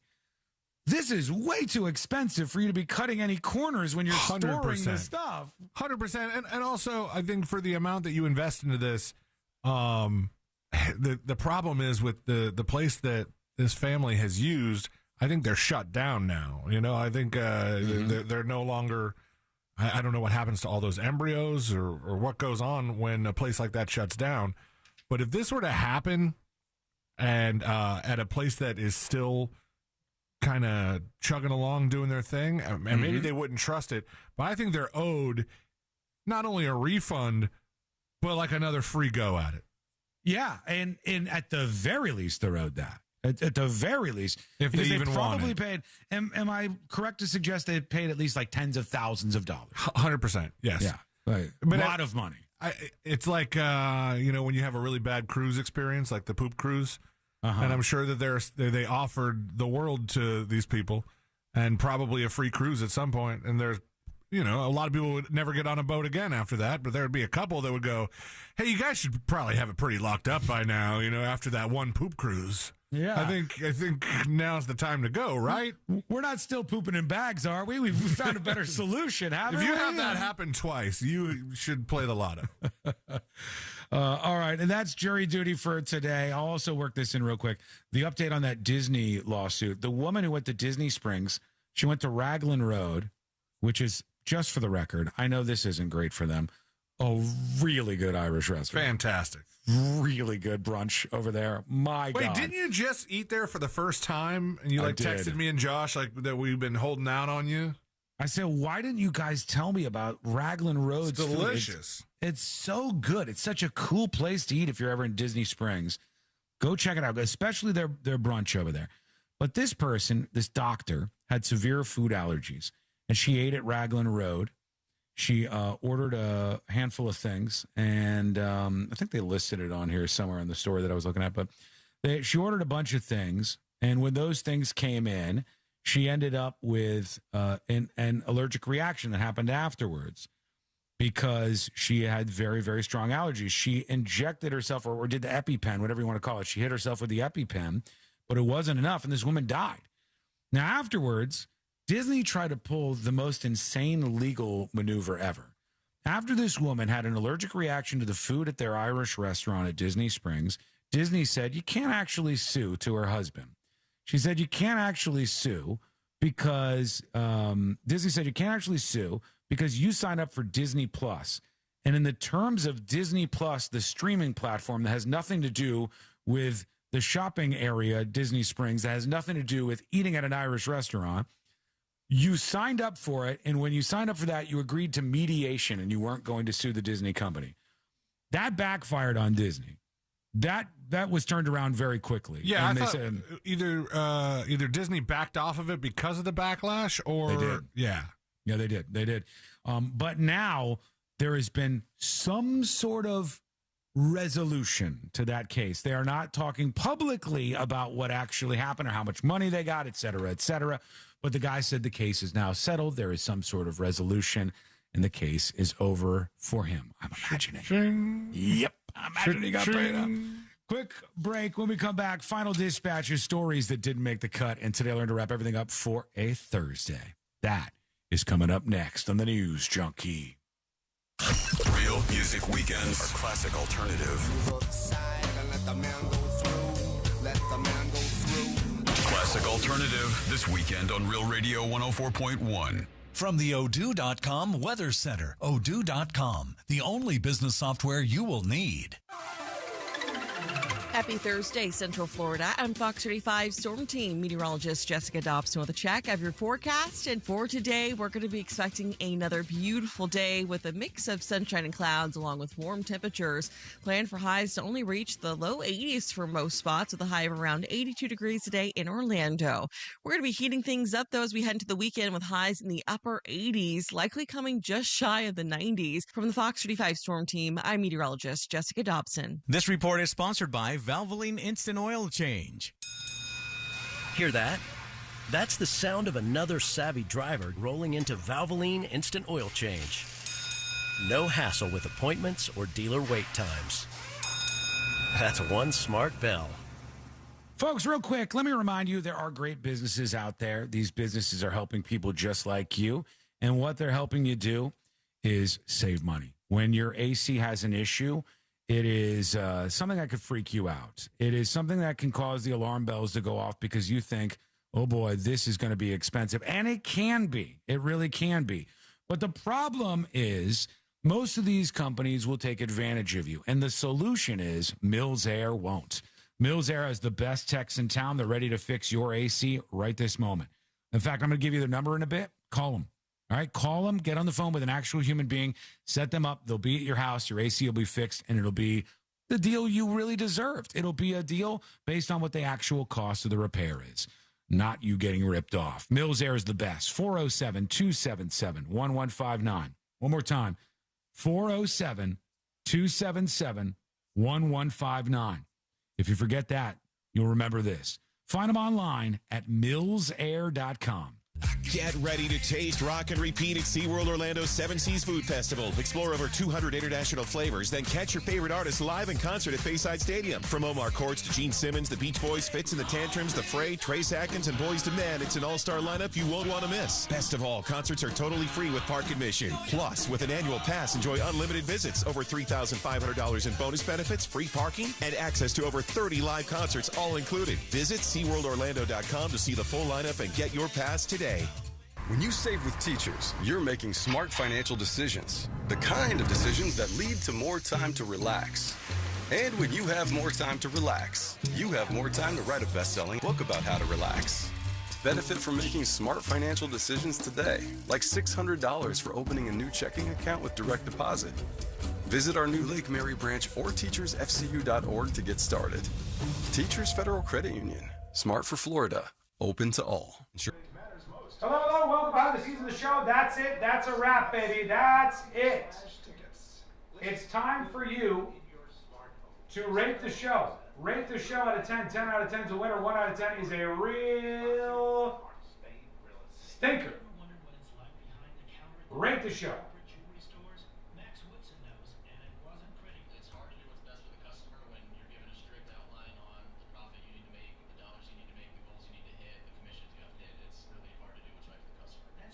Rate that show while I finish Today I Learned.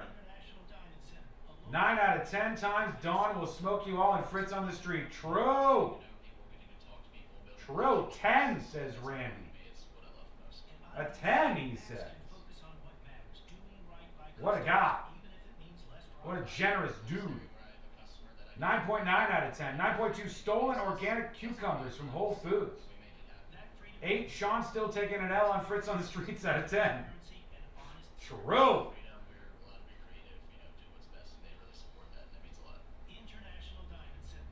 10 yelling Sean's out of 10. Yes, I'm guilty today. I am guilty.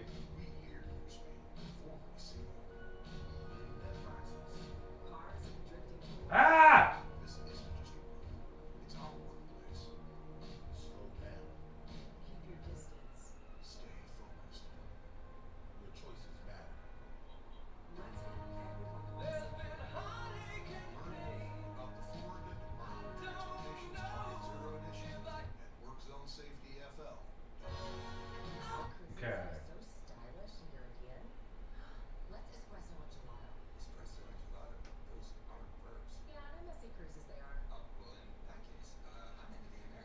Okay, got it. Flaunt it. You are all chatters of the day. Every one of you, especially everybody who gifted subs. Thank you so much.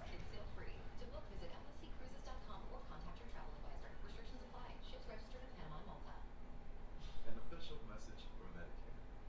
I turned 65 this year. I knew it was time to figure out Medicare, and I had questions like when to enroll and how to enroll. So I went straight to the official source, Medicare.gov, it's about Medicare. I found answers to all my Thank you. Secret shows tonight, 8 p.m. You can watch live on thenewsjunkie.com.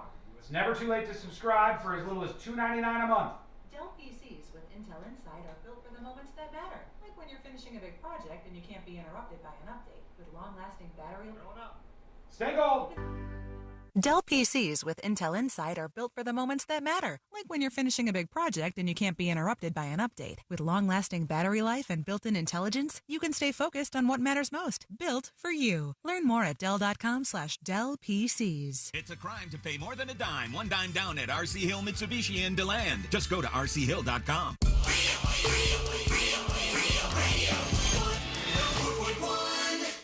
Hear it here first. Then everyone else will catch up in a week or 2 or 4. You're listening.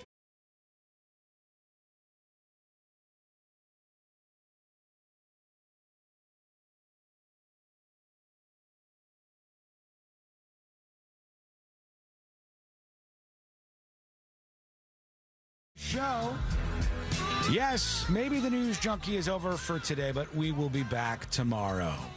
And that's always something you can rely on until you can't. But, that's why you follow along. Make sure you follow us. Follow people, not companies. Follow us over at thenewsjunkie.com/share. I really mean that. That's the way you make a direct connection with us. If you care about what's happening around here, you want to follow along.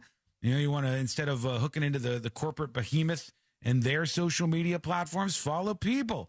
Do that over at thenewsjunkie.com/share. Hi, I'm People.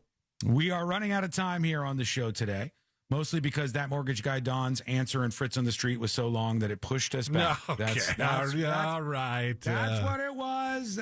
I'm just angry because I lost so miserably. That's what that's what's got me and down you had here. 5, which was, Don't do this. Don't patronize me. You know I know what that is, right? You've done this around Jackson a little too much as of late. And you're like, oh, Jackson, you did a great job. Sean. Good job, buddy. Yeah. Sean, you got 5 points on the board. Nailed That's it. really, really impressive, pal. It's not, though. We're going to put those 5 points on the refrigerator.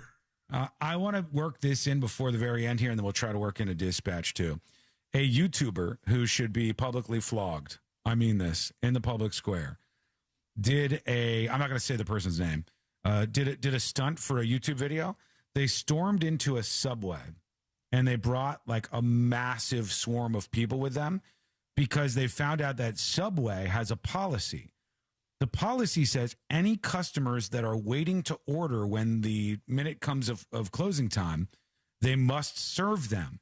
Oh, so please. He showed up with like 50 people all at the last minute that the Subway was open to make his video and go, well, we're all here at the very last minute. You can't close. You have to serve all of us. We're waiting to get our Subway orders in right now. Which is just... What a bunch of dicks. Yeah. I mean, these people, these like women behind the counter at the Subway were like 6 seconds away from packaging everything up and getting out of the workday. And this is the kind of stuff we need to flog people for. Flog them in public. Only way this is funny is if those women we find out were compensated somehow or in on the joke or something. Because other than that, that is just a dick move from two people who... want to get home to their families. Maybe they have to be somewhere at a certain time, and they're counting on not having to serve 51 dicks. Yeah. Yeah, you don't know. And the people. He left a $500 tip. All right, that's less bad. The store was open for 50 minutes, 50 minutes past closing time while they made the subs for all the people so we could do a stupid viral video. And with that, it's time to get the hell out of here. Well, first, let's do one final dispatch. These are the final dispatches, but Sean will probably only play. I'm pushing it. All right. Let's see. Let me refresh. You don't know a lot of Today I Learns, do you? No, I do. I got them all ready over here, too. All of them. Let's see here. Let's get to our last one. This is a shark bait. Here's shark bait with the final dispatch for the day. Hey there, junkies. What's going on? Happy today. Not so much for me. You know, always trust your gut, right? You know, you always want to take that risk and fight that good fight, but learned that lesson pretty hard today, and you think I would learn, and I haven't, which is cool. Love you guys. Thanks for making me laugh. All that jazz. Bye. She's vague posting. We don't know what you're talking about, shark bait. Would you trust? I hope everything's okay. Did you go on a date that went wrong? What happened? Oh, my God. Somebody sends us into tips at thenewsjunkie.com. It says, this is from Lake Nona. Somebody's Lamborghini got driven over by a truck.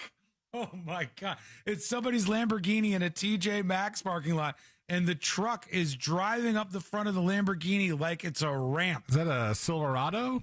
I think it might be. Damn Chevy Silverado. Yeah, did some damage on this thing. All right, we got to get the hell out of here. Here we go. We'll ask Mo if there's some problems with that, maybe. Let's do Today I Learned. The following information may make you feel smarter, but will not actually increase your IQ. He's in tomorrow. So don't get cocky. Now it's time for what we call Today I Learned. So finally, C-Lane can juice out the Mo list, which has just gotten as stuffed as it possibly could be. Not if you put jury duty like 45 minutes late. I won't. I'll be good about it. Okay. Today I Learned for Thursday, April 23rd, 2026. Today I Learned this band. Foreigner. Foreigner is correct, yes. The band Foreigner is composed of all American and British citizens. They did that so half of them would be foreigners no matter where they were playing. Hey. Whether in America or in the UK. I've done this like 5 times. Hey, they sold 80 million records, so maybe you like this one on the way out. Thank you so much for hanging out with us. We do appreciate it. We're back tomorrow, same time, same place. This is the show. Get the podcast at thenewsjunkie.com. We'll see you tomorrow, everybody.